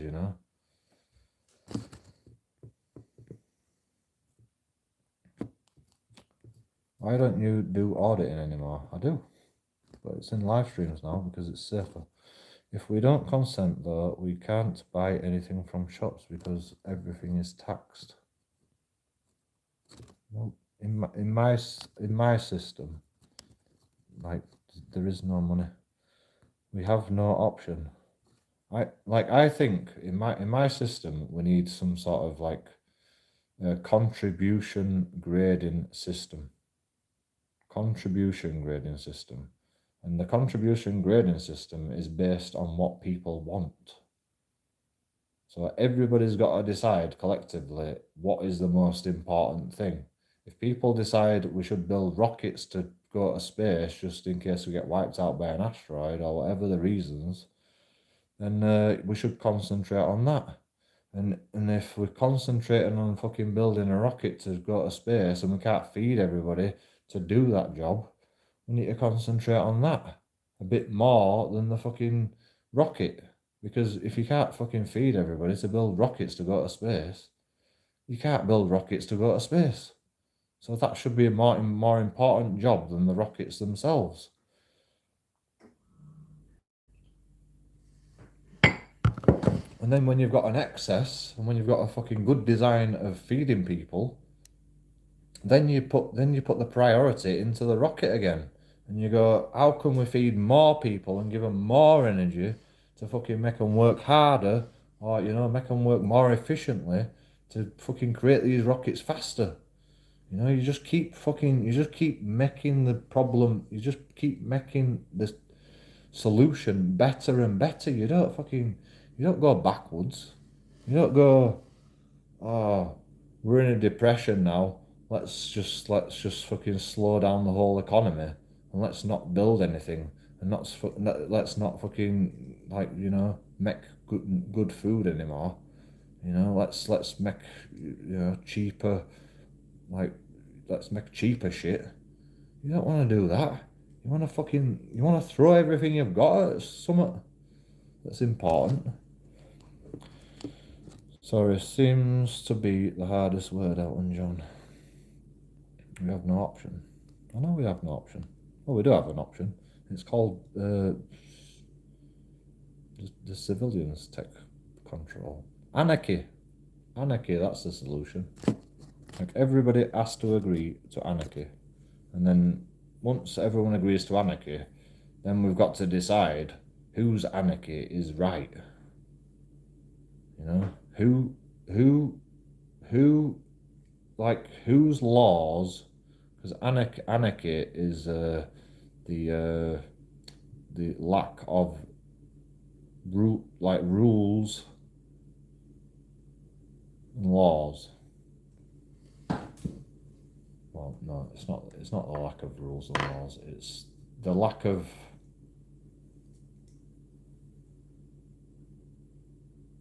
enforced rules and laws.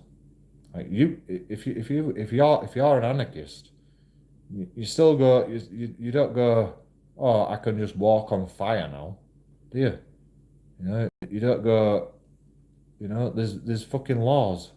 You know, if I fucking walk on that fire, that's gonna burn me. So you make that law and you go, I'm not gonna walk on that fire. So we've got to decide whose anarchy is correct. And then that guy, you know, he should go up in credit scores. I mean, you know, like if I was Bill Gates and I designed a computer, like, you know, or I encourage people to make this machine that's called a computer.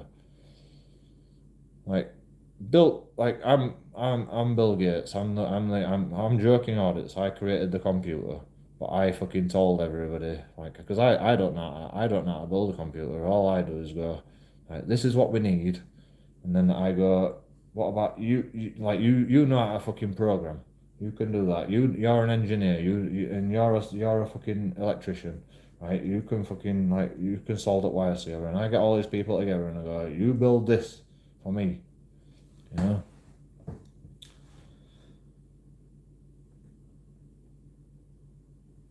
What was my point?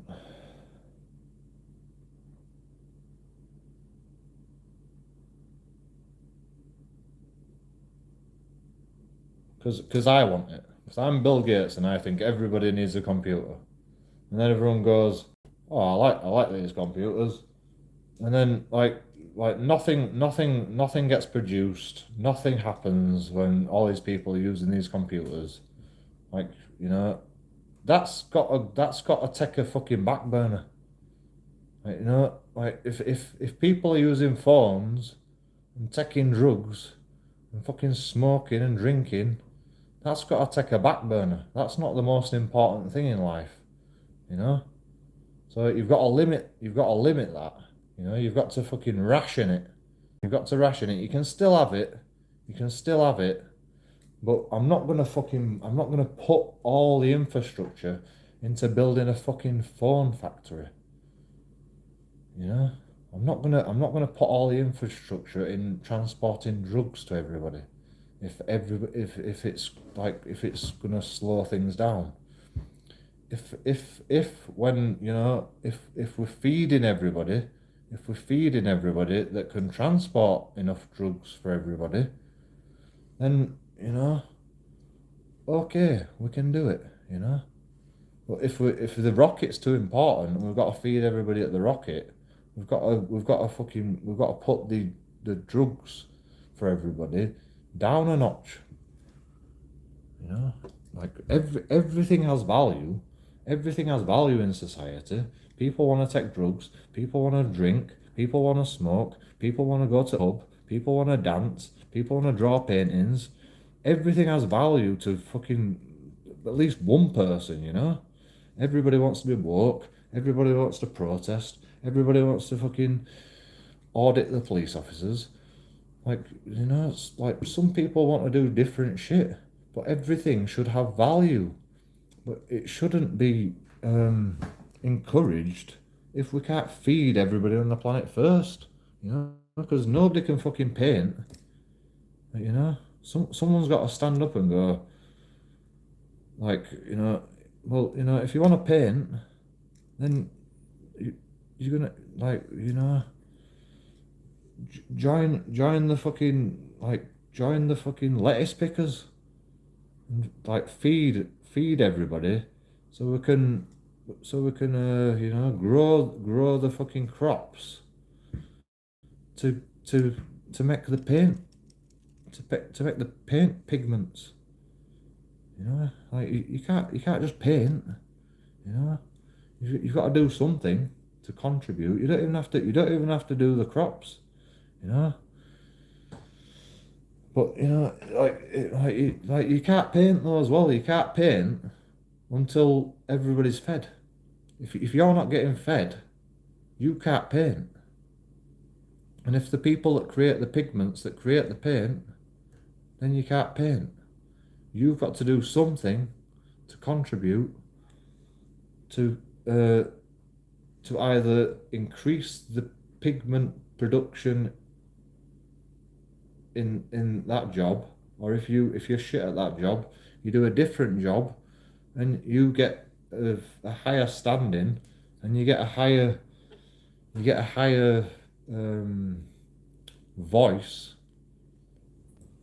of, like, I want some paint. I think it'll work. I mean, it's complicated and it's fucking. I can't explain it in my mind, but I think it'll work.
Why do we need to make new technology?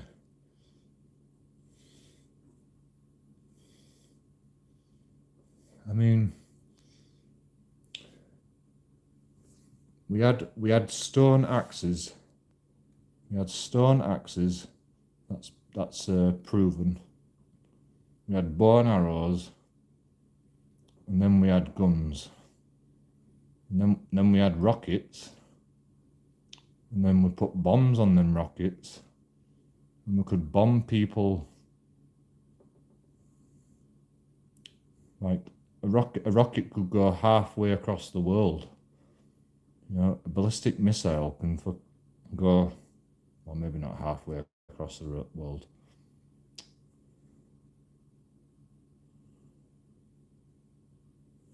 Well, I don't know. Actually, they've got rockets that can go. I mean, Air Force One can stay in the air indefinitely, and they carry. They carry a nuclear reactor on board. If there's enough energy that can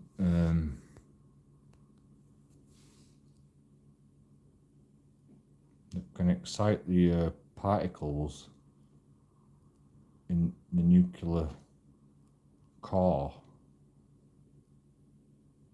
you can disrupt the structure of plutonium or uranium, whatever the nuclear core is, in Air Force One aeroplane,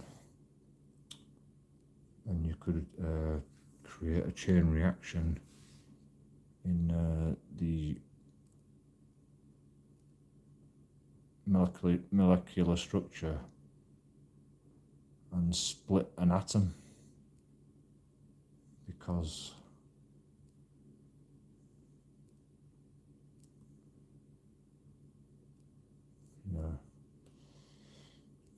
uranium is very dense, and it's very dense because it vibrates so fast. It creates it just fills in all the spaces. It fills in all the spaces. Like every molecule just gets into every space, and it's very dense. And it's probably not. It's not the most dense element in the periodic table, but hydrogen's the most dense element in the periodic table. Hydrogen's widely spread out, so as space to move. Uranium is what would you say? It's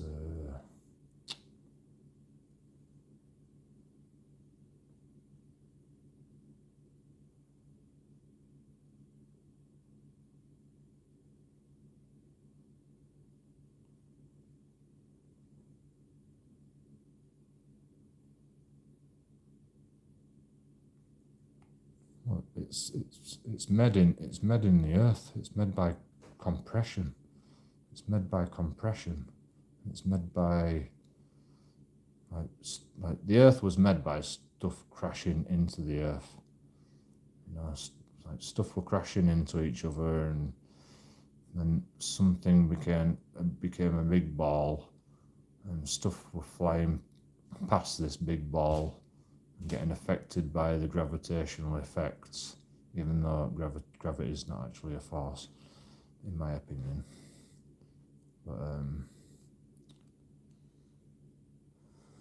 But gravity is a force, but it's not gravity. Like gravity is not the force that produces gravity. Like mass produces gravity. Like vibration produces gravity.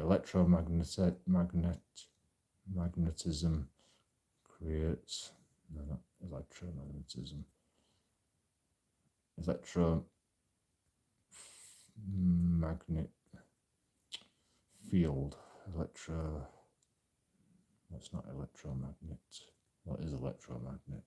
Actually, it's not electromagnetic. Do you know how electricity flows through a wire? Polarity. Like there's a negative and positive polarity all along the wire. That's how an electromagnet works. You energize some metal, and you can change the polarity, so you can suck an opposite polarity up with an electromagnet,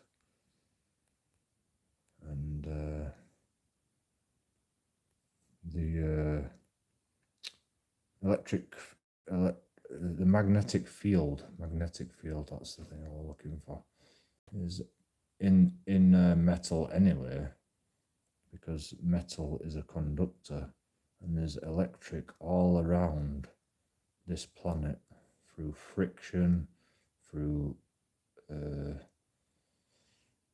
air resistance, through particles in the air sliding against each other. There's electric everywhere on this planet. There's more electric in the atmosphere than there is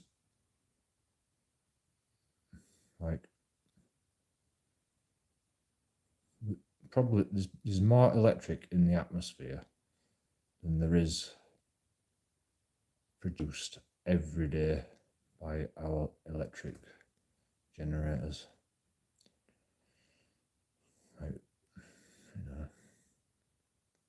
There's metals in the ground that are just constantly producing chemical reactions that just release magnetism out as a byproduct of crashing into each other and, you know, being compounded. I mean, like graphite. Like graphite is what? Graphene, and I is oxidize, oxygen and what's oxidize? Oxidation. Iron oxide. It's fucking rust, isn't it? Like, what we're on about? Oxidization. Oxidization is rust. It's all scientific for me. What was I on about?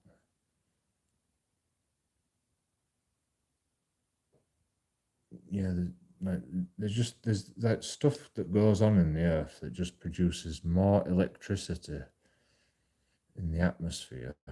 That's just the atmosphere. The the the planet itself, the ground, is producing, yeah, fucking. Have you seen the electromagnetic field of the Earth? Actually, it's not the electromagnetic field, it's the geomagnetic field. No, it's not even geomagnetic, it's a solar magnetic field. Because the sun creates like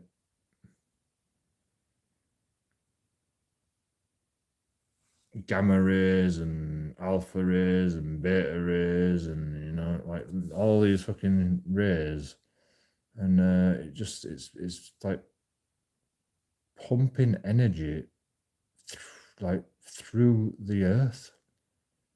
Like some particles, some bloody what would you call it? Some atoms. They call it something. Some of these things can go straight through the earth. Like, you know, some of them don't even react with the earth. Some of these heavy metals, elements. Some of these like elements. Well, they're actually heavy metals. They're actually tiny particles of metals, but they aren't actually what is it that fucking goes through the earth?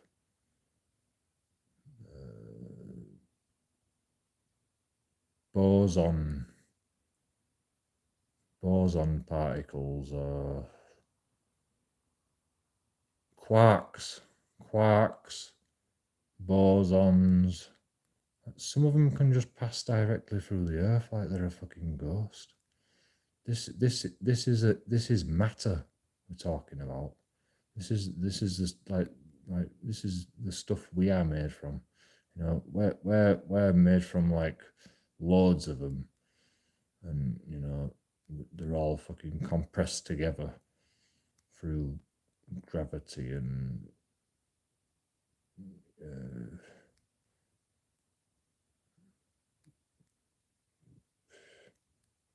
vibrational. Like, I think gravity is a variation of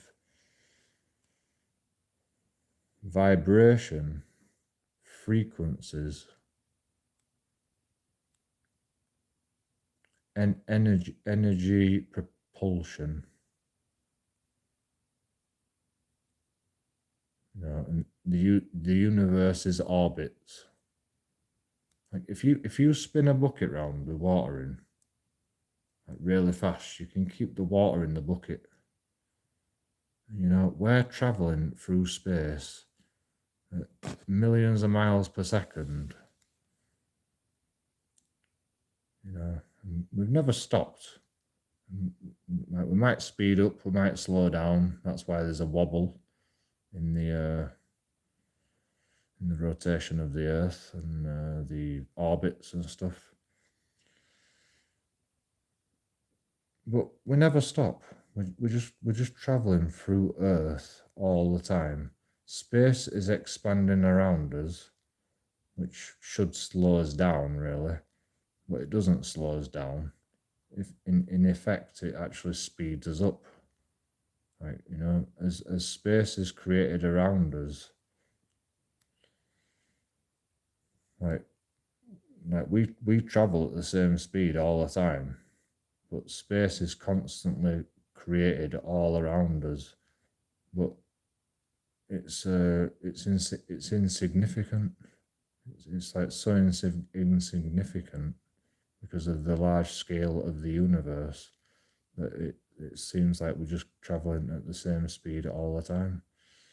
You know, if you slow down when you get to the top, the water falls out. You know, we don't slow down, we don't speed up. The universe expands, but we still carry on going at the same speed. I mean, if I were pushing a wall away from you as a metaphor to the expansion of the universe, and you run towards a wall, it's going to take you longer to get to the wall, isn't it? But that doesn't happen because of the large distances involved in the universe. Like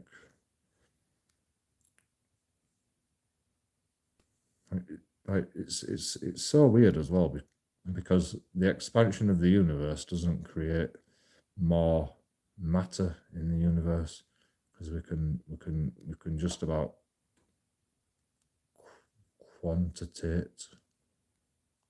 quantify,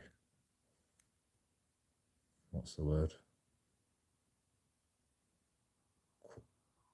quantitate or quantify, one of them. We can quantify everything in the universe. We can. It's not even an estimate. It's like a running tally of how much matter there is in the universe, and the universe is consisted of everything that's ever been in existence. I don't think it is, to be honest. But I don't think it's the expansion of the universe that creates more matter. I think it's the well, I think we create stuff, and you know, I think like everything creates stuff. If I look at light from this phone, that some of that light never escapes. Like it gets absorbed into me, and like some of the light reflects off my eyes. Some of the light reflects off my eyes, but some of it, you know, I suck it in, and then I go, like, I make sense of it with my brain, but some of it never escapes.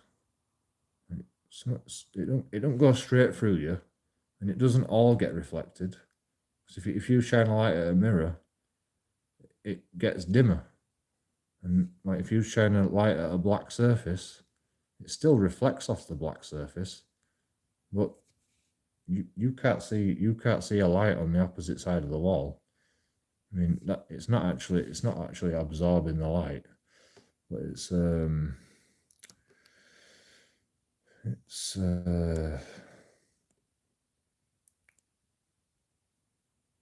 well, it is absorbing the light. Anything with mass absorbs light, because light is a part, like it's an energized particle. It's an energized fucking. Well, it's a ray, isn't it? It's a vibrational energy, like X-ray or gamma ray or it's a mixture of fucking rays. The sun's light is a mixture of particles, gamma rays, alpha rays, and like radiation. You know, it's not just made up of like light.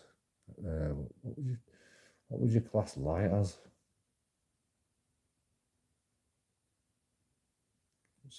It's a spectrum of.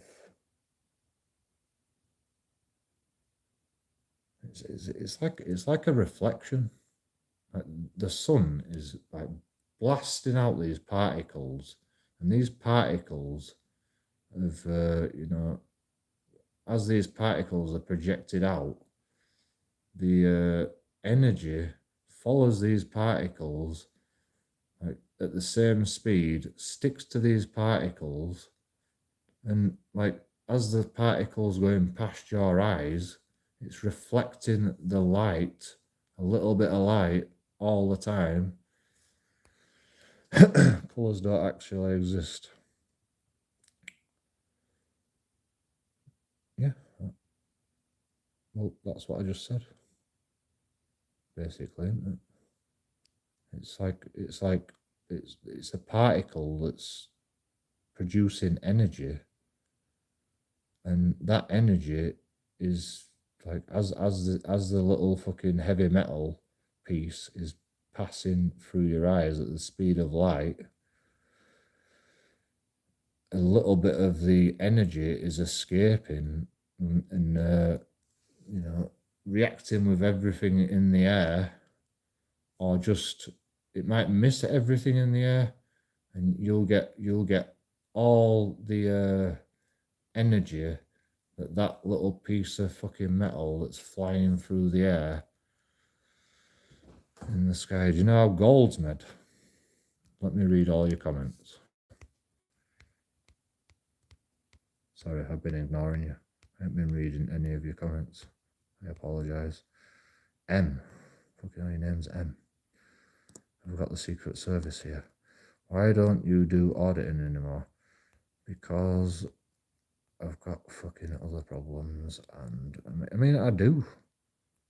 I audit Bradford. I used to just audit police and corporations and stuff.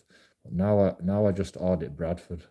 I audit the people, I audit the corporations, and I audit anything that I see that's wrong with the place that I call home. But I do it all on live stream now because it's very dangerous. Like recording the public.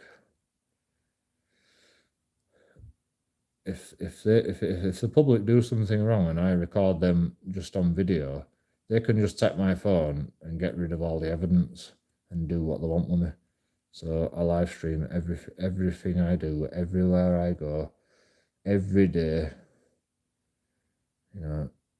If I just have a day off and I just stay in, that's me staying in, watching YouTube videos, playing computer games, and I just don't want to talk to people. It's just me being depressed and being a recluse.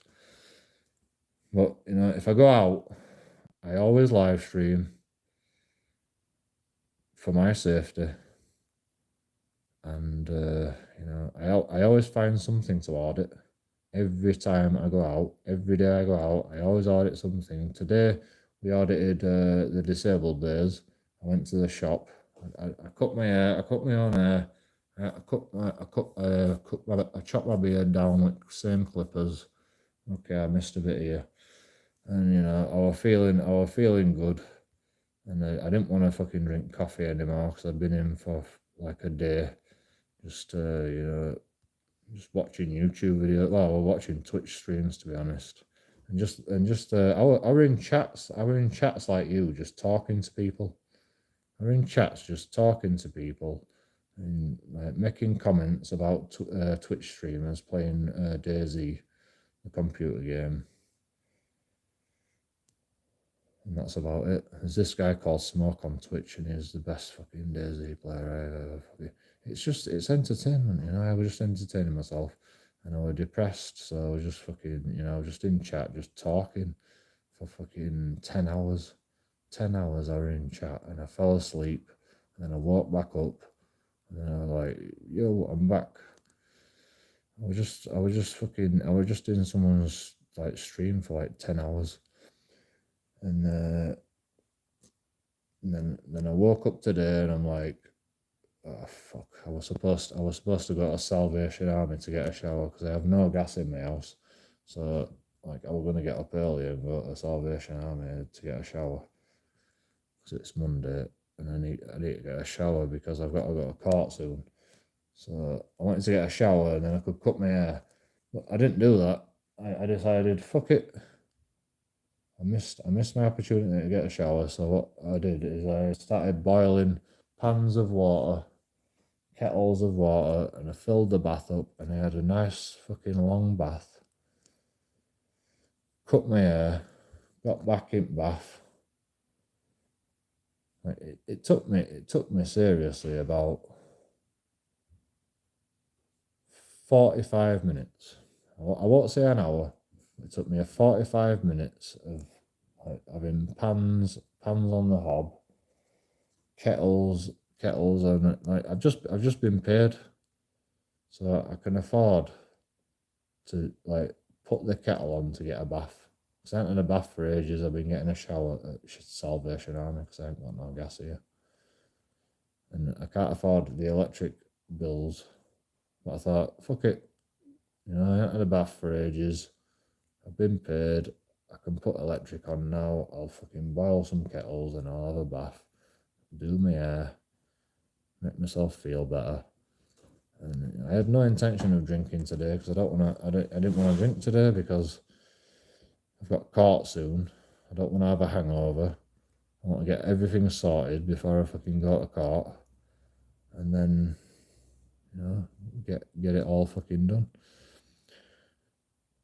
But so I did it, and then I thought, fuck it, because I had a coffee at bath with me, and I drank half of it, and all I could think about was as soon as I got in bath is, oh, I feel better now, energized, ready for the day, and it was night time, and I thought, oh shit, shop's gonna shut, I can go get some beer.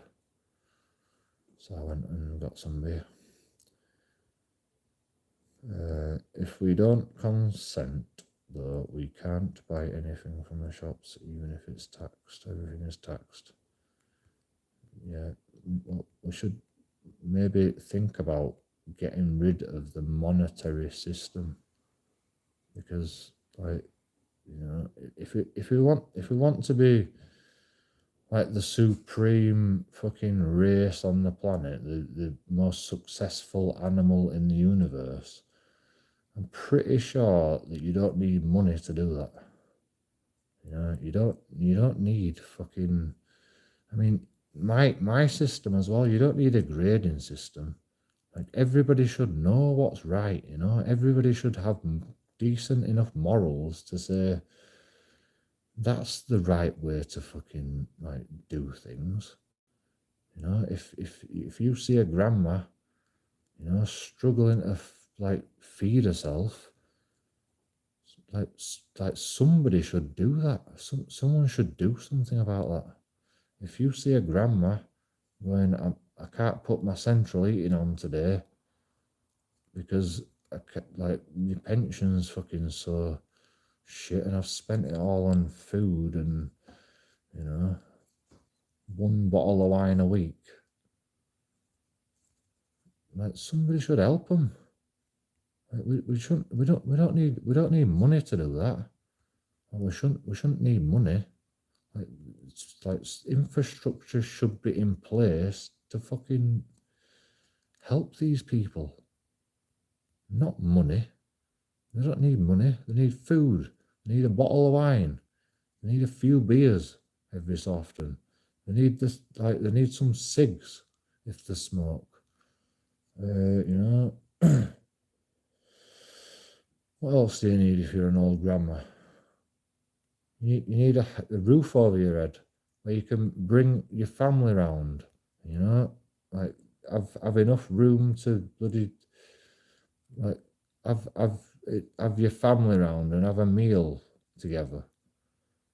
And you should have enough money to like be able to like buy enough food to say to invite your family around and feed everybody at that table. If you don't have enough money to feed yourself, you can't feed your family and go, I'd like to cook you a nice meal. Would you like to all come round to my house for a nice meal? And it's the same with like minimum wage people. If you're on minimum wage and you've got a fucking shit house, you can't afford an Uber, and so you buy a shit Uber, and you Uber your Uber, and your Uber breaks. You're like, oh fucking, hell, I can't afford an Uber now. Oh, I'll invite my family around. Oh, I spent all my money on an Uber. It's just broke now, and you know I have to wait till next month so I can buy a new Uber, and I can't fucking invite my family around. You know, I mean, I've got enough money for food and like drinks and stuff, but I can't afford my family. And you get on the phone to your family and you go, "Oh, family, can you like, can you bring the beers? I'll buy the food, but my Uber just broke." And your family goes, "Oh yeah, I'll help you out," and then your family helps you out, and then like you have a nice fucking party at someone's house, and then then your family goes home, and they go, "Oh, fucking, we're skint now. We just bought fucking, my son a new Hoover. We're skint now. We can't return the favour." And like, oh, we paid that on credit card as well. We just had enough to like pay the credit card and pay all those bills. Now we can't afford to like feed the kids. Oh, we have to go to food bank. Oh, we'll go to food bank then. We'll get some food from food bank. And they go, we get fucking housing benefit though. Maybe we should just snip a bit out of the housing benefit. Oh yeah, we'll just take like 100 quid just to get by. Landlord won't be too bad. And next month comes and you go, oh yeah, can I just pay 50 back this month? And you're like, oh yeah. And then next month you're like, oh shit, struggling again. Let's take 100 out again, and you're 150 behind, and you're like next month you're like, oh fucking hell, I was struggling last month on that. Can I just pay you 50 back again? It's like, no, not really. You're like, you get in there, yeah, but legally I'm not 2 months behind on my rent yet, come on, bro. And I mean, you've got no option. That's all I can afford, I've spent all my money. What are you gonna do? And you just get behind and you get behind and you get behind, and nobody can fucking have a party at anyone's house. No one's allowed to drink because I don't know. I don't even know why. Because we import a load of Muslims. Like I thought this were legal. Maybe it's just because I'm on benefits. I mean, it's all right. It's all right for everybody to kill themselves while they're working. It's all right for everybody to fucking drink themselves to death, smoke themselves to death, drug themselves to death while they're working. But when JoeKingAudits does it on benefits, it's a fucking crime.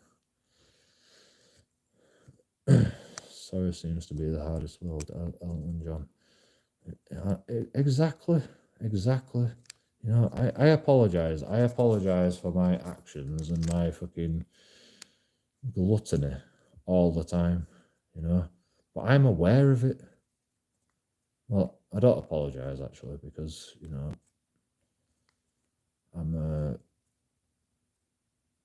I realize it's an issue. I realise it's an issue, and I try really hard every day to like just to limit myself to like not ration, but what's the word? Fucking pace myself. There's a word for it. Moderation. I try to moderate myself. I don't really moderate my words very well either. Like, I don't moderate my drinking very much.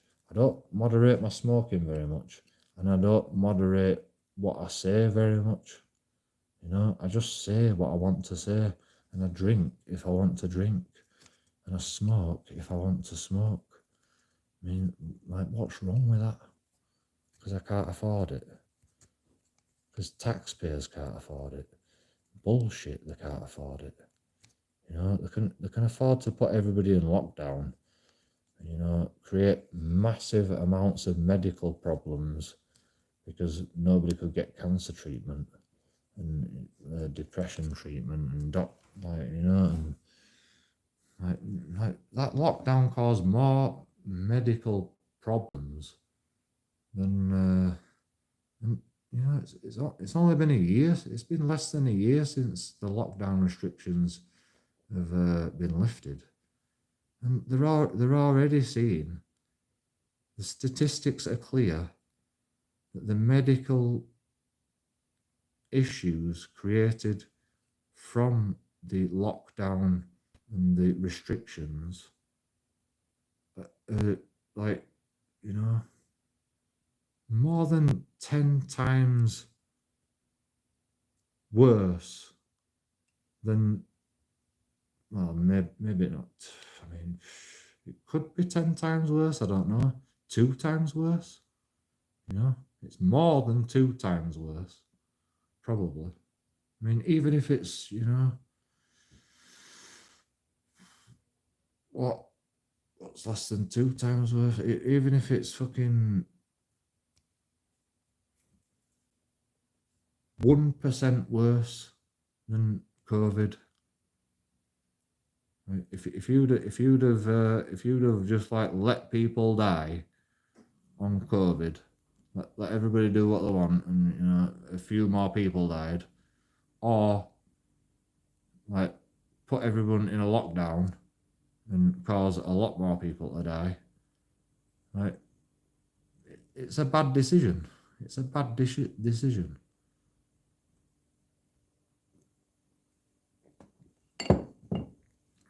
Unless you know that extra 1%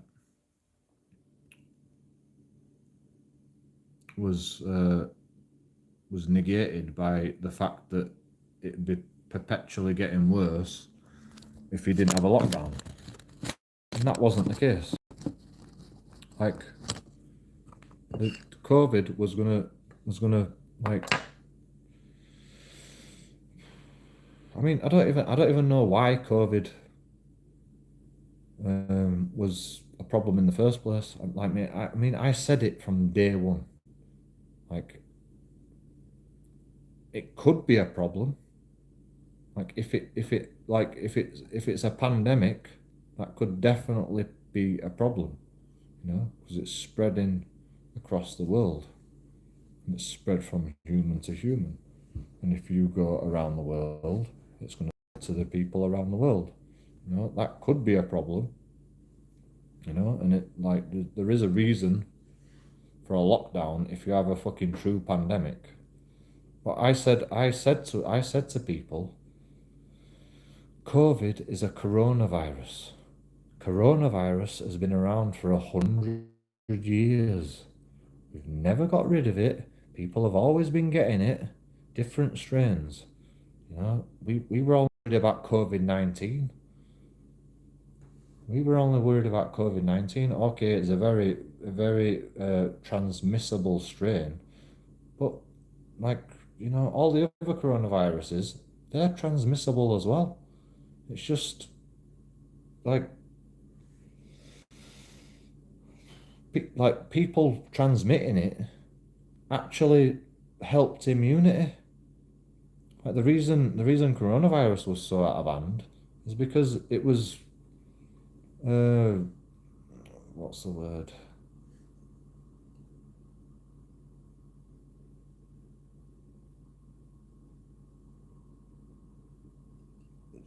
It's because they tried to contain it into one area, and then like loads of people started escaping all at once. It's because it fucking happened from one area, from a laboratory. Well, I don't even know if that's true, but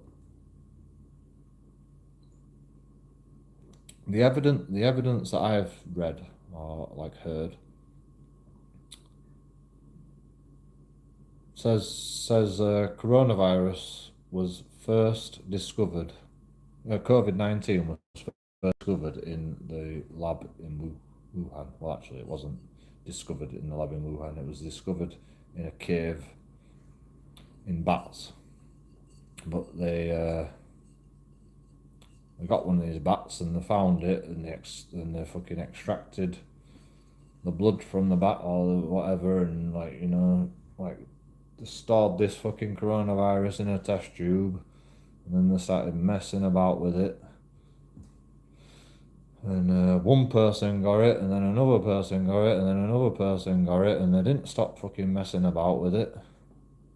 And then, that got out, and nobody gave a shit about it. Like nobody panicked then, because it was just like a few cases, and then these coronavirus cases kept popping up, like in different places, and then they go, "Oh, what's going on here? Like, we've got to pay attention to this. These strains of coronaviruses are popping up all over the world. Where did this strain of coronavirus come from? Oh, it came from a lab in Wuhan. Oh, it came from a lab somewhere else. Oh, it came from because they sell all these fucking viruses to each like other labs. They're not. No, they're actually not allowed to do that. But like they probably did do that. But they didn't even have to do that anyway because coronavirus is quite fucking transmissible, like I said. So if one person gets out, another person gets out, and like there's only a few people dotted around the world that get in this coronavirus, and then 10 people get it in this fucking area, and you go, oh shit, like fucking everybody that they come in contact with is getting contracted with it. But it's just it'll get fucking it'll get bloody it'll get diluted over time. We don't need to worry about it. They probably knew about COVID-19 like a lot sooner than we knew about it. Just like I knew that the Queen had died. Like 5 hours before the mainstream media, before the BBC released it. And I knew because I'm an auditor. Thanks to being an auditor, I knew the Queen had died before it were even released to the public. And if you don't believe me, check out Charlie Beach's video. He made a live stream because if he got some information that the Queen had died, and the royals are all, they're all on the way back to Balmoral, and he said, I may or may not have had somebody working in the Balmoral that may or may not have been my source. Yeah. And knowing Charlie Beach, he's probably saying that on purpose for a very specific reason. But it's one thing I know about Charlie Beach. He'll be private about his private life, but actually, he's not even that private about his private life.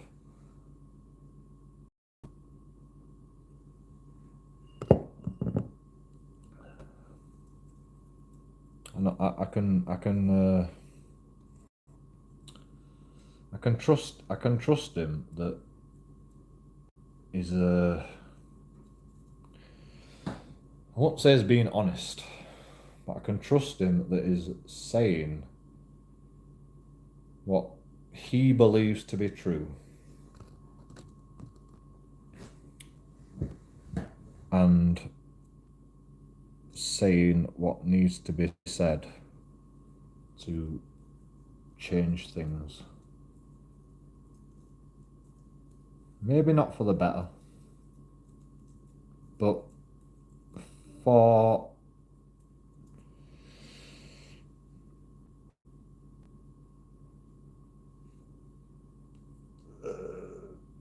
justice, or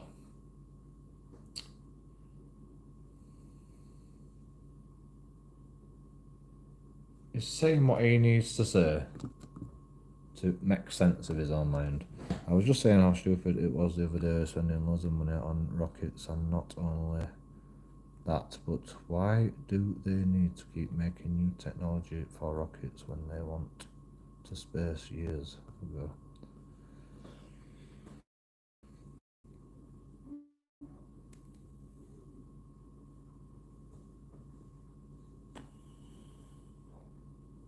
All right.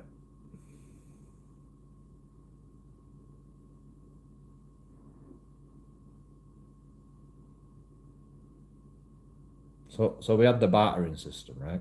So we had the bartering system where if I grow, you know, some grain, harvest the grain, I've got all this grain. I'm gonna keep all this grain because that'll keep me going for a year, and you can have this grain. And then like the monarchy takes like that much grain for tax, or they just take like the money that you made from the grain. And then like the monarchy goes, well, I don't like that system. We've got to put a price on everything. They control the price. Like, you know, why do things change? Because they need to change. You know? We're not animals anymore. We don't go around and, you know, smash someone over the head when we want to mate with them. Stuff has to change. We don't wipe out a whole species of hominid because the women got together and went, we only want the strongest species. You know, we like that. That's just not the way it should be.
Actually, rockets haven't actually changed at all.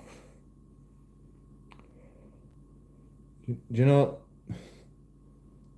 there's this plumber that says all the pipes across the planet need to be changed because a river doesn't flow like down a pipe. A river, like, it flows, it goes into a gap. It goes into a gap, and then it resists on a path, and then gradually it pushes and pushes and pushes, and goes and creates a like a, what did you say?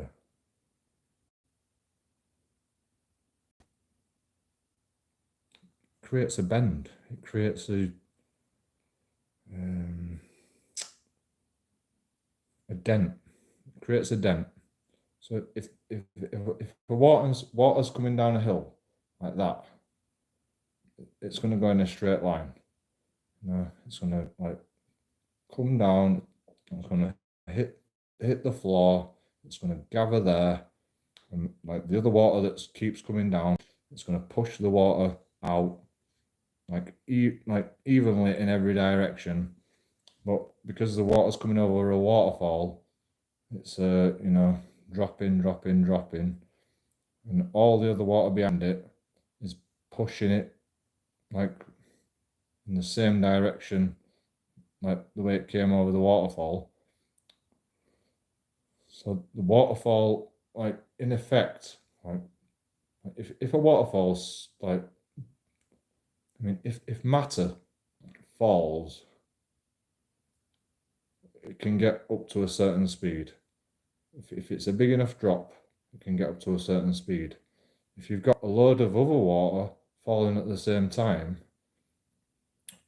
you've got a backup of water. You've in effect got a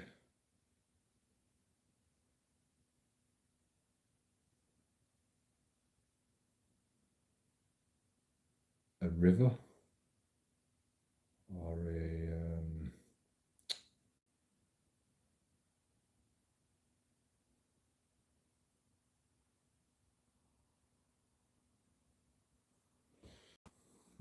they call it something in the ocean.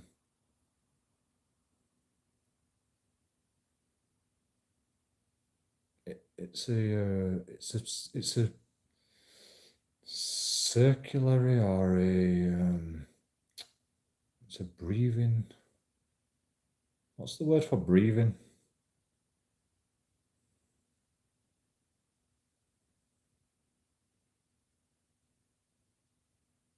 Not asphyxiation. It's the opposite of asphyxiation. Circulation, or like when you breathe in and out, that's a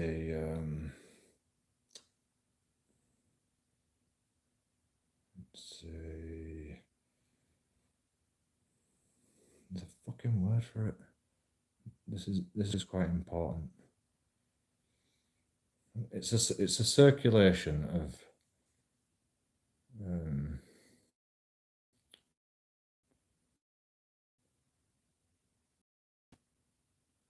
what the fuck is that word?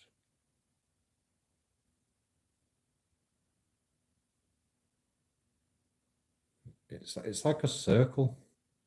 You breathe in, your body takes a load of stuff from it, and like you breathe out, and it pushes something else out, and then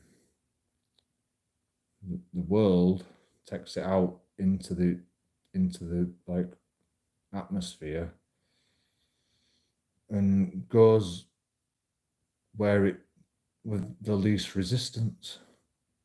When it comes down a waterfall, it's in effect free falling. If you dropped a bottle of water down a slide, it just like, and then it like goes over the lip and just like goes down, and then your bottle of water runs out. In effect, the last bit of water's gonna have nothing else pushing it behind it. If you've got rain coming down at different rates, you know, so you've got more water coming at some point, you've got less water coming at some point. This backup of water is pushing the water forward, and then the water's trying to free fall, but the water's behind it's pushing the other water forward still, the other water forward, and you get this curve. And you know, eventually it'll free fall, but given enough pressure, it'll never free fall. It'll never go straight down. If there's enough water backing up behind it and it keeps increasing, and like there's not enough time to get into a free fall, the waterfall will never stop its curve. It'll never stop curving. It'll just gradually like be like slower and slower at getting to the free fall. You can drop an apple over roll an apple down a slide. The apple goes over the lip of the slide, and it'll be in a curve because you pushed it down a slide for a while. Eventually, it'll just hit like the fastest speed it can go, and the speed will, there'll be nothing else to speed it up, so it can't go forward anymore. The only place it can go is down. What's my point?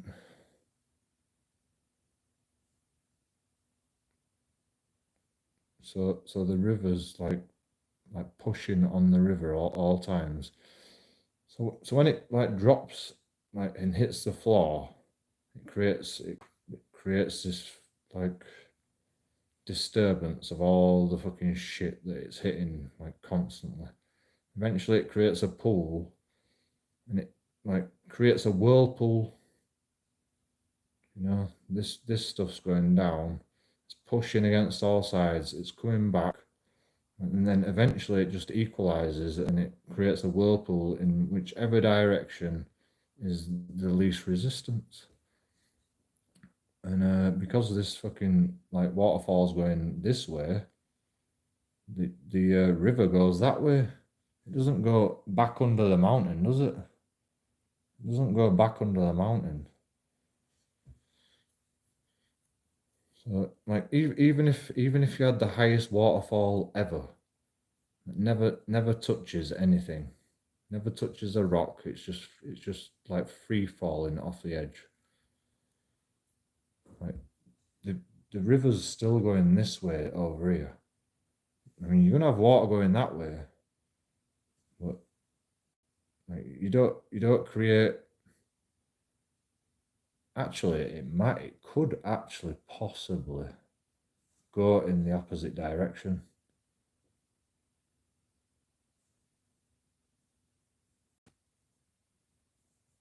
Because if you've got a waterfall creating a like this indentation in the ground, and the indentation in the ground gets through to a cavity in the rock, actually it'll still eventually go in the same direction, because it's like a salmon swimming upstream.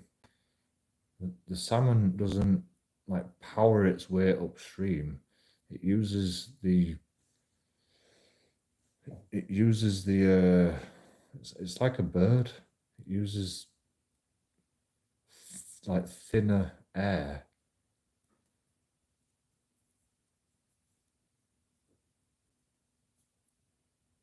to reduce drag, to increase speed, to create lift on the wings. an eagle can glide upwards indefinitely if the air is thin enough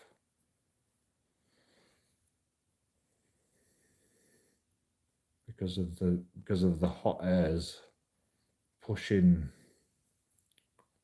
the cold air away from it, which is creating a lift.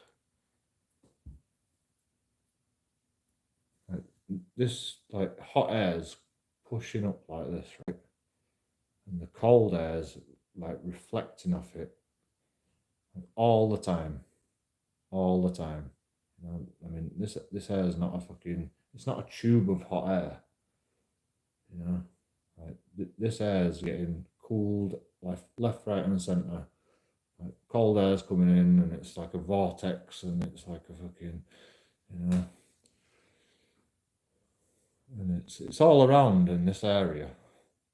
This hot air is like mostly in the middle. The heat stays in the middle, and we've got the cold air around it, and like the cold air is trying to get in, but the hot air is going, nah, I'm going upwards, and the cold air is just going, well, you know, I don't have the energy. I don't have the energy to go upwards. I'm gonna go. Well, actually, it's not that, because heat bloody likes to transfer into particles. Heat likes to what's the word? Transfer into particles. I still forgot what my point is. Oh, the river. So you get these bloody vortexes and shit, and like that decides where the river's gonna go.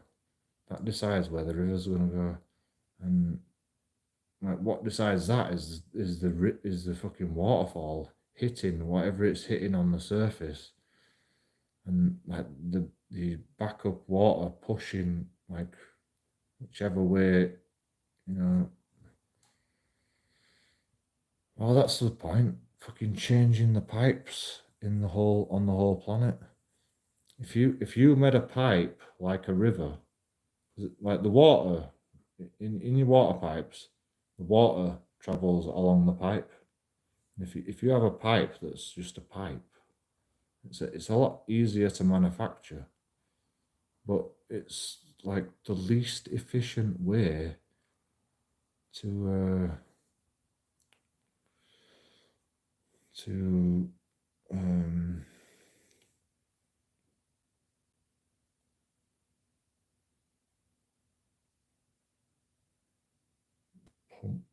pump water, or it's the least efficient way to flow water through a pipe. And there's two reasons why it's like super inefficient. Because if there's too much water, like the air creates resistance in the pipe, and if there's too little water, the air doesn't help, doesn't go with the water.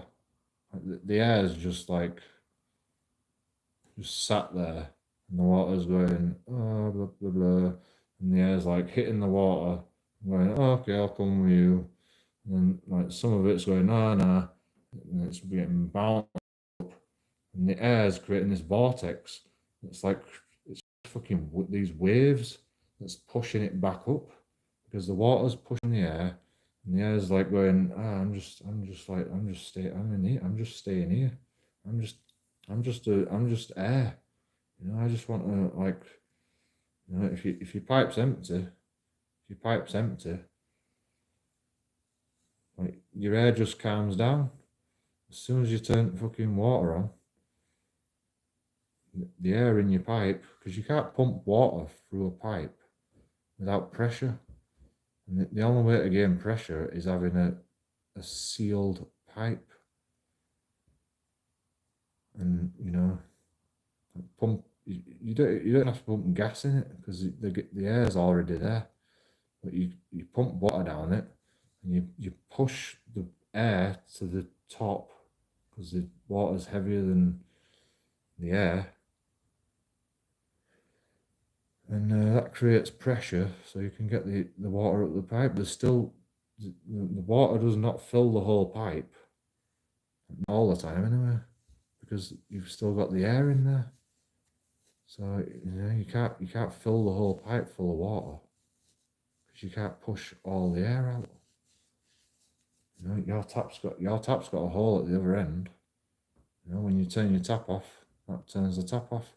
When you open the tap, it opens a valve which could possibly let some air in, because the pressure is not going to exist until you open the pipe, because you've stopped the pressure. You've equalized the pressure by stopping the water. I don't know how it works, but this guy designed these new pipes, and it's just, I can't remember if it's a full. It's like I don't know if it's a spiral. I think it's more of like a roller coaster. So you've got a dent over here, and it dents at the bottom, and then it curls round and then dents at the bottom again, like a river would. If you've got a river going like I don't know. If you've got just say there was you just started digging a hole in the rock somewhere, and you found this natural spring, and all this water just started like pouring out. And you're like, fuck me, and it's dropping down to the floor, and then it makes a fucking big puddle. You can't stop the water. You don't stop the water. The water's gonna just find where it wants to go. Most of it's gonna get seeped into earth until the the water hitting the earth has just battered, pushed the earth down with its force from hitting the earth, and then the ground has become dense, or it's fucking hitting a rock and it's sliding off the rock, or it's made the ground so dense that the water can't bloody get down into the earth anymore. So it has to go somewhere else, and it just goes wherever it can. And that's what this guy designed, a pipe that flows like a river. And not only does it stop, it doesn't stop air resistance, but it creates like a flow of air that just constantly pushes the water, the air goes with the water constantly, because it's just an equal. It's like an equal. It's a freaking.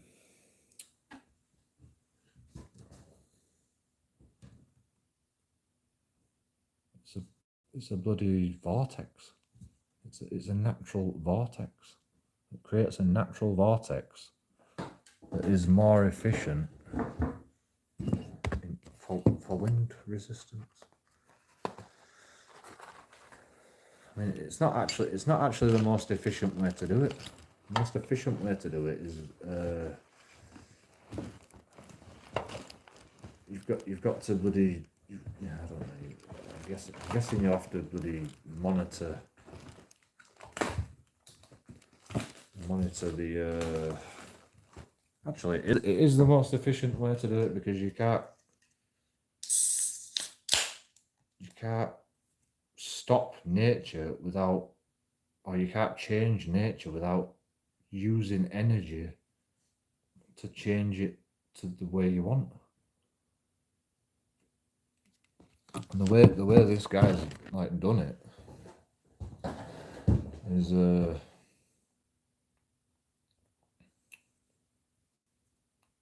is it's like a river. It's taking notes from nature and going, oh yeah, well, if we put some bends like in the pipe, it's more efficient. Okay, it's not efficient. It's not more efficient than some parts of a river. Some parts of a river aren't very efficient. Like when the water comes over the waterfall, like goes into the makes its own swimming pool, and creates this vortex. I think I can't remember where this waterfall is, but it created this like stagnant water. It's just constantly stagnant. But because the waterfall just keeps all the stagnant water in the same place, and the fish don't go near it because they know it's fucking stinky, stagnant water. It don't pollute the whole water. You can drink the water, even though like the water's bloody stagnant up there. Some water bloody escapes, some stagnant water escapes, but it don't matter about that because the river has created a balance where like not enough can escape, not on purpose or an accident. It always happens. I think there's always like a bloody. I mean, like, what do they call it? They've got this.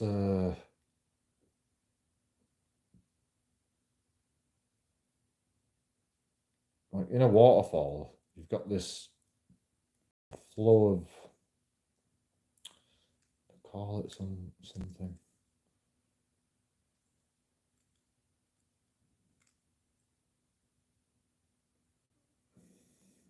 It's like a circulation of water. And if you go into that circulation of water, you can't get back up because like the circulation is like forced from this fucking water hitting the like thing all the time. So like if you get into the circulation, you just go into the circulation. You can never get out of the fucking like the whirlpool. That's what you have at the fucking waterfall, isn't it? You have a whirlpool and you can't fucking get to the surface. If you get into the whirlpool, you're not a strong enough swimmer. You can't get to the surface. So people die on waterfalls all the time, and that's basically what these pipes make.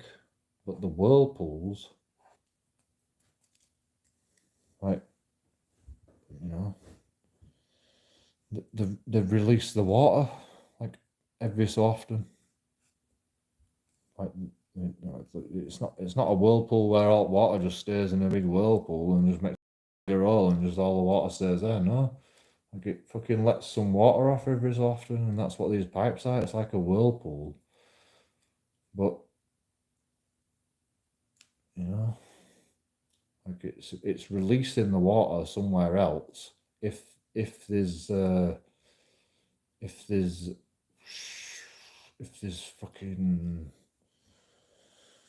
resistance, if there's resistance, it releases the water over these fucking lips, and it creates this like vortex on every side, which increases the rate which the bloody water and the wind does exactly the same thing. It's fucking genius, to be honest.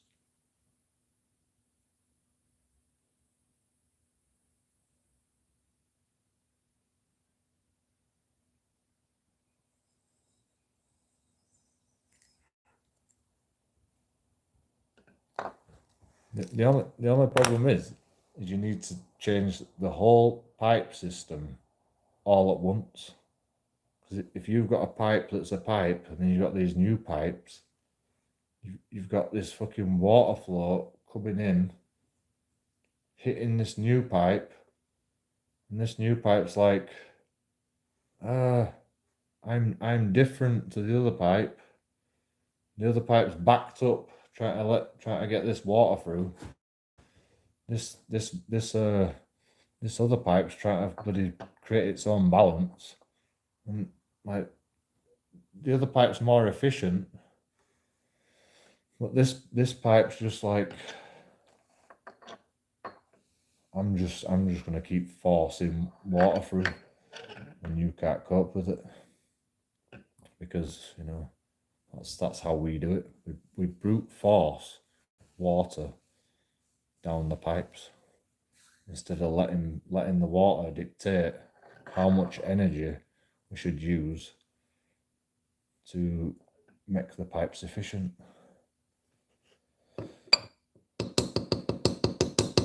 You know, if you want more power in your pipes, if you want to fucking get more water around the pipes, you just create a bigger pipe. But you've got to have the same size pipe, like all the way along.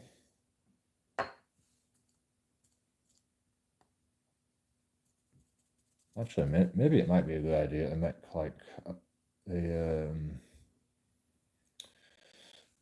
a step pipe. So you'd have a big pipe at the start, so you can get loads of water through, and a small pipe, and then you have a big pipe again to release the like a dam. You know, you always have dams in rivers. You know, you collect a load of particulates along the way, and it creates a little dam, and then it rolls over the dam, and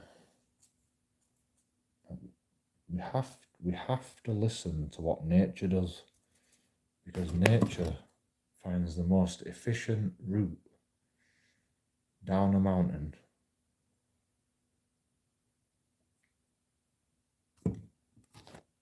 depending on how much water is released.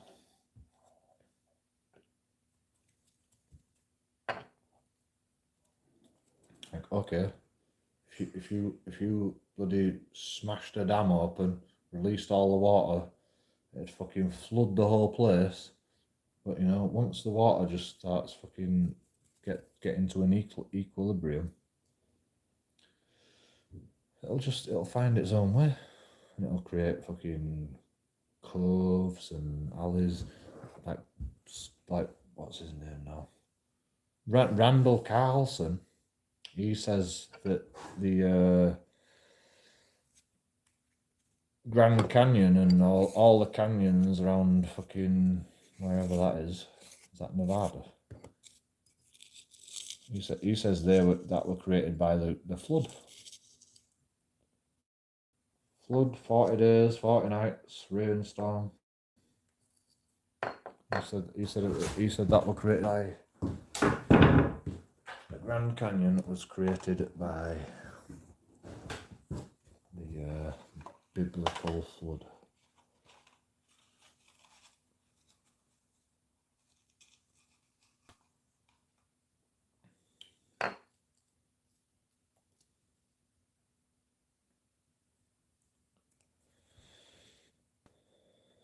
And you know, I know it's not the right area, but I mean,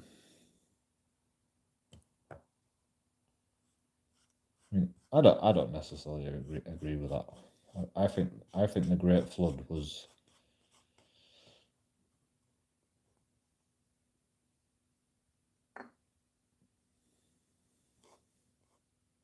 always happening. The Great Flood was always happening. You know, we didn't have one Great Flood. We were told one story of a Great Flood because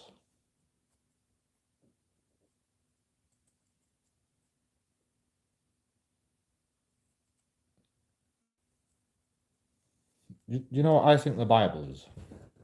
I think the Bible is like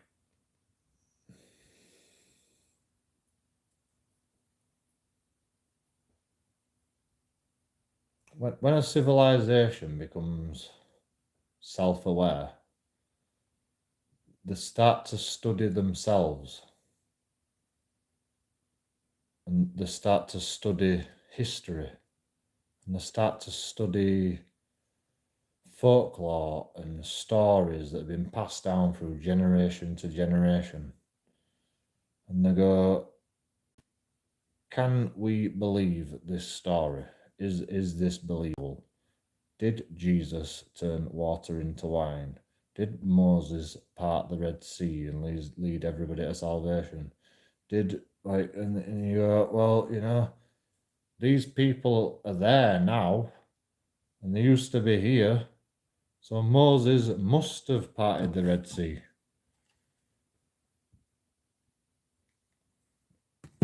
It's the only explanation. And, you know, somebody saw Jesus turn water into wine.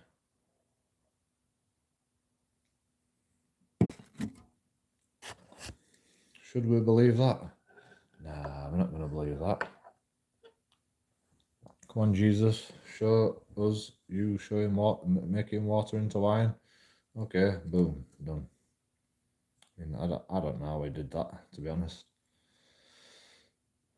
I'm guessing what he did is a chemical reaction. It's a chemical reaction. If he found the nutrients involved in wine, and he got all the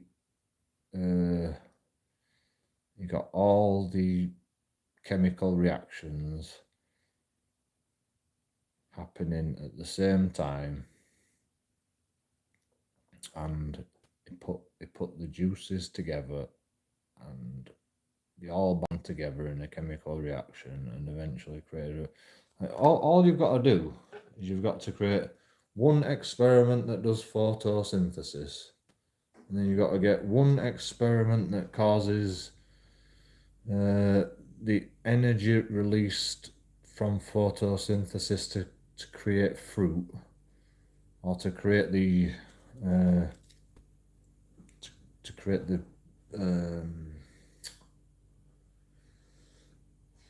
like vitamins and minerals that are present in them fruits. You just have little different experiments everywhere, and then once you've got the like, all the chemicals you need, you make all the chemical reactions happen all together, and you can create wine, just like nature would do.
Rockets.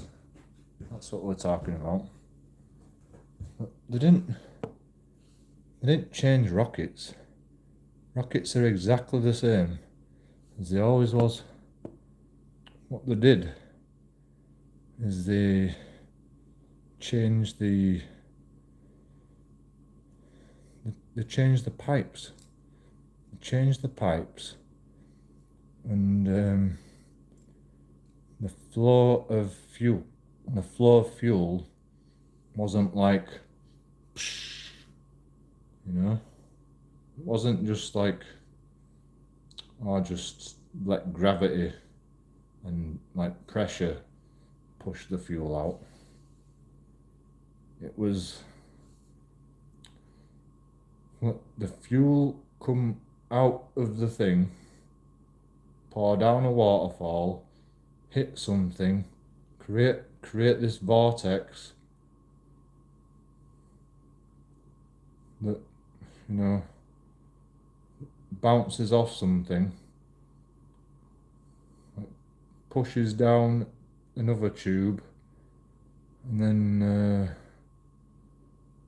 it's energized by the heat from the rocket, and the vibrations expands it, creates pressure in the tube, and that pushes it out even more. Because the oxygen, well, actually it wouldn't be space, would it? Yeah, it would actually. What? Yeah, they push like oxygen in there. They push oxygen in there, but it can't mix. If you've got like a pipe that pressurizes petrol out of a pipe, like the pressure is pushing the petrol out. You're going straight up. The petrol can only go straight down. So you've got all this fuel in the middle that's not igniting and like causing energy.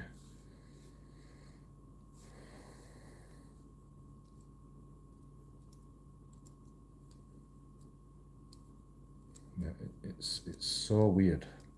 Like a rocket is so weird. Like in space, it's unbelievable. Because you're creating your own deflection shield by putting the oxygen in the petrol. The petrol is igniting. The particulates in the petrol are like getting pushed against, and you know the particulates are going down all the time, but like every time petrol's igniting, it's creating this temperature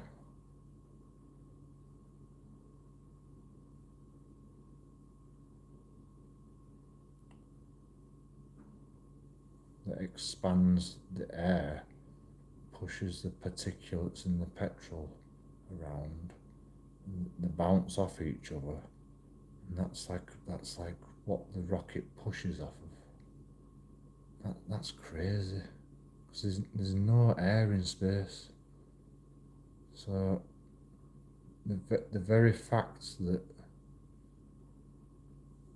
the petrol is full of heavy metals and impurities is the reason a rocket can push itself in space. In space, you can't really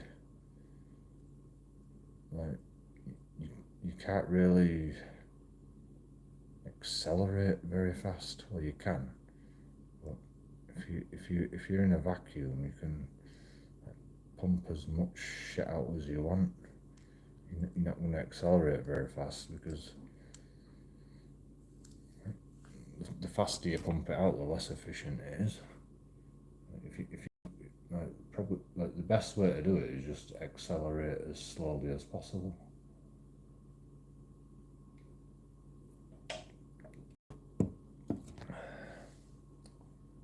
The slower the better,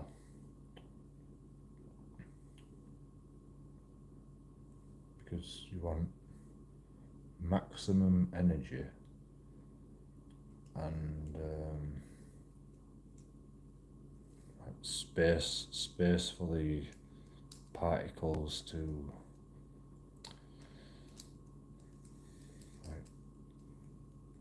you need space for the particles to hit each other, basically, don't you?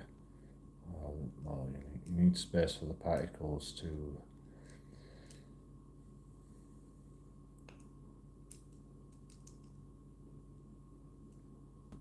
move about so they can accelerate. Because if you punch something, that you punch it, then the shock is absorbed by what you're punching,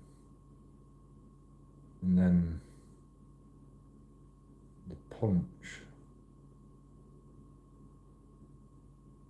would make you move or make you react, or it'd have enough force to move you back. If you don't have gaps for the particle to accelerate, when you use a rocket to punch the particulates in the petrol, if you've got two particulates like that, you punch like this particulate, that particulate is not going to like speed up like straight away. Like it's gonna fucking hit that, then hit the other one, then the other one's going to slow this one down, and that's going to push the stuff away. This one's going to go at a slower speed, and this will go in. If you hit that particulate to the highest speed like it can go, if you hit it and that's just pushing on it constantly and just like carrying on pushing it with all its energy until it like hits the other like thing, it's a lot more efficient. Like a rocket used to push its fuel like down a pressurized chamber, and then you had oxygen that was pushed into the fuel separately. I think what they do now is that they do the same thing, but the oxygen like doesn't get, well, it don't get ignited until like after the oxygen is mixed. Actually, it's ignited inside the tubes, I guess. I'm guessing the petrol is actually ignited in the tubes because it's creating a vortex. It's like pushing the petrol in a certain direction, this oxygen, to mix it together. So it creates this bloody tornado.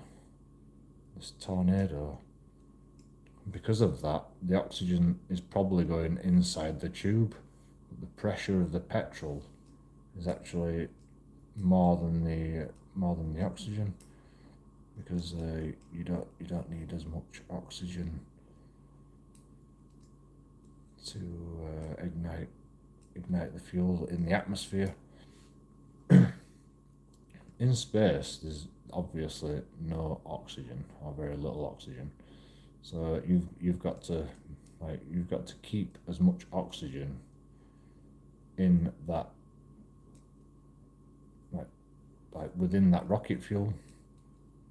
So that's why they created them what are they called, Raptor engines. And, they're called Raptor engines. I can't remember. It comes up with some cool names, you know. Space Force. Well, I don't know. Maybe that was Donald Trump's idea. What's the other name?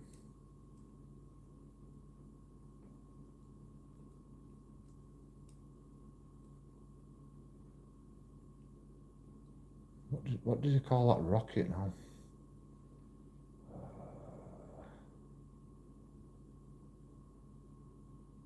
It's like spaceship or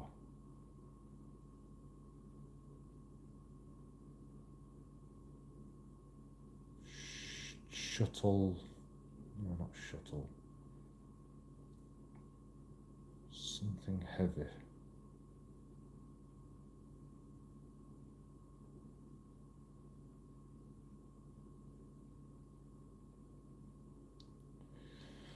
If you're gonna create a rocket, you know, if you're gonna create a rocket that just goes to edge of our atmosphere, you know, it's a pointless endeavor. It's just like a firework. It's just like sending a firework into the sky, and then it gets outside the atmosphere, which causes it to have no resistance to be able to fall to earth. It's just a big firework, you know. But when you're talking about going to Mars, you're talking about infrastructure. You're talking about survival. You're talking about resources.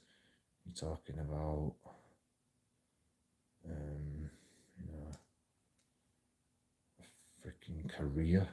It's probably going to take you years to get there, and years to come back. In fact, you can't even come back, can you? Well, actually, you can come back. It'd probably be easier to come back and get there, but you can't come back until you get enough people to build a rocket there.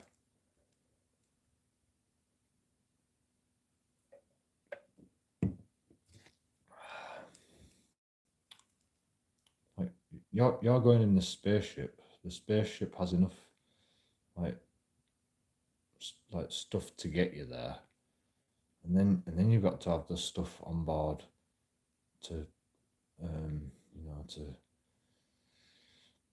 to get you started, so you can survive enough time to wait for more people to come. And there's got to be a better way to do this. Like the planets are already moving, right? The planets are already orbiting. Why can't we just drop off a planet because of gravity? But in a vacuum, there's no gravity. So if you have a really dense atmosphere, it's still have atmosphere.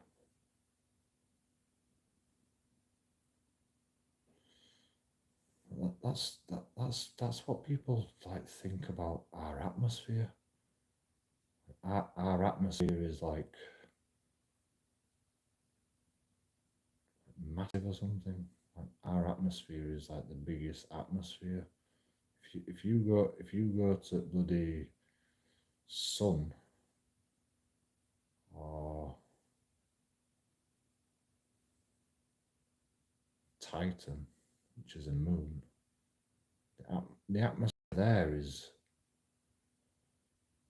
so dense you'd be walking in slow motion if you could walk in it. In fact, it's all atmosphere because it's Titan a gas giant. What's that fucking gas giant called?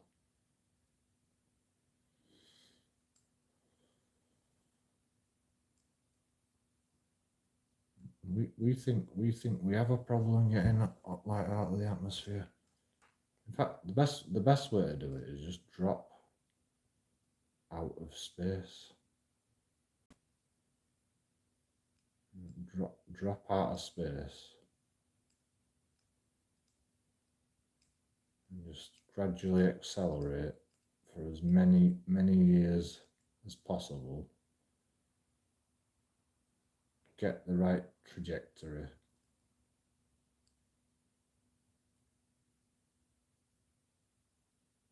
Slingshot round gravitational effects, even though there's no such thing as gravity. But you know, I'm still going to call it gravity because it's the best explanation. I agree with scientists. It's the best explanation, even though the theories are wrong for a start. And well, actually, they're not wrong. They're just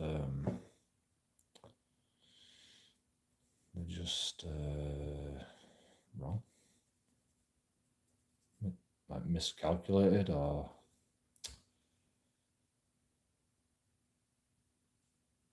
I don't know how to fucking explain it. I mean, they are wrong. The calculations are wrong. The the equations are wrong. The equations like add up, you know, within a certain with a reasonable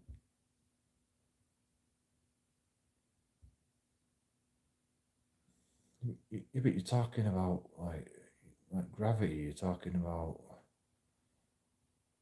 E equals mc squared basically, but instead of E equals mc squared, you're defining everything that is involved in matter,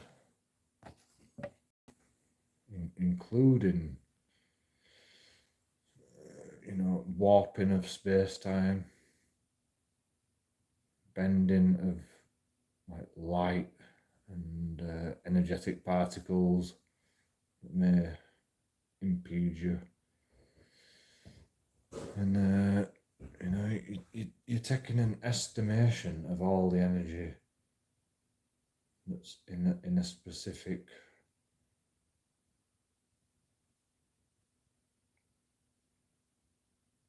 orbit.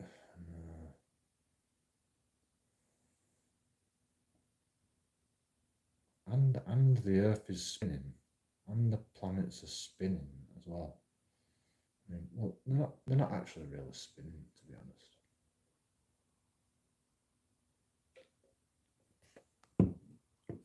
If your solar system is like, you know, like going like this, and everything else is going like this, and then like everything else is going like this, and then there's another solar system over here, and this is going, well, we're going this way then, we're going this way, and and then that's sending all this stuff this way, and then you know, like you get closer and closer, and this is going, oh, I'm pushing you up there, and I'm pushing you down there. Like eventually, you know, it's gonna go, oh fuck, all right, fine, or like, you know, it's gonna like go with that one, and bit by bit, it's just gonna like suck each other in, and this is going to be going like this, and this is going to be going like this, and then it's going to like, it's just, well, it's not going to spin round, but it's going to like send planets. If you've got two solar systems like this, and like spinning like this, like, you know, like stuff's gonna stuff's gonna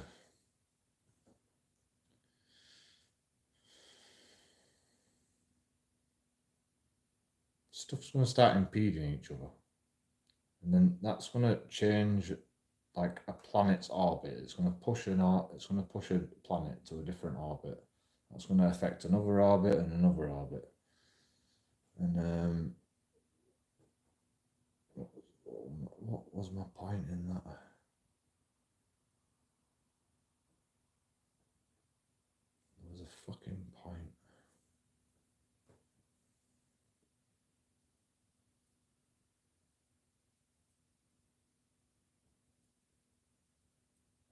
Just that effect of two solar systems coming together creates some sort of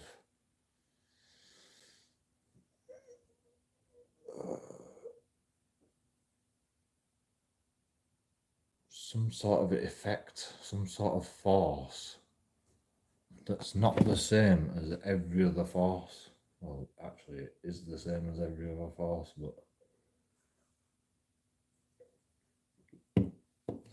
it's not gravity.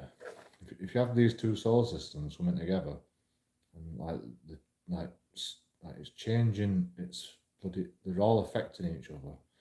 It's so gradual you'll never see it because it happens over millions of years. Well, it happens instantaneously every fucking second, you know.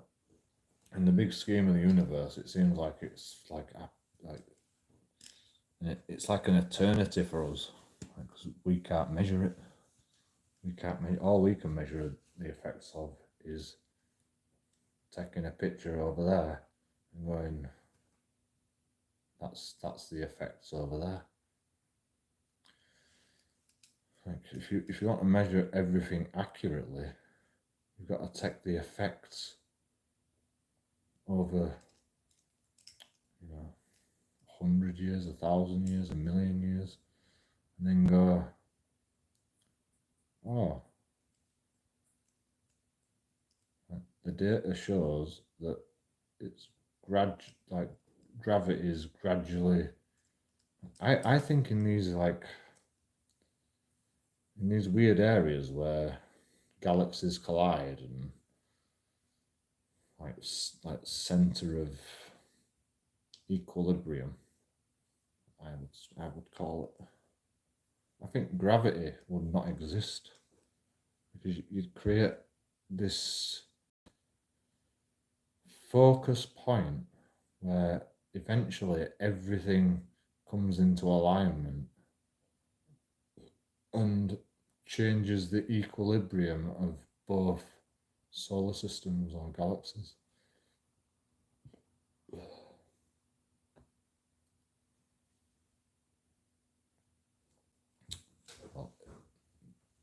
yeah, it'd be solar systems first, and then it'd be galaxies, wouldn't it?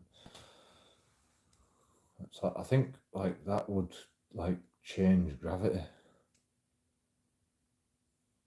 because there'd have to be a shift. There'd have to be a shift in energy. There'd have to be a shift in polarity. There'd have to be a shift in direction, even though it wouldn't actually be apparent to us instantaneously. It'd probably take fucking ages for the thing to change. Like that ninth planet. That ninth planet is all we need to explain why all the other planets in our that orbit our sun orbit the way they do. It's that explains, that could explain everything. That's the missing piece. If that planet was orbiting in such a way which the scientists predict, it doesn't even have to be perfect. It just has to be orbiting like this wide angle on this line.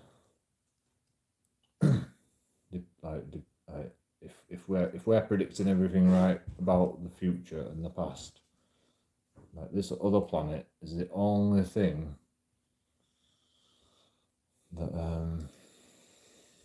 can make sense of how our planet orbits.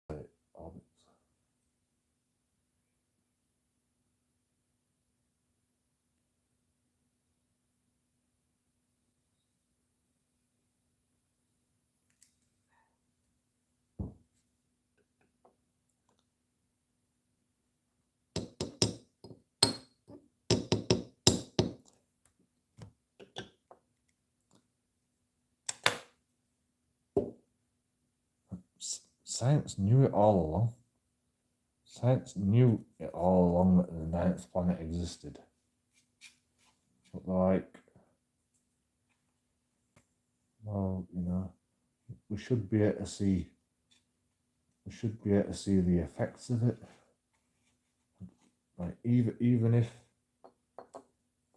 well, they couldn't believe that it orbited so far.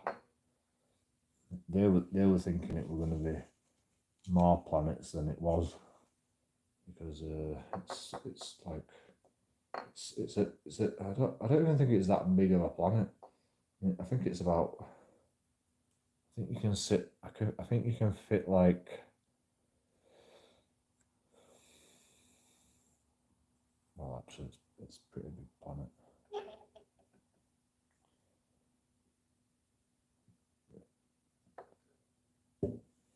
It's not the mass that's big, though, is it?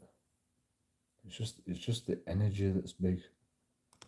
It's such a big planet, and it's like traveling on such a wide orbit, and it's pulling everything along with it, because it's traveling on such a wide orbit,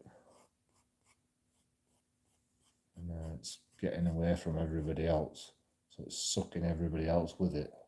So that's creating like its own like density. I'm sure they said it were like a lot of times bigger than the Earth, and like I can't remember if they said it was like bigger than the sun, but not as. It was like 10 times. No, 10 times. It's like 5 times or 4 times. You can fit 4 Earths in the. Yeah, so 4 times bigger than the Earth.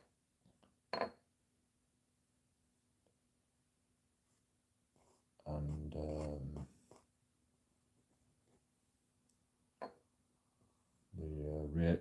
the circumference. What would you call it? Not the radius. Circumference. The circumference of the surface is bigger than the. I want the sun.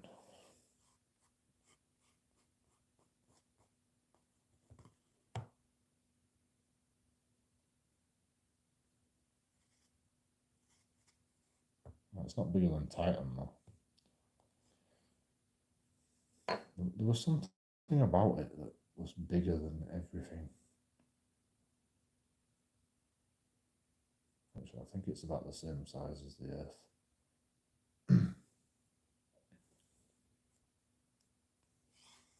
It's not 2 times bigger. It's got to be bigger than that. I've seen it on pictures. I've seen it on. I'm talking about Planet 9. I still haven't read all your comments. If it's them, I'm sorry.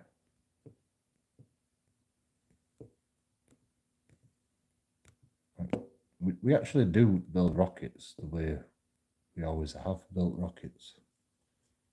We actually do build rockets the way we've always built rockets.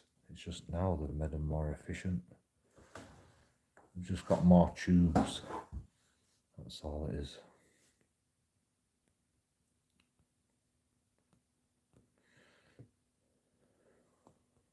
Right. We could make them indefinitely more efficient. We could make them indefinitely more efficient. And like what I've seen about the Raptor engines, you know, the new rockets, all it is just more tubes that like push the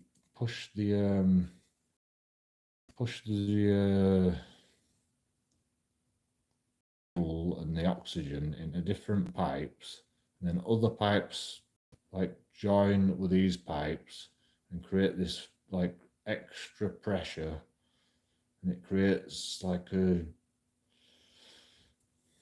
whirlpool acceleration. You can like slide down a slide, and then it like pushes it all in a circle out of the bottom of the engine, creates a vortex. It's like it's like a folded flame. Have you seen it? Like when it burns, it's like this vortex sends it like down, and then it folds back on itself and then goes back down. It's such a weird I've never seen not like it. It's almost like it's impossible,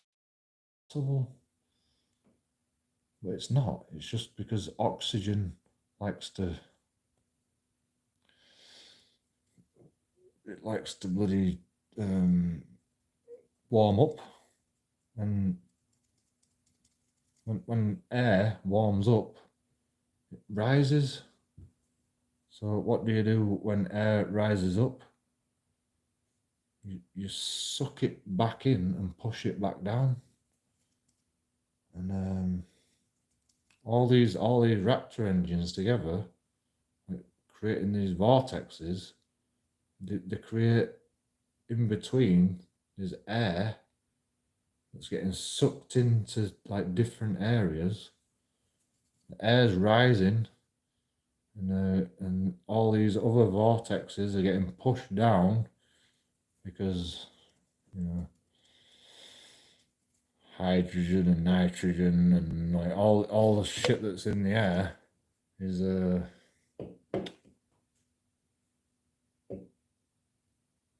like less dense than oxygen. Actually, no. Oh yeah, nitrogen's like lighter than oxygen, so I don't even know how it works. All I know is if you twist stuff round, nature will find the best path. You know, if you blow like that, you know, you blow like that. You can blow something away from you. But if you that's not a good example. What's a good example? If you hammer a nail with your hand at the top of the hammer, you know, you don't get no leverage.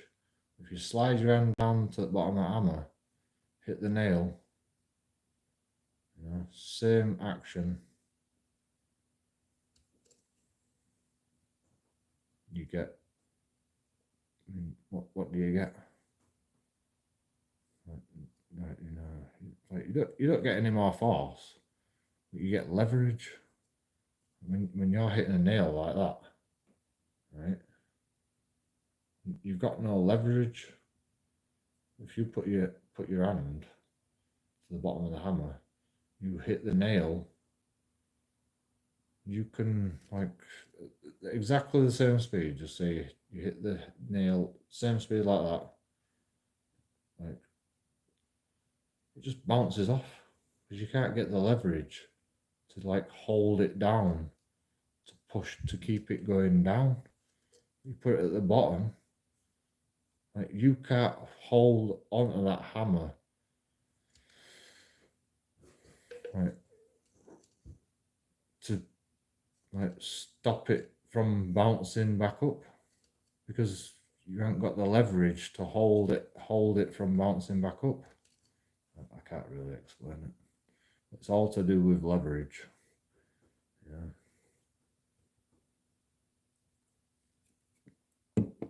Same with the rocket. You know, if you lever the air in the correct direction, you can lever the air in the direction you want. Make rockets more efficient. Think about money when you're giving away game shows. And the lottery and footballers could save the country with the amount of money that is given away.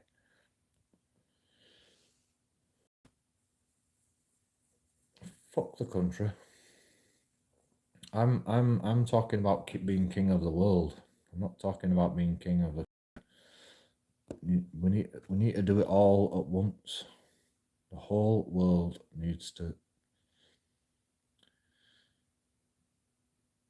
You know, if we did a worldwide movement and go, yo, people of the world, we're gonna have a centralized power. We're gonna have a centralized power, and people are gonna decide what the planet concentrates on, and you can either be in or you can be out. You know, you're out. If you're in, we're gonna do something. Like whoever wants to be in, we all get together and we go, you know, government, you do what you've got to do, and we're gonna do what we've got to do. So we're just like people, you know. Like we take what we need to survive for as long as we need, and like, we go, how are we gonna feed all these people, including all the other people that didn't want to come? Because that's what I want to do. I want to get enough people across the whole planet concentrating on feeding the world first. Not just us, everybody else as well. The people that don't want it, the government, you know, I'll feed everybody. That's the primary goal. Nobody can work unless they have a decent diet. And I don't have a decent diet. And you know, that's because I drink too much. I mean, if I spent all my money on food, I'd probably just about have a decent diet. Well, I like to drink, I like to smoke, and I like to do other things. Buy games, buy technology, you know, buy the internet, stream, watch TV, watch the internet. I don't watch TV. Watch the internet, watch YouTube, watch Twitch, watch movies. I like my vices. So I spend half of my money on vices and half of my money on food. Probably. Well, actually, I probably spend more money on vices than food, because I buy coffee, you know, sweets and chocolate, and what else do I have? I've got cigs, beer, something else, magic substances, like chocolate and sweets, you know, paracetamols. Okay, they don't cost very much.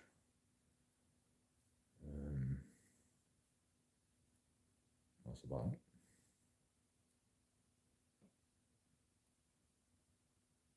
Takeaways. Takeaways is one of my advices. Because I'm a chef, you know. I know what it takes to be a chef. It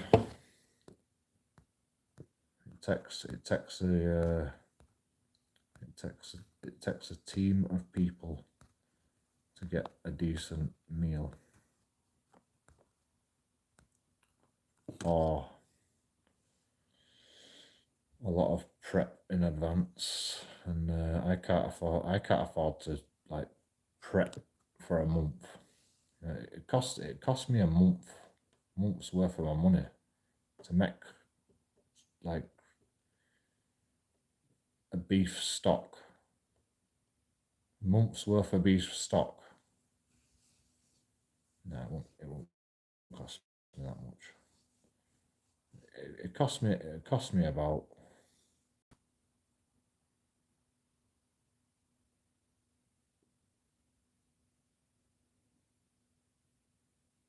I mean, if I had everything fresh, it'd cost me about a tenner to make a month's worth of beef stock, like from scratch. And then then I can have like maybe a shepherd's pie, a bolognese, a chili. That's about it. I can get about 3 meals a week out of a. No, I probably can't even get. I could probably get 2 meals a week out of a tenner worth of beef stock for a month.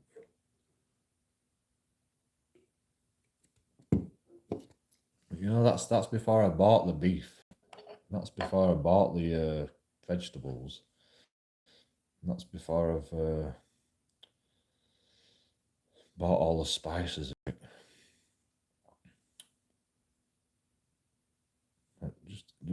Everything's too expensive in supermarkets now. Once upon a time, the supermarkets used to give us a good deal, and then they went, "Oh, we've created all this infrastructure now, and we give you it at a cheap price.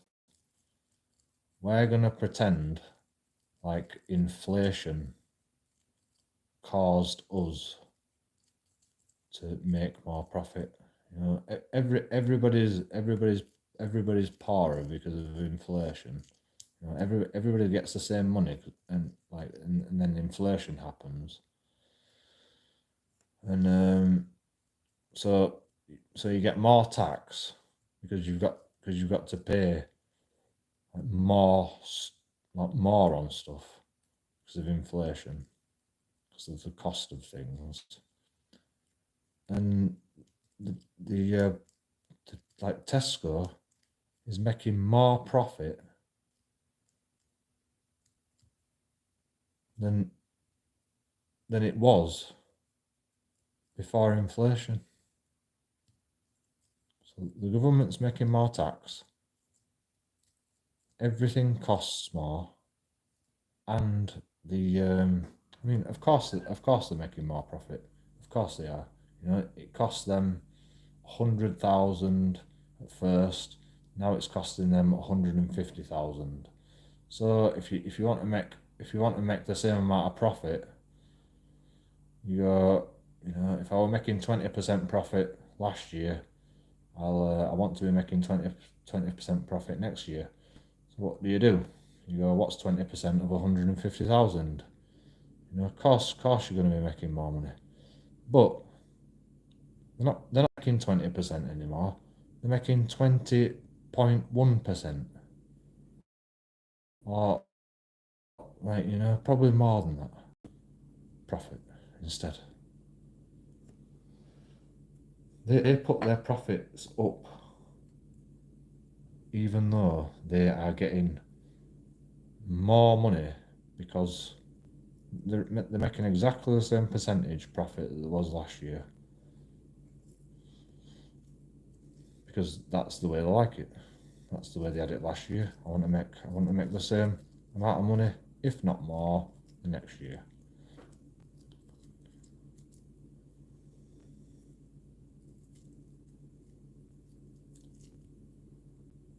So they do, but they don't do that. No, they make more profit. Like Amazon and shit, they don't go, oh, I'm making millions and millions of pounds of profit. Let's give everyone a deal this year. They're like, no, we'll make the same amount of profit, if not more. We'll give everybody a deal, but just for half a year, and we'll encourage people to buy more, and then we'll stop the deal, and then these people will be like, oh fucking hell, I had the deal a minute ago. Oh, I'll just keep buying it at this price, it'll be fine. And they go, oh, we've got more people to buy shit now, so we're making more money than we was last year. Let's do that again. that's what a sale is. A sale's there to make you buy like something else that's more expensive. Like you put a sale on, you're like, oh yes, 20% off everything in the shop. It's not a closing down sale. It's just like, let's get rid of this stock. 20% off everything in this shop. So, like, oh yeah, buy that, buy that, buy that. And then they go, all right, it's summer now. Get rid of all that, put it back all in my warehouse. Get the new stock out. No more 20% off. Although like they'll dot a few sales around. Going, there's the sales. Whatever's not selling them like fast. Like, oh yeah, I'll put that on sale. Like people can get a few of them. Once they've run out, everyone's got to try something else. And they're all like searching around, going, "Where's the good shit that's on sale?" Oh, there is no good shit on sale because nobody wants the shit stuff that's on sale. So fucking hell. Well, I came all this way to do my shopping. I've got to buy something, and a sale makes companies more money. You'd think a sale reducing the price of something it'd make them less money. It makes them more money. It don't make them more money like instantaneously. Although like Black Friday sales actually do, to be honest. It makes them actually more money instantaneously. Because they've still got like stuff on sale that's 50% profit for them. I'm not even joking you.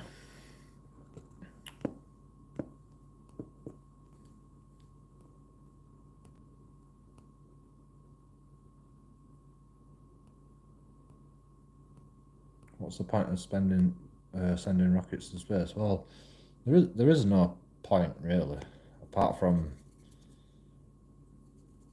the space station. If you can build a massive structure in space, that means you've got a launch pad to build a rocket on, and it's more efficient to send a rocket, like propel like a massive fucking spaceship in space. If you can build a big enough structure and then transport all the components into space, build the rocket in space, you don't need to get fucking 1,000,000 tons of like. Well, you've still got to get the petrol like into space.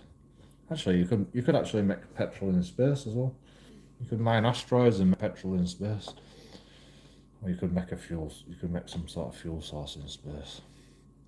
But yeah, if you can get the components up into space, then you can set the rocket off from space. It's a lot more efficient. Although actually that's not entirely true, because you can't actually accelerate very fast from a stationary position. But the space station is traveling quite fast, orbiting the Earth. So you could use that as like a slingshot, but it's still not fucking going very fast. Like the reason a rocket can like go to the moon is because you can accelerate in the atmosphere for as long as you can accelerate. Then when you get to like low atmosphere, you can just like cruise at a certain acceleration, and just have a constant rate of acceleration all the time. When you get to space, you turn your rockets off, like you drop them back to you drop them back to space, and you just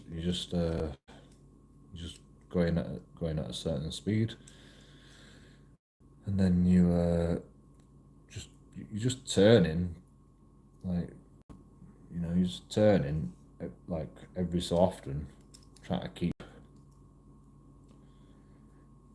a certain orbit around the Earth, and you're using the Earth as a slingshot.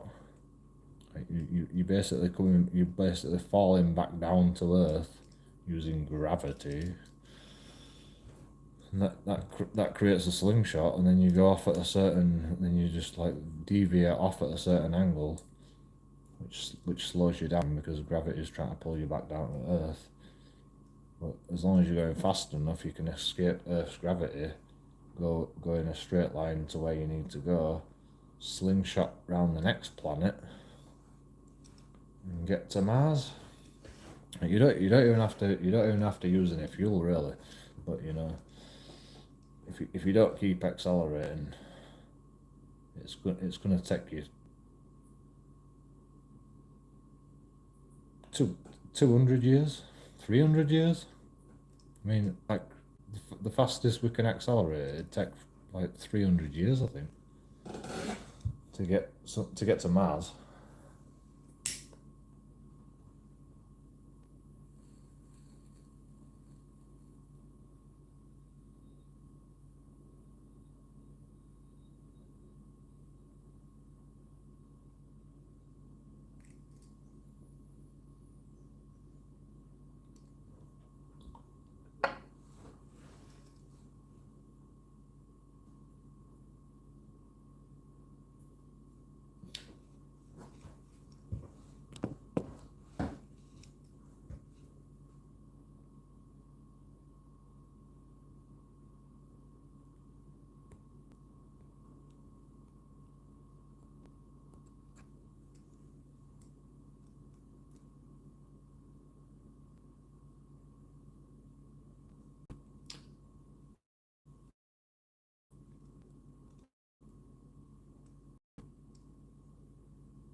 I mean, the Earth was grown like mold. No, the Earth wasn't grown like mold. Maybe the universe was grown like mold. Like, stuff just kept reacting with each other, which created reactions. What I think happened, because the Big Bang's. I mean, I don't know if the Big Bang's been disproven, but I saw a YouTube video where it says the Big Bang's not the way it happened. I think what happened. I think they're saying it's some sort of bubble universe, and these bubbles, they're in their own little bubble, and these bubbles like emit pressure. We've got space which is empty to us. The gaps in between these bubbles is less than nothing. It's less than space. Like, it has absolutely nothing in it. But in them gaps, it has more mass than our whole universe. Like, it has. If you took a section of this area outside our universe that's as big as the Earth, it'd contain like. You can't even quantify it. 0.000000000. Like, the zeros go on forever, and then there'll be like one one one little bit of mass in this area, it's the size of the Earth. And like what happens is these universes come together, and it creates well, they don't come together. They're like breathing. I think they're like breathing. Like our universe is a bubble. Everything's contained in the bubble. Stuff can escape the bubble, like light and but it depends like what direction stuff's going in. You know, if there's a dense part on the edge of the bubble, like if stuff like flies in here and the bubble goes, I mean this galaxy on edge of bubble goes, fucking hell, that's a bit fucking big. And gravity's like, oh yeah, well I want to come over here, and then it goes, ah, shit, all right, I'll come, I'll get stuck in this orbit. It don't really work like that. I mean, like if it came through here, it'd probably just go straight out of the bubble. But it don't do that because the bubble is like containing everything, because the outside, well, it's not actually a bubble. The outside has so much matter that's causing a gravitational effect that that pushes everything instead, because the gravitational matter is so weak that instead of pulling you down to the floor, it pushes you away. That's what I think anyway. I mean, there's no way to fucking prove that, but that's what keeps the bubble together. Like, and it's so even. If you've got a bubble over here and a bubble over here, like there's so much mass in this empty space around these bubbles, which is that everywhere is equal.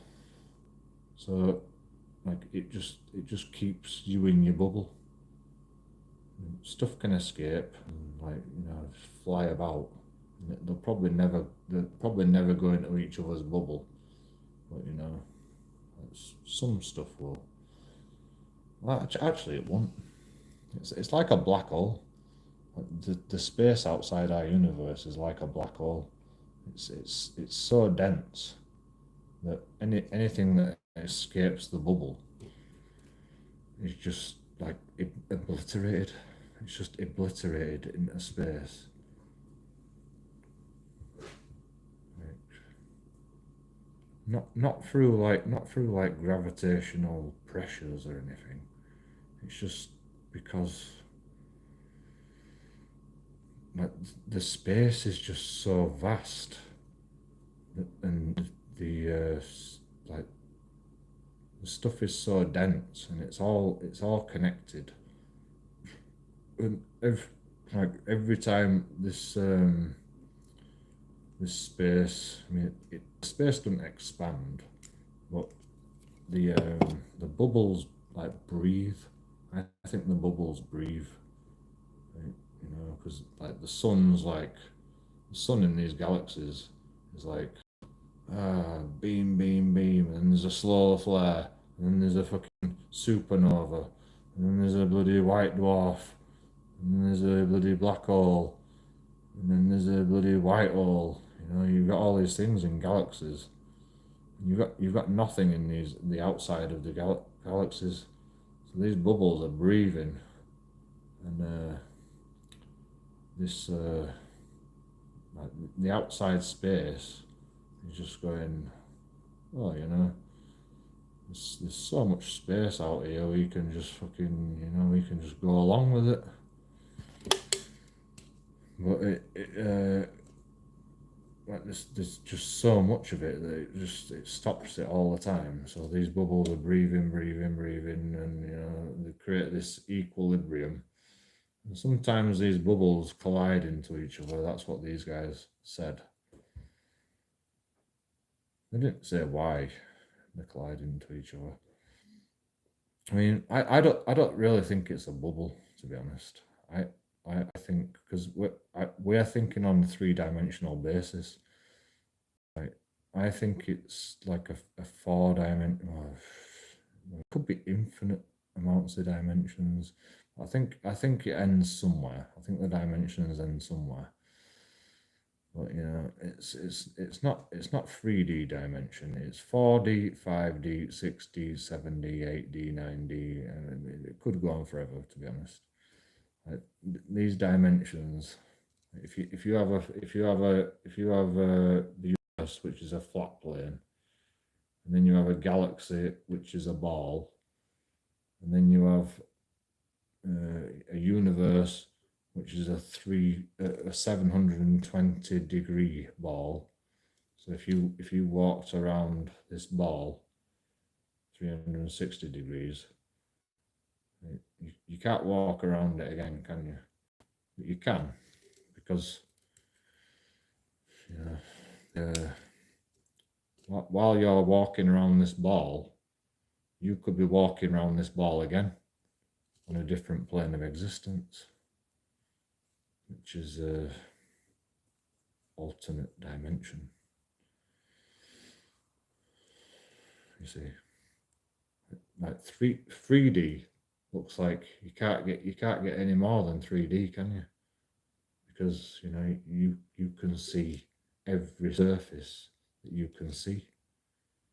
But if you can see in 4D, you could see more surfaces than you can see. But you can't see in 4D. I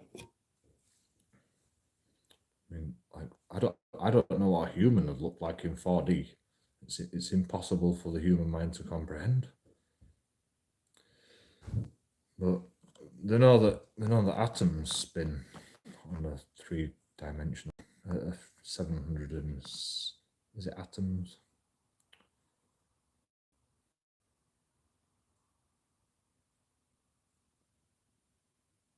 Yeah, atoms.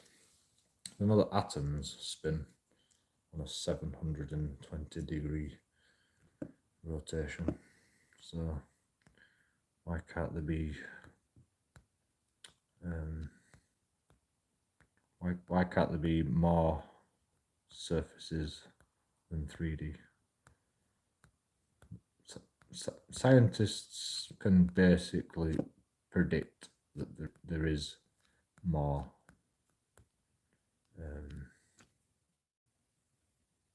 dimensions. Is it dimensions?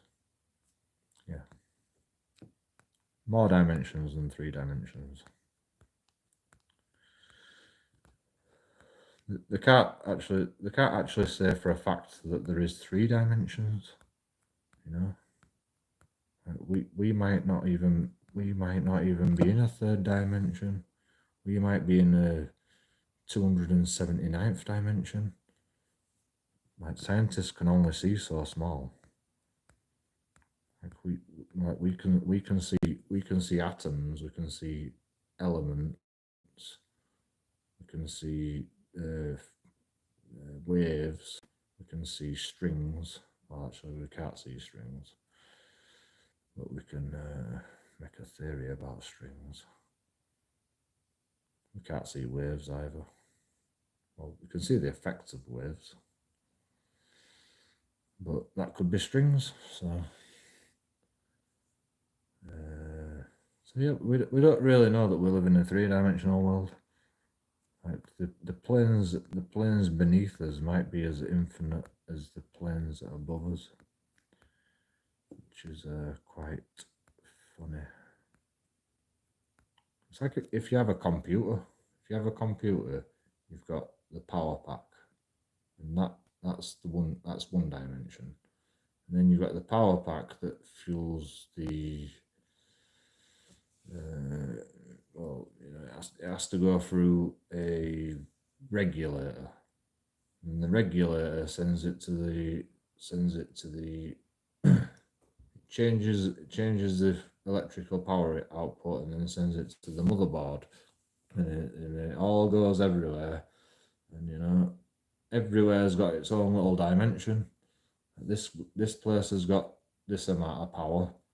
This place has got this amount of power. The processor gets the most power, and everything vibrates at a frequency to keep the power inside the wires, I suppose.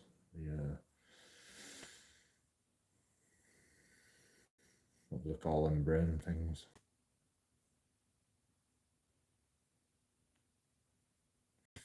Filaments. Brain electrical wires.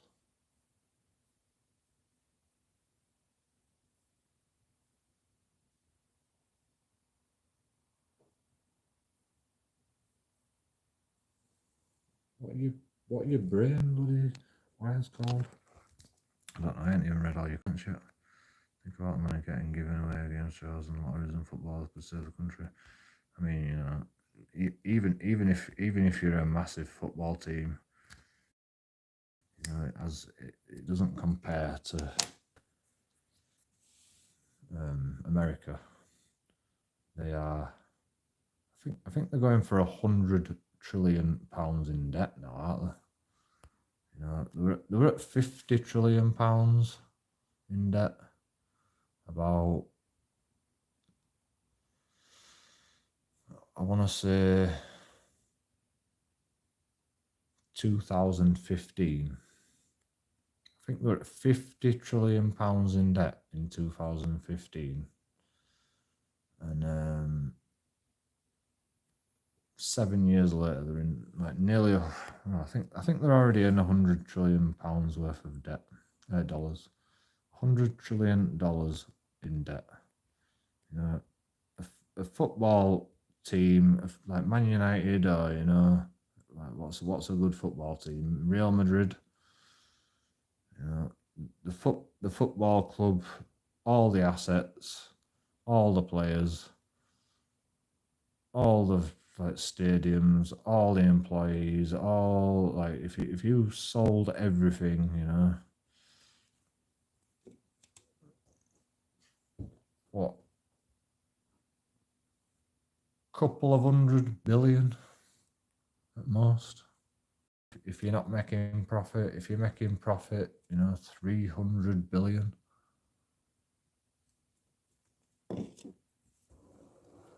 Elon Musk is nearly a trillionaire, and that's nothing. That's nothing to America. They're talking 100 trillion. That's 100 times that one man can make in his entire lifetime. And Elon Musk can't even made $1 trillion yet. Well, he's never going to make $1 trillion, but he's eventually going to be worth $1 trillion because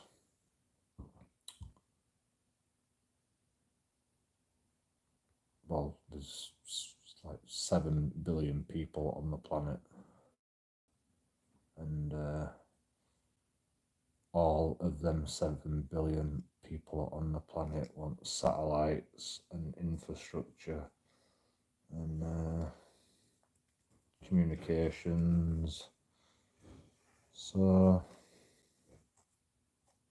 yeah. I mean, I don't even think it's not even the cars that are going to be making the money. It's not even the cars, Tesla's not even Tesla's nothing. Tesla's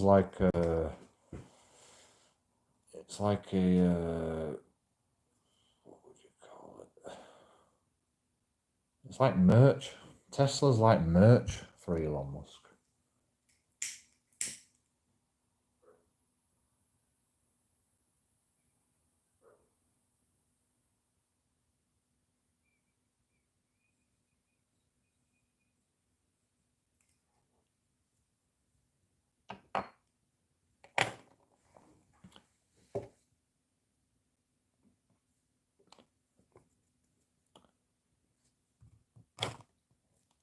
That's a really good. That's a really good.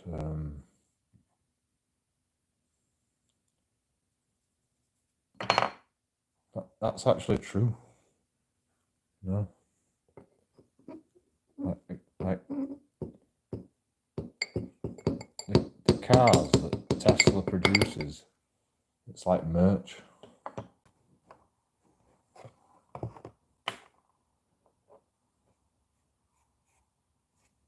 It costs him like, I don't know. I mean, even if it costs him $1 trillion,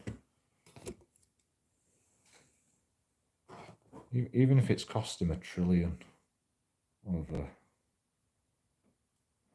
the time that he's like been doing this, I don't know if he's making a profit on it or not. I don't know. I'm gonna say if it's cost him $1 trillion and he's made, I mean, I don't know how much money he would make. I mean, he's got to be making a profit because he's always making a profit. But the rocket thing's gonna make him more money than. I mean, how much did NASA would he put into it?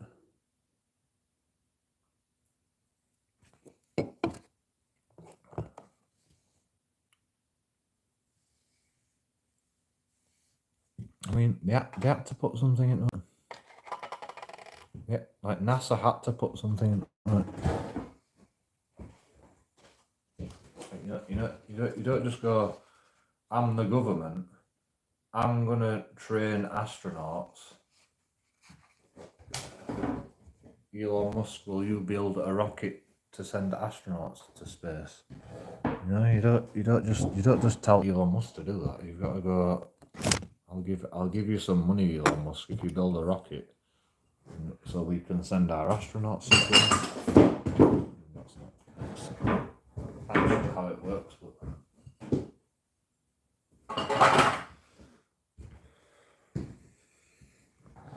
I mean, does Elon Musk send astronauts to space? It's at space station. Oh yeah, yeah. Oh no, he brought some crew back down. Did he?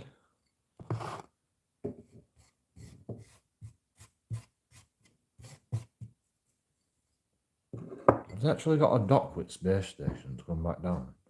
That doesn't make no sense. Why don't you just drop them out of the sky and then catch them? Because it's just too dangerous. It's because the space station is just orbiting the Earth, and you just can't predict where they're gonna fucking come from. Even if you could predict like the exact time that they're dropped, the exact place where they're dropped, you still can't predict it because the orbits of bloody orbits are all bloody. It's such a weird. Space is such a weird thing.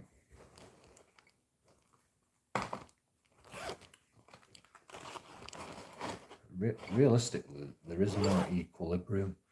There's chaos everywhere. Stuff's just moving about all over the place.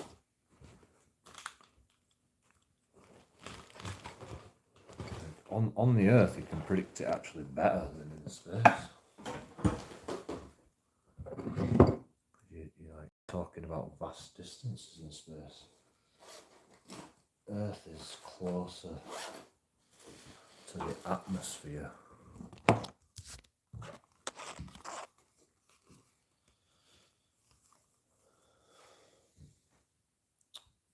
And you only have to go. You only have to go, buddy, 10 meters to get out of the atmosphere. But in space, travelling at 1,000 miles per second. That is quite funny.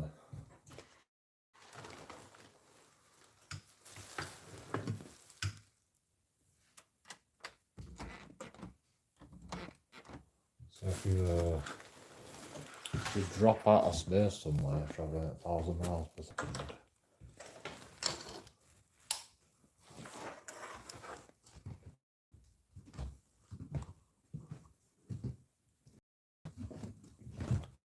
I actually can't explain that. You've got to pinpoint the exact place where they dropped. Bring them down on the exact trajectory. How do you know where they are? You don't. You can't fucking know where they are. There's no to. Wow, that's crazy. Oh, you can't get back from Mars as well. I'll be right back.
It's because of the universe.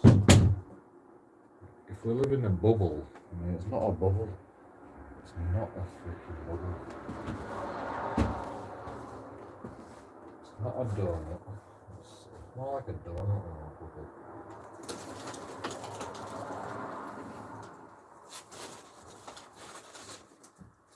The universe. I think the universe is.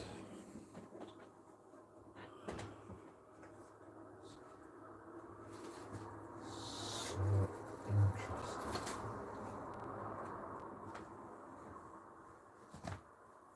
Like the universe is like a bubble that folds back on itself. Well, I don't know if I can actually explain that. It's like in my mind.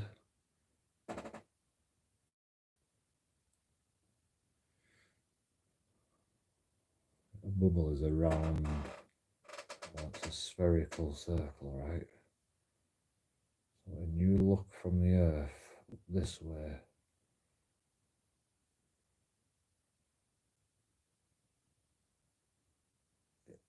I can't actually explain it. It's like a black hole. It's like the black hole on the edge of our bubble. Like, fucking, you look this way, right? It bends round. So whichever direction you're looking in, you're always bending round into a bubble.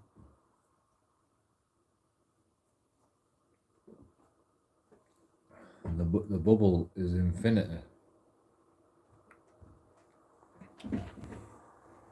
It's not even a bubble though, is it? Like, how can that be a bubble? It's not, actually it's not infinity. It's just like so vast that the forces are like so spread out and weak over there. the only way, the only place everything can go is like just stood still. That is so weird.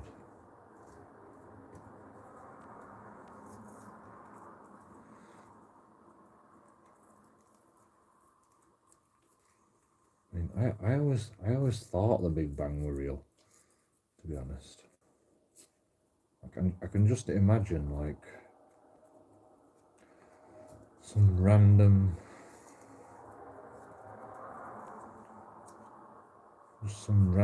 bloody reaction. It just sets like a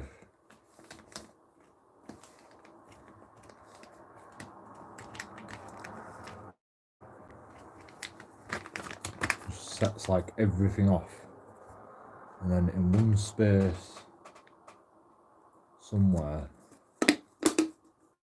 appears this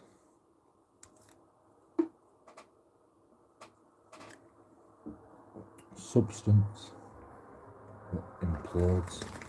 I can just imagine the Big Bang. And, you know, it probably happens. Like stuff like that probably happens. I mean, I just think everything happens. Like everything that you can imagine happen. Oh, I can't use that. It's rubbish. Everything you can imagine happens. Start putting all your comments on that.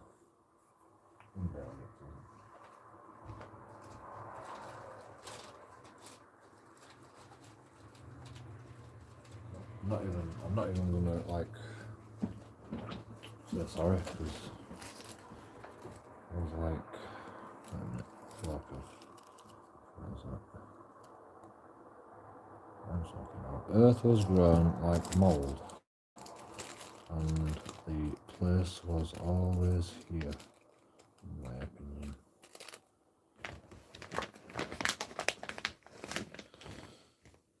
The place was always here.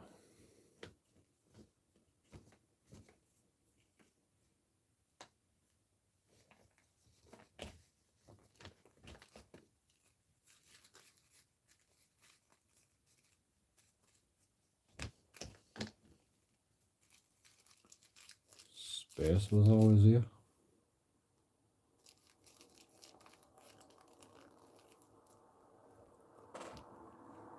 I mean, like, space is filled with, like, shit, you know? It's just, space is so big. All the shit in space is spread out. Like, you know, like, we wouldn't be able to see the sun if the space was not full of shit. If the space was completely empty, we wouldn't be able to see the sun. Because there'd be nothing for the light to travel through. You know? Like, light doesn't travel through nothing. I don't even know how to explain that.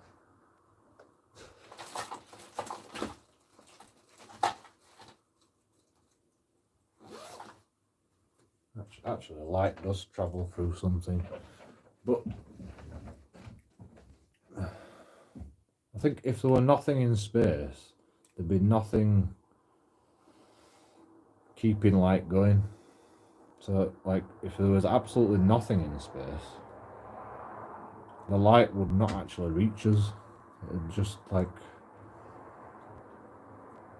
it'd create its own like stuff to react off of, and it'd get so far. But I think light is like, it's like orbiting the particles of the universe. That's why it keeps going.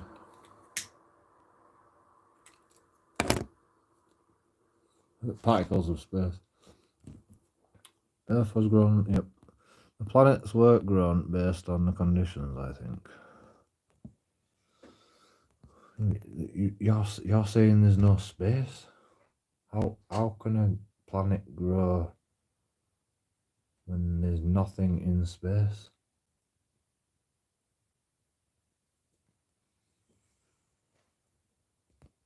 You know, like, there's vast distance we're talking about here, right? So if there was nothing in this space, and then this mold grew, and then another mold grew, and then another mold grew, like, how did they all get together in this massive empty space? Like, space didn't push it all together, because there's no in it, you said. It's impossible, I think, anyway. The universe and the earth and all that has been here through the conditions of the environment happen to be right for us to grow.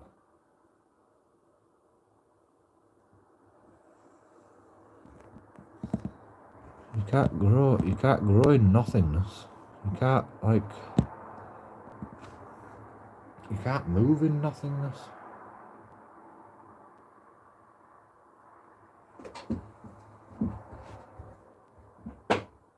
You can't push against nothingness. Like gravity.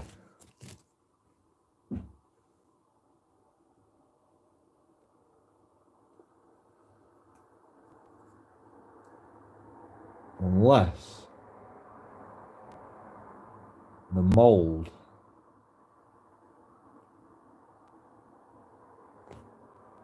bends. You can't bend nothingness.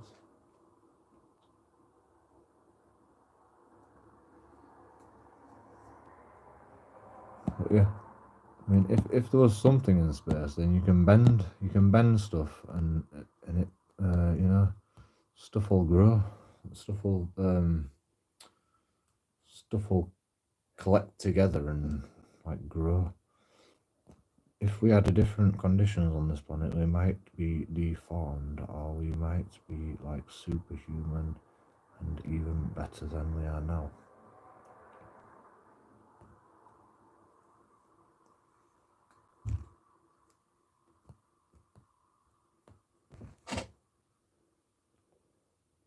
If we had different conditions, we might be different. Yeah, okay. Of course we might be different.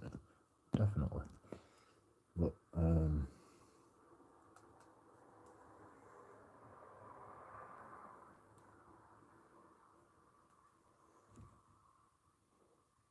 mean, everything that exists in this universe. You know, everything we know about exists in this universe the way it exists in this universe. There's no getting around it. You know, it's there. You can see it. You can see the stars.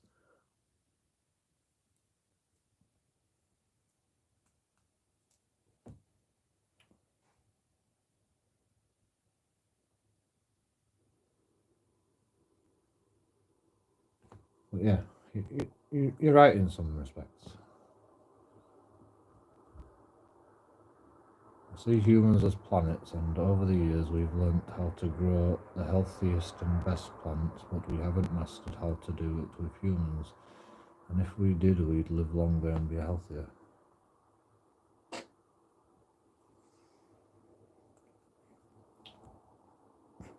I don't really think it's about that. You say like conditions might be different if the universe was different. Probably. Maybe there is another universe next door to us.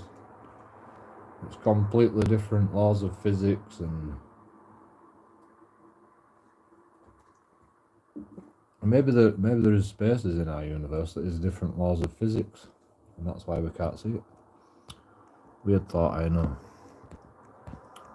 I see humans as plants.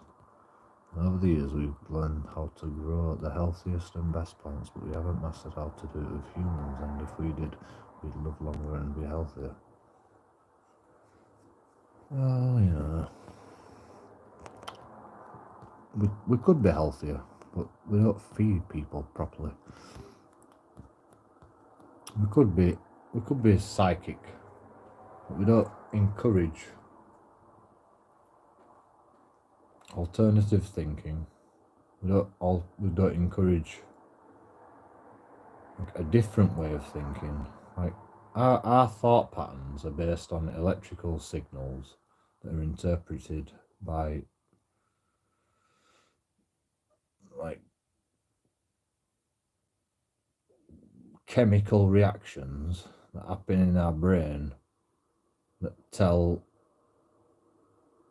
other chemicals to get created in a certain area by putting a chemical reaction into a certain area of the body which produces lactic acid. That's an electrical signal goes through the wires in your brain and smashes into another electrical signal which creates a fucking, I don't know, a freaking what happens if you like what happens if you smash a lightning bolt into a lightning bolt?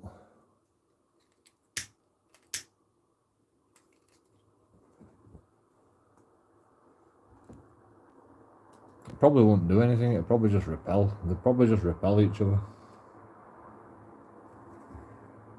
The lightning bolt's trying to go that way, and the lightning bolt's trying to go that way. And the reason it's trying to go in a certain direction is because of negative and positive polarity. If you try to smash a lightning bolt into another lightning bolt, it'll probably just repel off each other.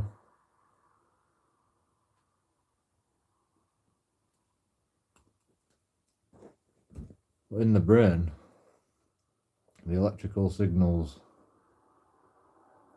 I mean, it probably is like that in the brain. The electrical signals get to the electrical collector mainframe and just repel off each other and then just stay there. And that energy, the electrical energy that's produced,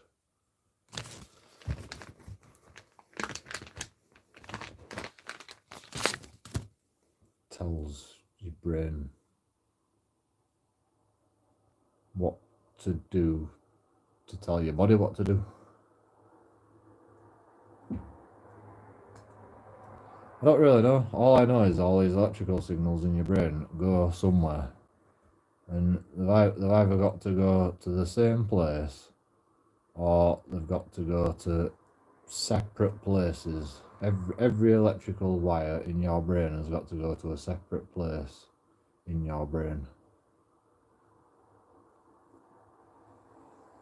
And your brain just absorbs every single electrical signal sent in your brain for a certain purpose.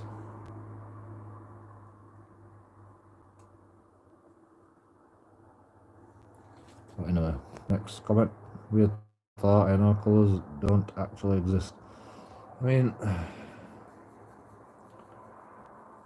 well, if you say colours don't exist, then reality doesn't exist. Because the only way we see what is reality is by reflections of light, and the reflections of light dictate the colour of an object. Well, actually, it don't reflect a reflect. It don't. Yeah, you're right. You're right. Colours don't exist. You're right. But, you know, it's the best way to explain what we see. We don't see colours. You're right. There is no such thing as colours. We see reflections, and when our eyes receive them reflections, our brain interprets it, and like it changes it into program that our brain can understand, and then we see what we can see. So yeah, you're right. It's the colours don't exist, but colours do sort of exist because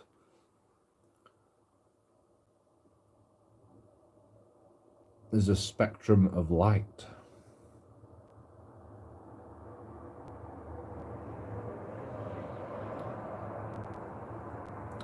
But I can't really explain that one. Let me just read all his comments first.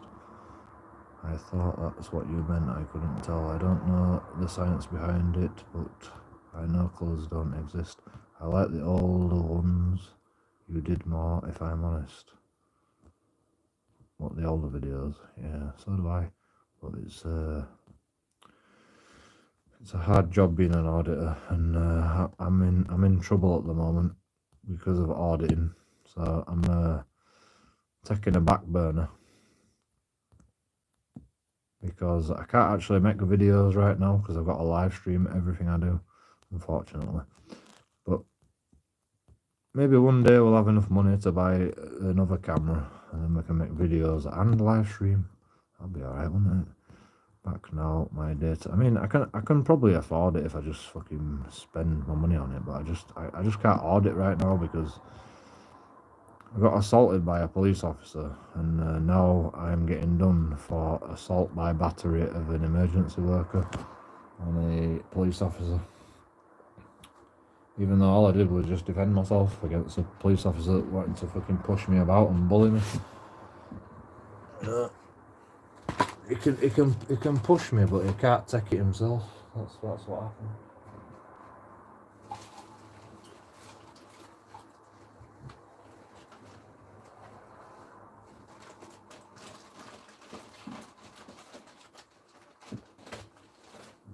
I'm not even lying. It's the truth, man. He pushed me, and then I pushed him back. Back now, data, and I'll be right back while I go front and get my gas on. I live in a mental health building. Me and I get 360 every month, 260 a week. Every 2 weeks. Yep. And I get 360 a month and 260 every 2 weeks. I don't even get that. I don't even get that much. I ain't even sorted out my sickness benefits, man. I just get 360 or whatever it is. Yeah, that annoys me too. Anyone with a job gets away with taking drugs, and then they think I'm a scumbag. Joe, this is long monologue. Hit you be what?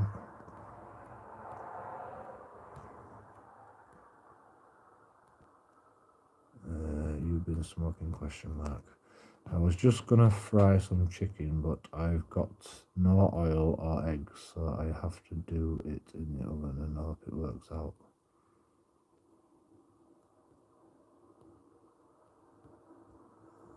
Yeah, probably best in oven. Can you make a coating for chicken with no eggs? Well, you can flour chicken, yeah. You can flour chicken, but you know it's not going to stick very well. I just got my spices and mix them with corn flour, and then cover the chicken in it and put it in the oven. Yeah, that'll do. Marinated chicken. That's what you're doing. Marinated chicken. My chicken ended up with the coating coming off on one side. Yeah, it'll burn if you don't have no oil. I mean,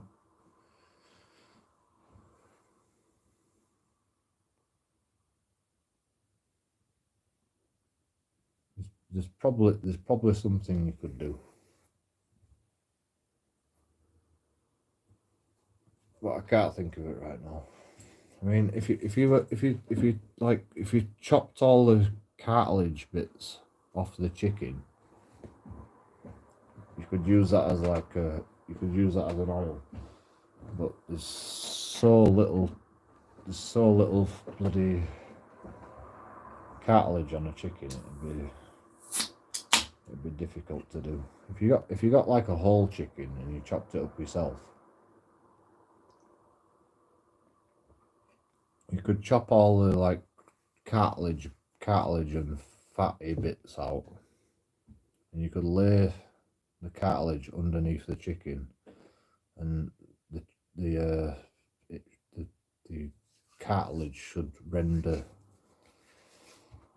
well, the heat should render the cartilage out, the fat out of the cartilage, and you could use the natural chicken fat veins as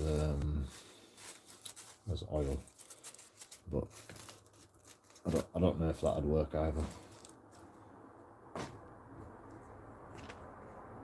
because it's because you just don't. Well, yeah, if you had a whole chicken, you could use the skin. You could use the skin as the oil. But if you just got chicken breast, there's no oil. There's no fat on a chicken, is there? Apart from the veins of cartilage and shit. Right, what am I doing now? I need to do something.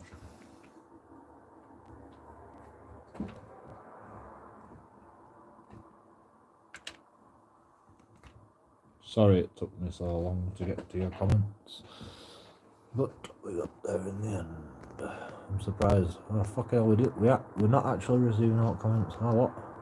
Good luck with that. How's it going, Joe? What the heck happened? Where did all other comments go? I forgot what I was doing. What am I doing? How's it going? How is it going?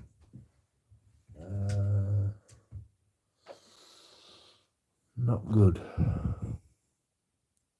Morning. I've just lost all comments.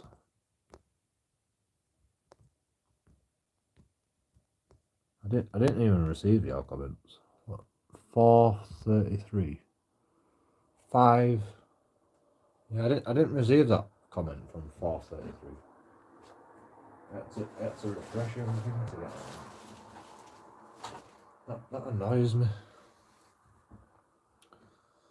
I mean, you know, I'm slow at getting to your comments at the best of times, but YouTube aren't even showing me comments. It's just not good. I would have only just got to it now anyway, so shouldn't really matter, but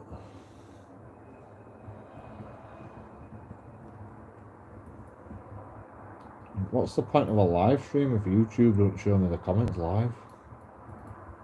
There's just no point, is there?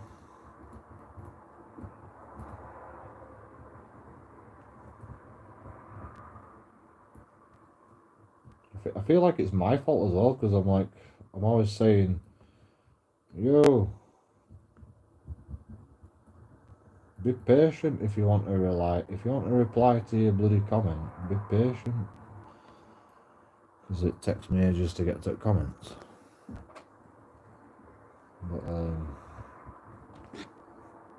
then YouTube's going, okay, well, you know, if you're not gonna read your comments, we might as well not bloody give you your comments live.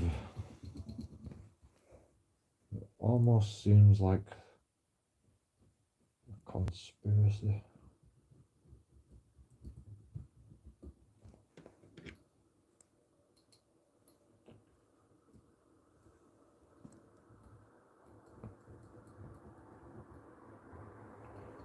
It don't actually matter to me, but it matters to you guys probably.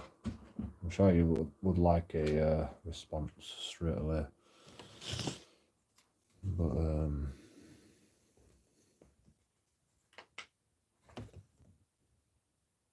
yeah, like I'm just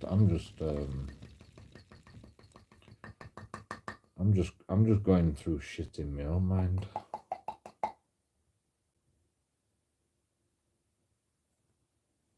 not really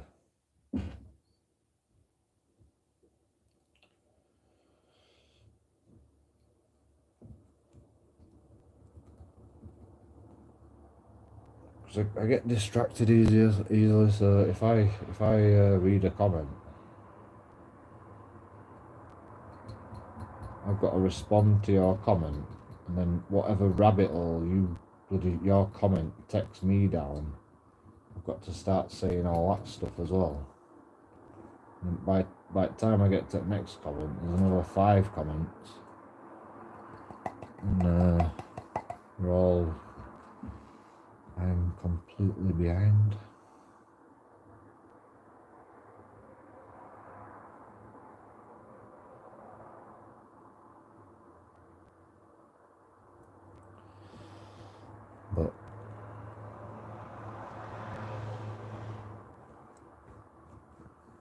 But I suppose it just drags out the stream longer. That's the other benefit. Benefit. That's the other.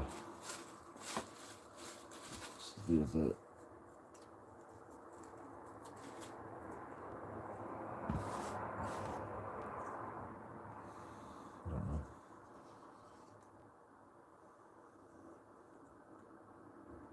I can't call it a benefit, and I can't call it a downside. Because the longer the stream, the better for me. But the longer it takes me to reply to your comments, the worse it is for you. So it's like a benefit and a downside. Catch-22. No, it's not catch-22. Catch-22 is when you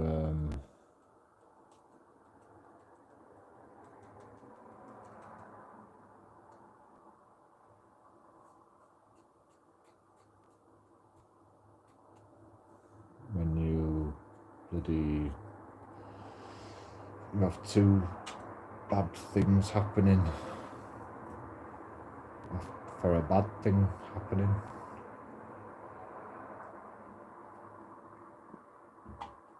Why do they call it catch-22?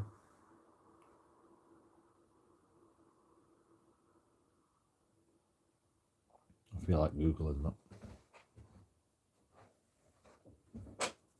That's what I said earlier. Like, you go to school, right? You learn what they tell you to learn, what everybody's agreed on, like what children should learn by consent. By sending your kids to school, that's consenting to say, society knows best what to teach our children, so you're consenting to it. And then, like, you're, like, as a child, you're just, like, shielded from the world and gone, and they go, if you learn maths, you can be a scientist. And if you learn science and maths, you can be a scientist. And if you just learn maths and you don't learn science, you can be a mathematician. Or a banker. Where's my lighter? 1 second.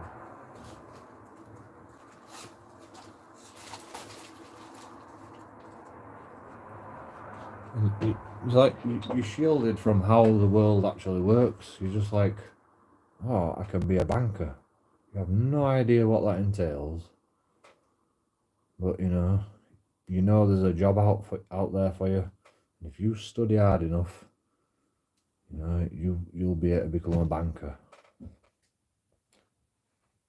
But then, as you've learned everything in school, you go out into the wide world and you go, I'm a banker. And then you realise, oh, JP Morgan's in control of this bank, and he's making, trillions. I'm going to make my own bank. And so you become a bank manager, no, you become, you know, a director of your own bank. And you know, you don't know what it takes to be JP Morgan. You don't know what it takes to be Elon Musk. You don't know what it takes to be a rocket scientist when you're a kid.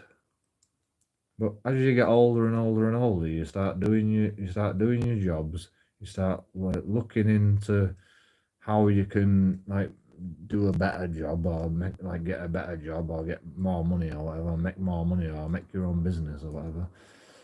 And then you realise, oh, there's problems involved like tax, and you know they don't tell you about all that shit, do they? They don't. Did anyone get taught about like tax? Yeah, I mean, you probably got told that you're going to get taxed 17.5%. But nobody's gone, you know, if you have a full-time job on minimum wage, you're going to get this amount of money and 17.5% tax, and you're going to get taxed on everything you buy. Nobody explained like in detail what it takes to be a human being, you know. I'm the only one that says it. Like you get taxed 17.5%, right? So that's taken out of your money. Then after you've left with the money that you've left after tax and national insurance, you spend your money on clothes. Clothes get taxed. And then the company makes profit, and then they get taxed again. So they've got to put more profit, more expenses on the clothes that you pay for by buying the clothes automatically, you know. And then you go to a pub, you buy a pint, you get taxed on that. You buy a cig, tax. And you retire, taxed. Then you know, you die, you get taxed on your coffin. You get taxed on your inheritance. Your children get taxed on your inheritance. You just taxed along by the end of your life. I mean, I didn't say this bit, but we're an MP. By the end of your life, you've paid 2/3 of your money to tax across your whole life. Okay, you didn't pay no tax when you were a kid. Okay, you didn't pay no tax when you were like on a pension. But you know, on average, the average working man, 2/3 tax. That's slavery, man. That's slavery. You know, it's not enough even to live off of, especially when you're working.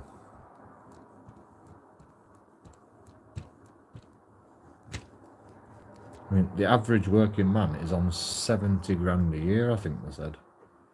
The average, they're classing the average working man to be on 70. If you're on minimum wage, you don't pay as much tax as that. You know, all you do is just struggle and be poor. That's what you do if you're on minimum wage.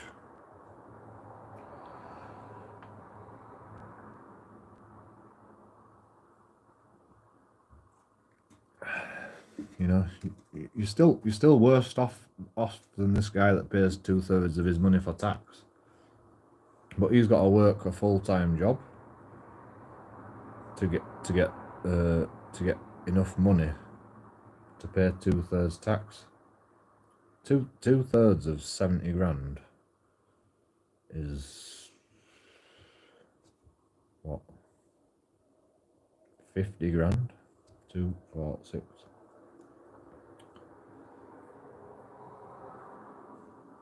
60 grand. If it was 60 grand. No. 60 grand if it were 8 grand. 2, 4, 6. What am I talking about? So it'd be 40 grand if it was 60 grand. Like, so it's like 45 grand. No. £43,000 in tax, and you get £36,000.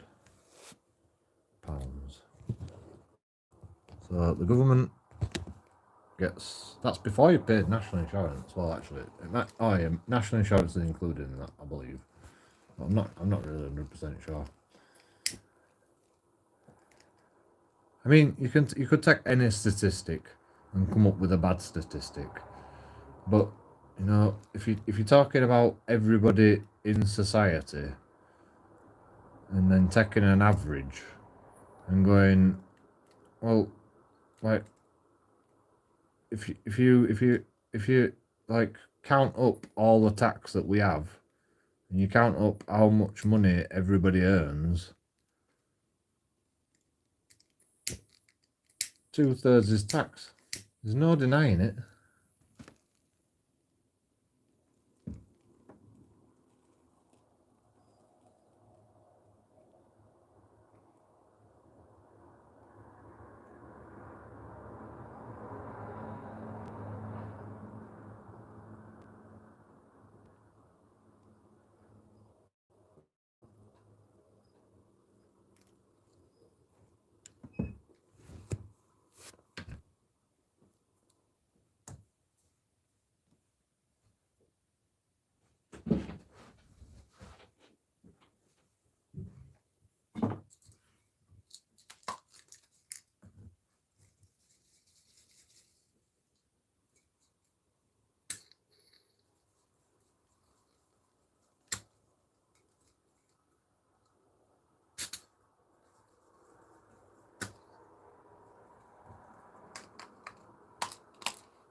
Do you know what's the best thing as well?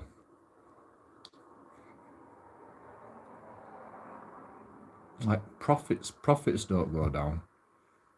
You don't go, I'm an energy company. Inflation's fucking bulging right now. You don't go, oh, the company needs to take a pay cut. You go, no, I want all my profits. But we've got more expenses now. So I'm gonna keep making as much as I was making before, because I want all my profits. And we've got more expenses now, so we're gonna charge them for expenses. And because we've got more expenses now,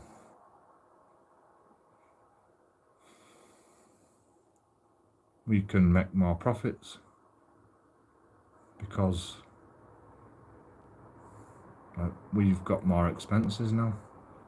We've got to pay more out, so we should make more money. Like I say, if your expenses are 100 grand and you were making 20% profit before, then your expenses go up to 150 grand, and you still want your 20% profit.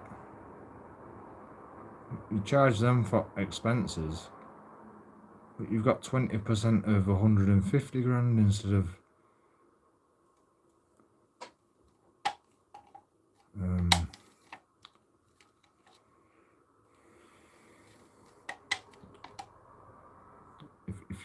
if your hat costs £100,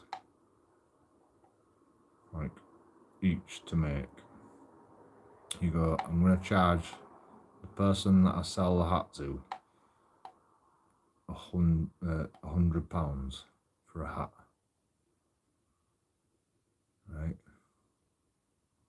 And then like you make 20% profit on top of that 100 grand, or 50% profit. You make 50% profit on that 100 grand because you've got to pay tax and blah blah blah. But you probably won't make 50% profit. You probably make about. You probably make 50% profit, to be honest.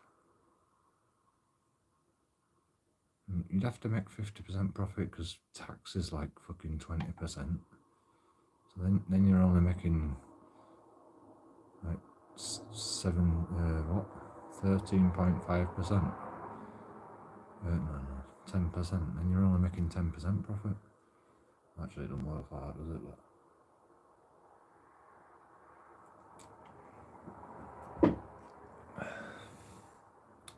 if you get taxed on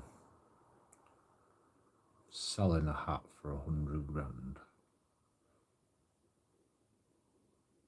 no, you don't get taxed on selling the hat for 100 grand. You get taxed on the materials. Oh, yeah, but it cost you 100 grand to make the hat. So you get taxed on buying the materials, importing the materials from China, and then you get taxed at 17.5%. So £100 hat, instead of costing £100 to make,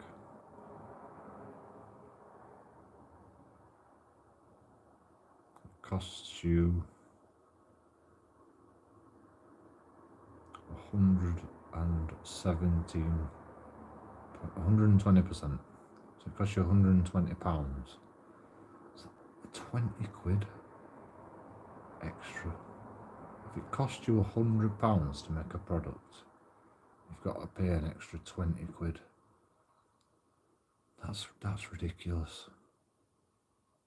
And then the consumer, they've got to pay that tax on top of the £100. So then the hat's now 120 quid.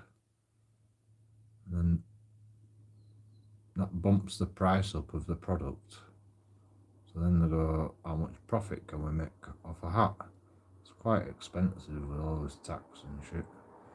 You know, it was £100 hat. People will pay £200. So you've got a £200 hat. And the government go, yeah, you need to get taxed on that again. So you pay another 17.5%. So the government, 20%, sorry. So the government get £20 for the manufacturing, and then another £40 because they're selling it at £200. They get another 40 quid. So they get 60 quid. The company gets 70 quid.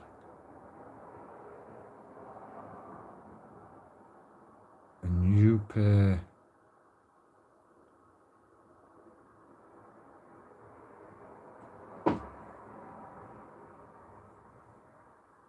pay bloody 200 quid.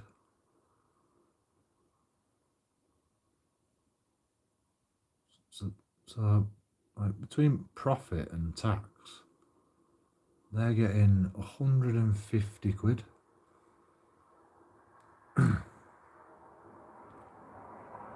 Is that right? No, you're paying. Well, they're getting 150 quid, and you're getting a £200 hat.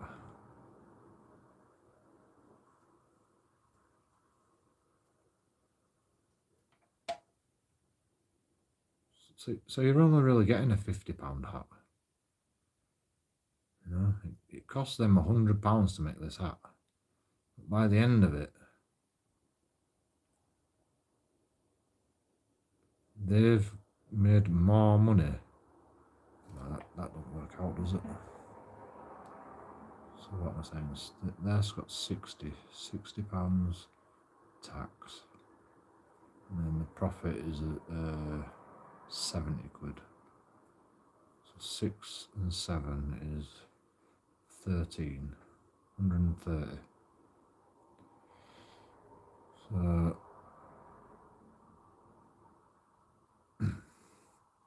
cost of company. The company's getting 130 quid. Government's getting. Oh, that don't work either, does it? The company that made the hat is getting 170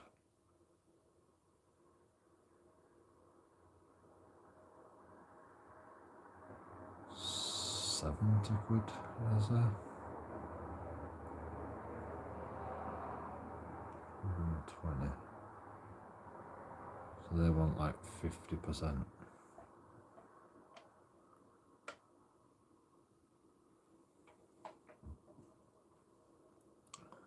They want like 50% profit, thereabouts.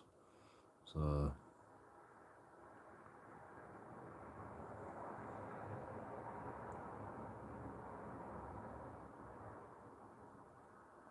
if you pay £100 for materials, you're gonna get 17.5% on every material that you buy. And you bought £100 worth of material. Just say it's one piece of material. And you make a hat, pay your tax. So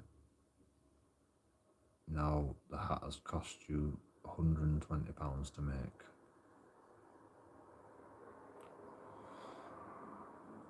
Then, I mean, you've got to transport the materials. Yeah, okay. So it's £100 in total with all transport fees, all the tax fees, all the petrol fees, all the bloody lorry fees, all the tax fees involved with all that shit. It costs you £100 to make this hat. Then the government tax you 20%, so that's 20 quid. So the hat costs you £120 to make. Then you sell it to the consumer. Consumer picks it up in the shop. You price it at 200 quid.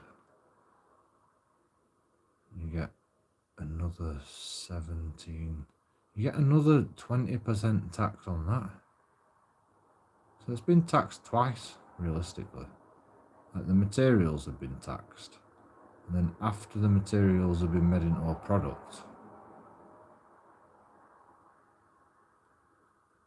it gets taxed again, and the profits that the company make get taxed again. Oh, that's an interesting little equation. Because I wonder how much tax you get on like the actual stuff. I mean, yeah, okay. You've got the production of the hat, but just the materials. Like you've got 20% on the materials for the company. They've got to pay 20% on the materials to get the material to make a hat. And they make a hat, and they charge £200 for the hat.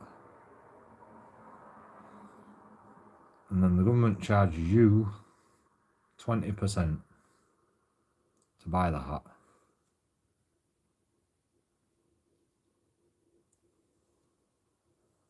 So with the tax and the materials, it's 120 quid. No, it's just 200 quid. It's 200 quid. And then you've got to divide it by 20%.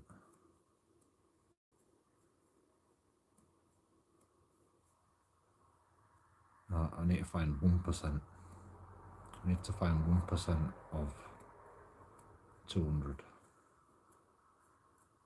So that's 2. And then I times that by 20. It's 40. So 40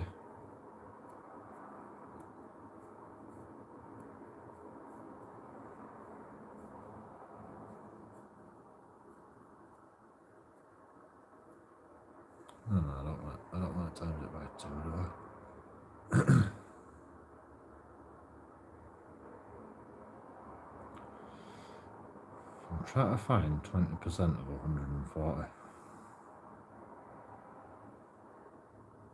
I mean, I don't even know why I'm doing that.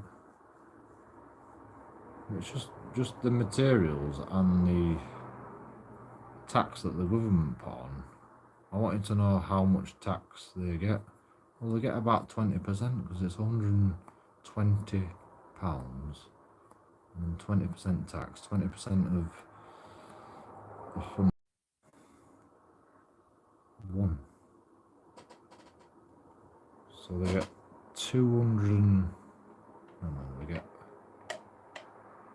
So they get £21. That can't be right. That's definitely not. £22. £22 tax. So they got £44 tax just on the materials.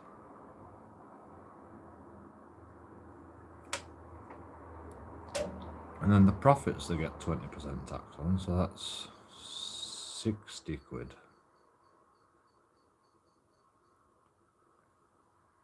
Is it? No, it's 80 quid. Or is it?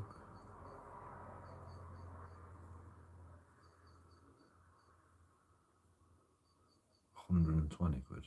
Yeah, 120 quid. So it's 80 quid profits and production. We get tax on that profit. That's what I said, isn't it? So 20% of 80. I mean 20% of 40. How many 20% of 40? How many 20s do you get in 40? £4. £2. £20. £2. 20% of 80. 20% of 100 is 20, so it's got to be around there somewhere.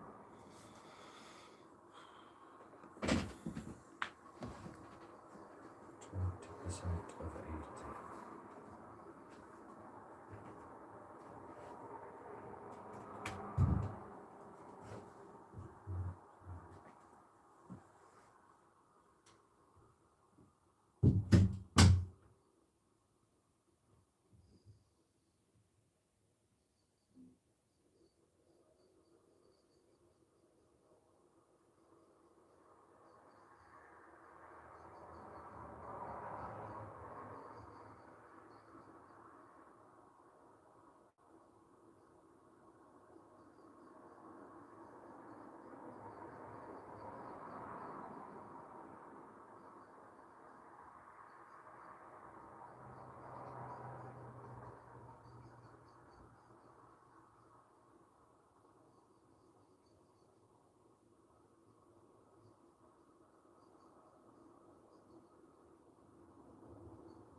I think I've worked this out right. If you take into account all the tax along the way, like in tax, if you buy a £200 hat, let's just try to turn the light on and then I'm like, oh yeah, I can turn the light off now. Light's not plugged in.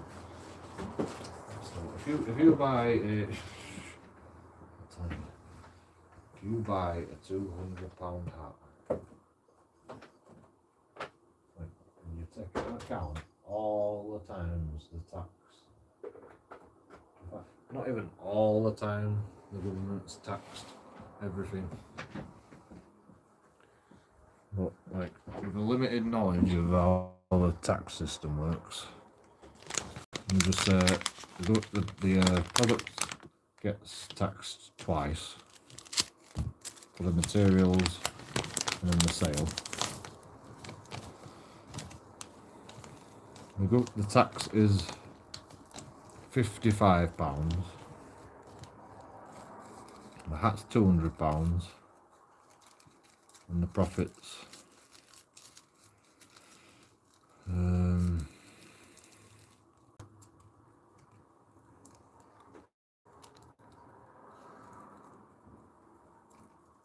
£45. No, £45.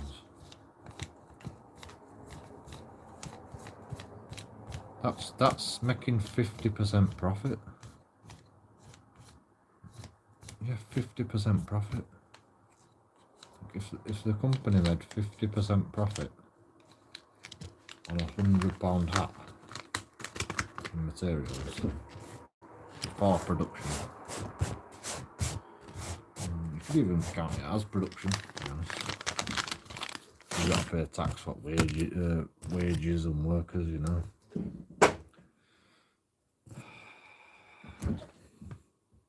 That's a quarter. That's a quarter of your business fucking profits.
can't actually.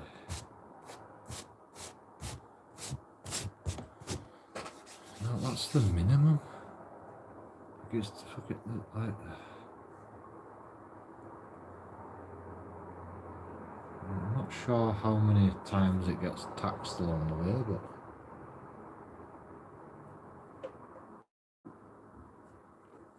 it's got to be the minimum. There's got to be more tax on it than that.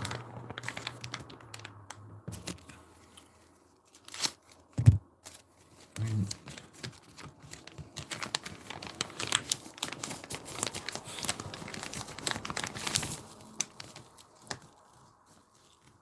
the government does no work, and these corporations pay 25% tax by the end of it, at least. That's just after. I don't even know. People's wages get taxed.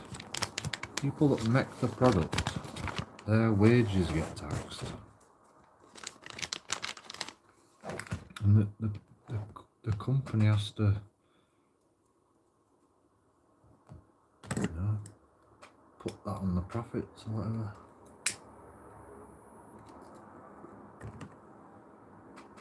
They have to charge you for that. It probably all gets charged at once, right?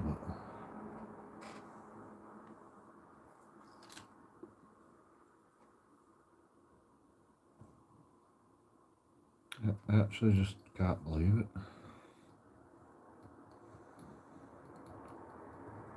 Well, I can actually, but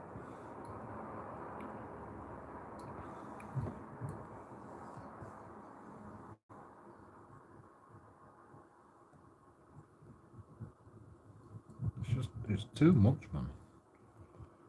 I don't care what the government wants to do with society. I do not care. If they can't afford to do something, I don't care. It doesn't matter to me. Just do the minimum. Just do the minimum. Just do the minimum with what you've got. Don't bloody charge people.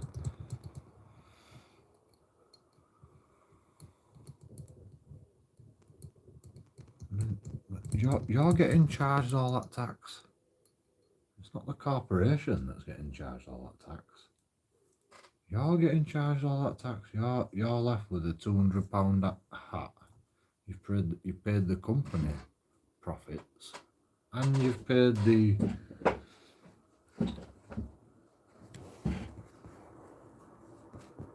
What the fuck kind of world are we living in, seriously?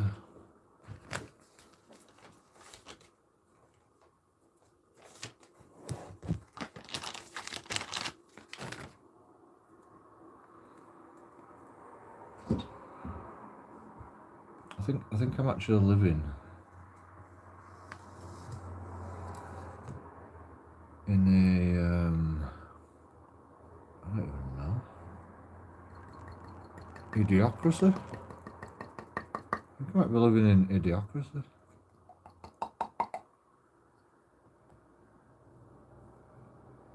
What do you think? Are we living in idiocracy land?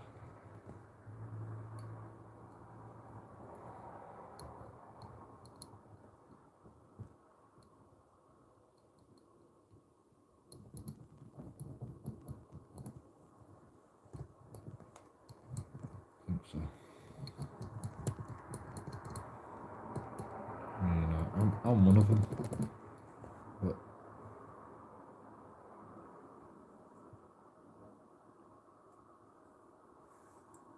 I don't charge £200 for a hat. It cost £100. I don't do that.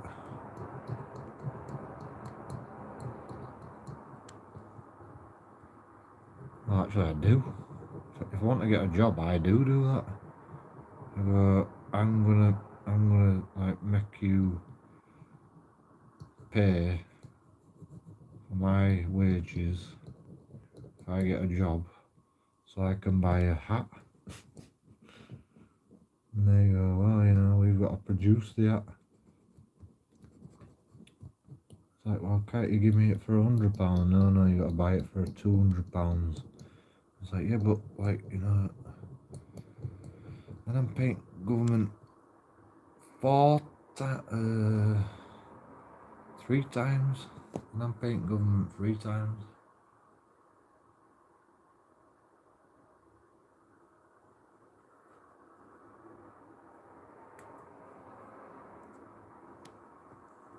Right?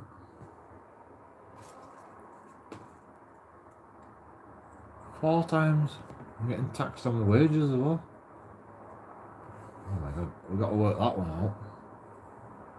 That's the next fucking equation. Wow, that's amazing. No, it's not, it's fucking horrible. I hate it.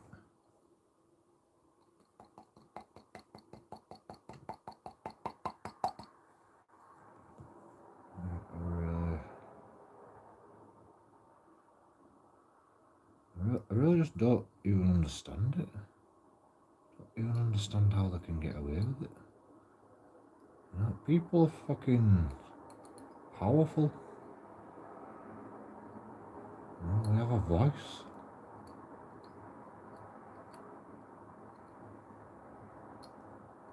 I mean, if someone gets a job, you know, minimum wage, they can just about survive, and the government knows it.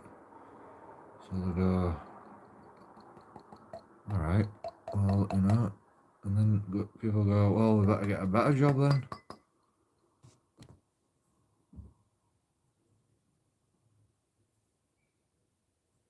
And they still take 17.5% tax off of everything. So you like, you get a better job and you get what? I mean, just say you get double minimum wage, £20 an hour. Oh, this is gonna be a hard equation. I need to get a piece of paper for this shit.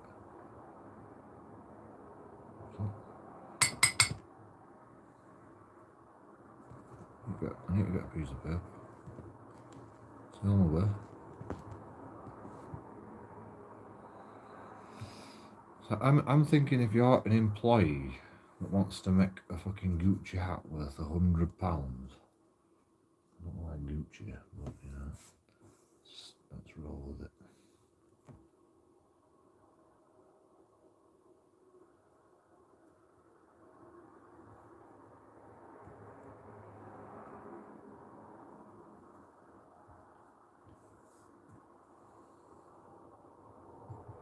So get a job at a factory. Factory buys all bloody, the materials to build the hat.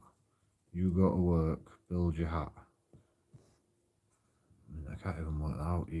You get bloody, I don't know.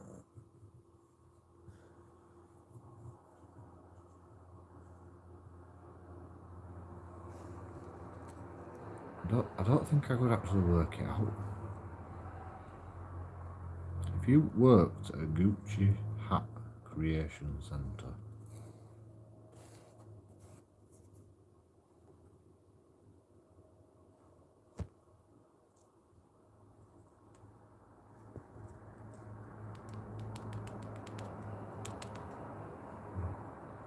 no idea.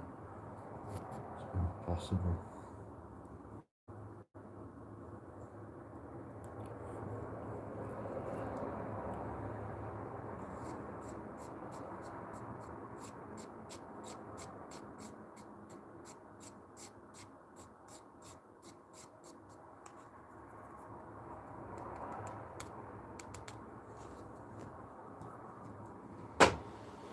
You get £200.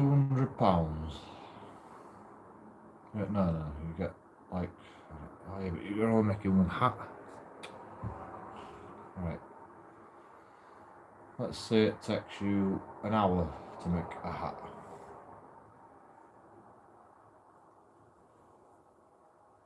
So in an hour you get £20 an hour. That's a fucking that's a large estimate.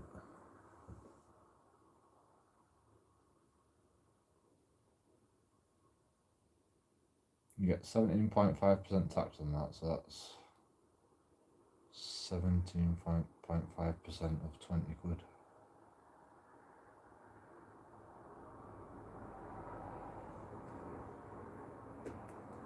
I mean, it's not a lot, but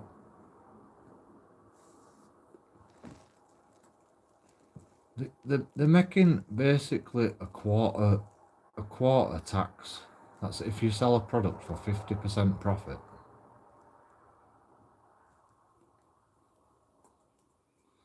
The government's making a quarter in tax at least.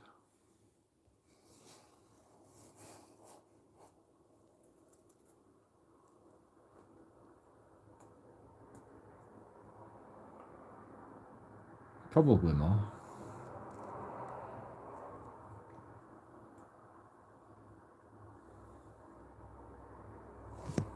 So you pay £200, the government gets 50 quid, the company gets 50 quid, and the materials cost 100 quid. Yeah, I know it's not as simple as that, but I've simplified it just to tell you that the government gets at least a quarter.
Quarter.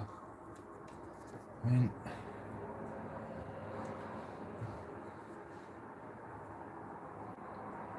that's still not that bad.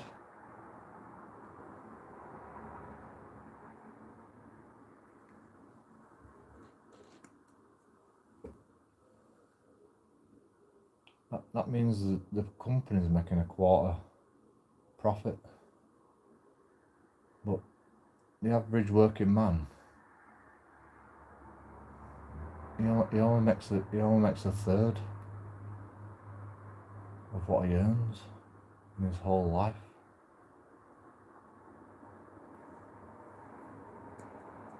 The company's not going to stop making a quarter profit.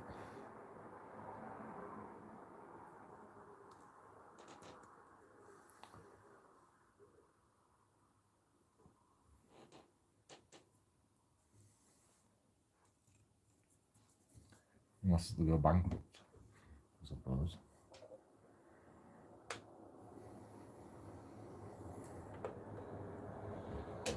I just can't understand it. What has the world come to?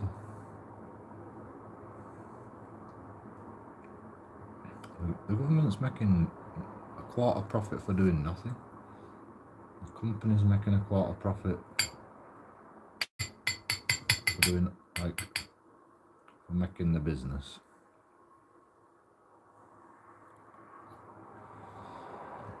And then who else is making profit?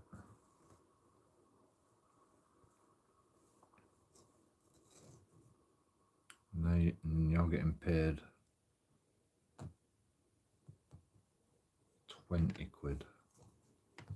What's it cost? It took you an hour to make the hat.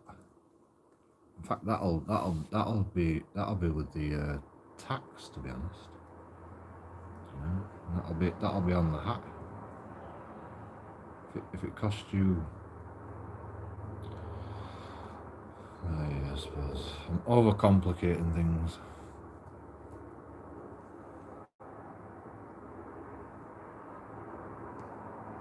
But you've got to think of all these little. You've got to think of every detail along the way to figure out, like,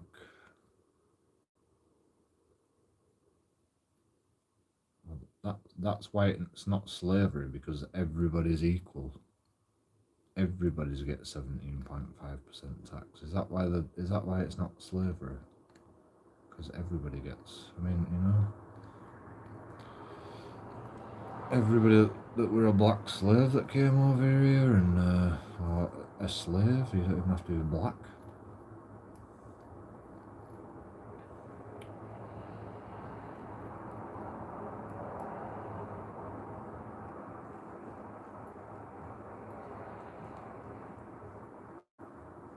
You're getting tax like everybody else. Actually, these big profit-making companies are getting more tax, aren't they? Thinking about it.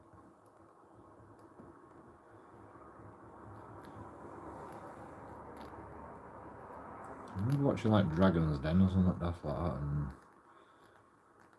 and like, you know, it's not really worth. It's not really worth making this product because it's so cheap. You can't make no money fast. And you can only sell like one drink per day. And it's like £1 a drink. Like, to make some money, you'd have to sell. If you make fucking 1 pence.